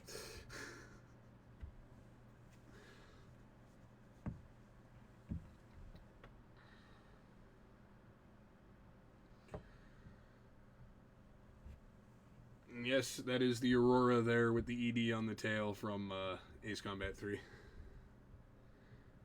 I'm sorry, as much as I love watching like Rex's Hangar and Found and Explained and all that, and Sandbox, I'll be honest, I'm not buying that the Aurora was the B2. I'm not buying that for a second. Because people in Palmdale, I never saw anything, but plenty of other plane spotters in the area clearly saw what matches the description of the Aurora.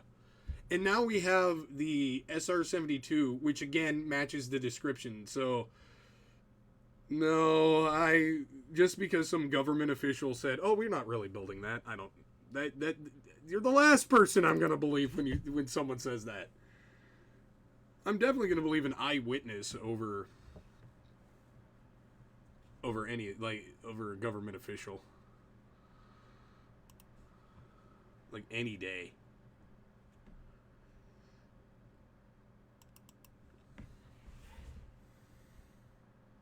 '82, that's what it was called. I knew I was off, but I knew it was an 80 something.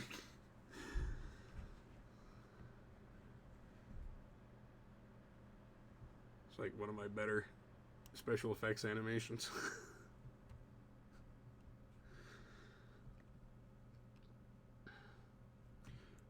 But yeah, these are all projects that have either gone nowhere or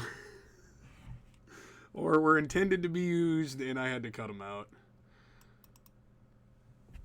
This one's kind of fun because this is all references to places around Palmdale or things in.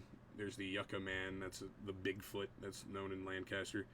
That's actually a joke from Scrubs going to Palmdale, and it's funny. I don't know who came up with that one, but I use that in a lot of my stuff now because Dr. Cox is one of my favorite characters in anything.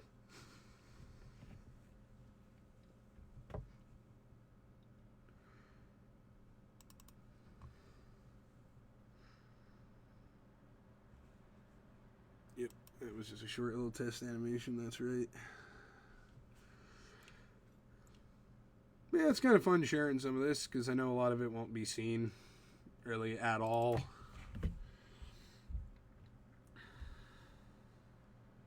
Now that yellow flying wing, I actually saw in person, actually at an air show. That was pretty cool. The one at the end with the propellers. And of course, the Horton, I've seen that in plenty of museums. I think the San Diego one is where they have a good one.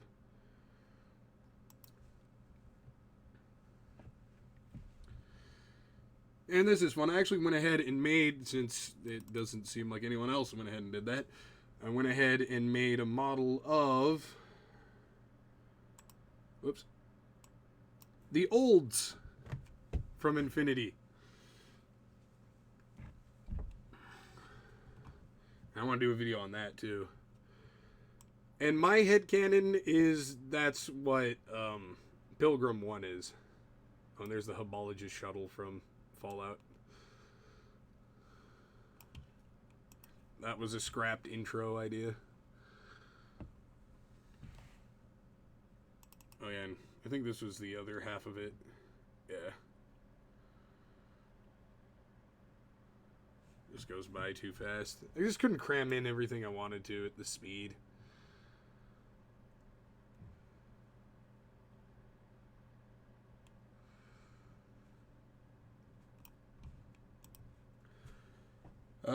It sounds like the wife is finally up, so I should probably think about heading out.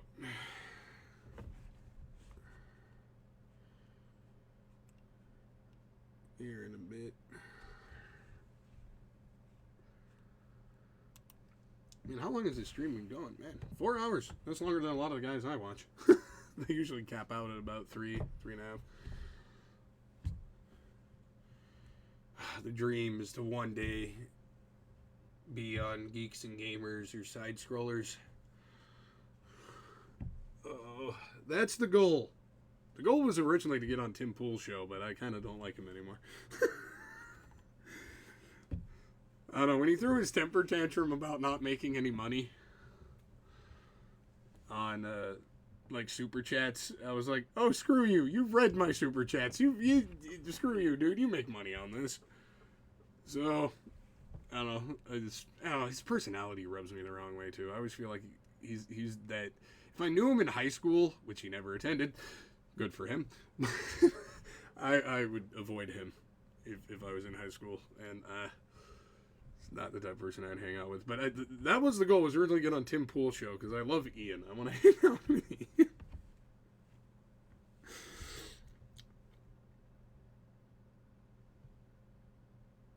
Oh yeah, I've heard about that. And then hold on, I gotta remember. Yeah. If I remember, Neon Gundam. Is that the one I'm thinking of? No, I'm thinking of something else. Sorry, Neon Ship from. I don't know why I thought Gundam there. But I know what you're talking about.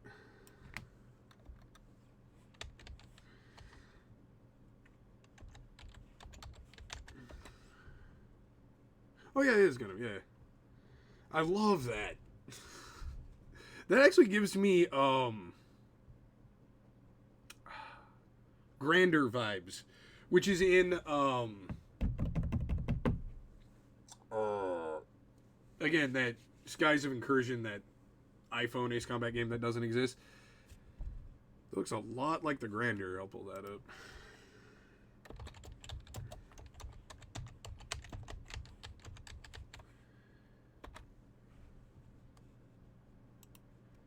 Come on. There is a different model of it, like an early prototype model of it. I have the 3D model of it, but because I know that just looks like the Gleipnir. That's the Canon one. But how it was originally depicted,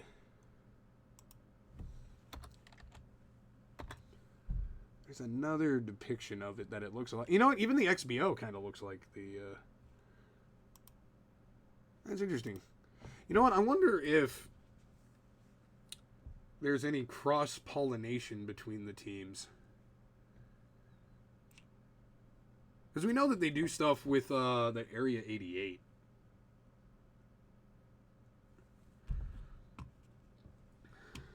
Let's see. I can find... Actually, I have the model myself. I'll just pull it up.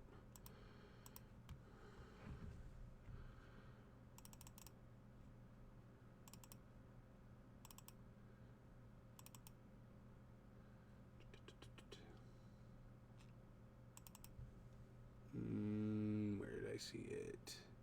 This is an old folder that I have not properly organized. There it is. Give it a second to pull up.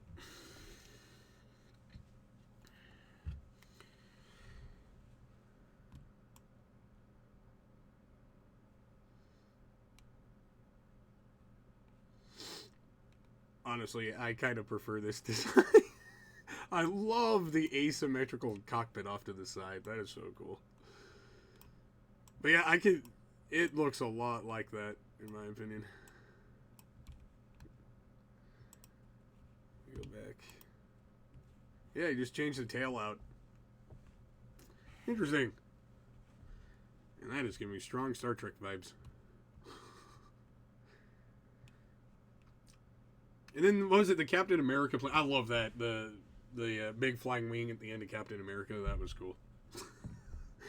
I was like, my dad was getting annoyed with me in the theater. It's like, it's so cool. It's so cool.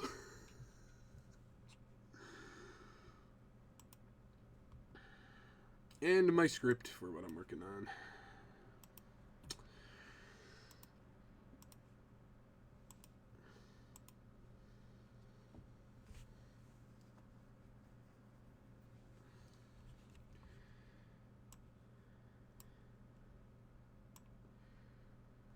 And a fun little bit of trivia, the gate that I use to enter the multiverse, in air quotes, in my series is actually based off of the one from the Full Metal Alchemist movie. But what have you written? Given Belkin fuckery, there's probably... Yeah, no shocker there, because if they worked on the... yeah, that would not surprise me. If XBO scientists were working on the Agaion fleet, then sure as hell there were definitely... Because giant flying wing that screams Belkin all over it.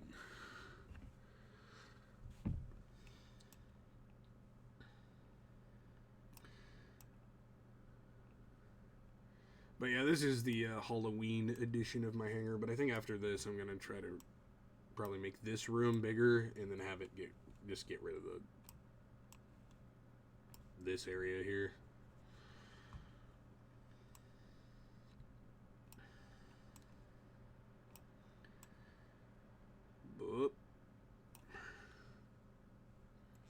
Did I do the... Yeah. And fun fact, this is a... this SR-71 here is based off of a real one at Blackbird Park in Palmdale. I took the tail number straight off of the real one. I didn't know this, though, but there's actually... Oh, thank you. There's actually a hidden piece of tail art that they just uncovered on one of them that's out there. I think it was the A12. That might actually be what this one is. I think this is the A12. Is it? Yeah, it's the A12 because of that. But yeah, it's the only place... My hometown is the only place in the world where they have an A12 and a SR-71 side by side. And on one of them, I forget which one. I think it's the A12, actually. There's a shark that was totally hidden. They had no idea it was there. There's a silhouette of a shark that they just did some restoration work on it and discovered it. Like, that's pretty cool.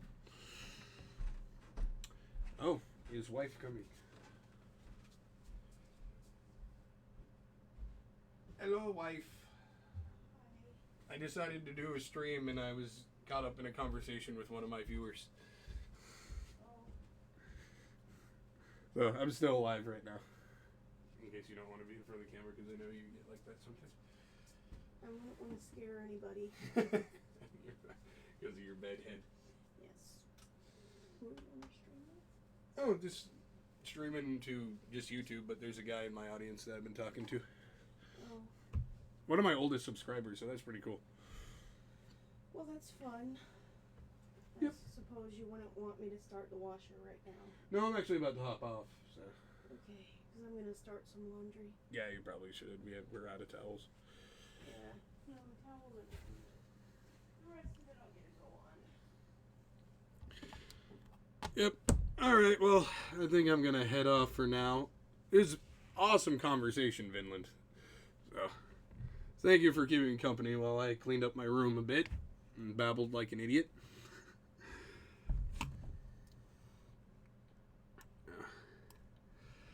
But yeah, I think I'm going to head off now. So, I'll see you around. Keep an eye on, definitely keep an eye out for my Halloween video that should be out on Halloween, I think. I was thinking about maybe doing it earlier, but I think it's going to be out Halloween night. So. And if you're interested in any history stuff, it does, believe it or not, I ended up on a podcast somehow with one of the guys behind Coast to Coast AM, which was one of the big sources for Ancient Aliens. So, yeah, the streams I'm in, I'm with him, and it gets kind of Ancient Aliens-y, so if that's not your thing. But, yeah, if you definitely want to see more of my, like, I guess, in front of the camera stuff, I did a couple podcast appearances with a group called Dingecast. That's what those action figures were referencing. That's why I brought that up. But yeah, I'll see you around. Definitely see you in my Halloween video for sure. That should come out in a couple days. So, all right, peace. Put on the stream is over thing for a little while.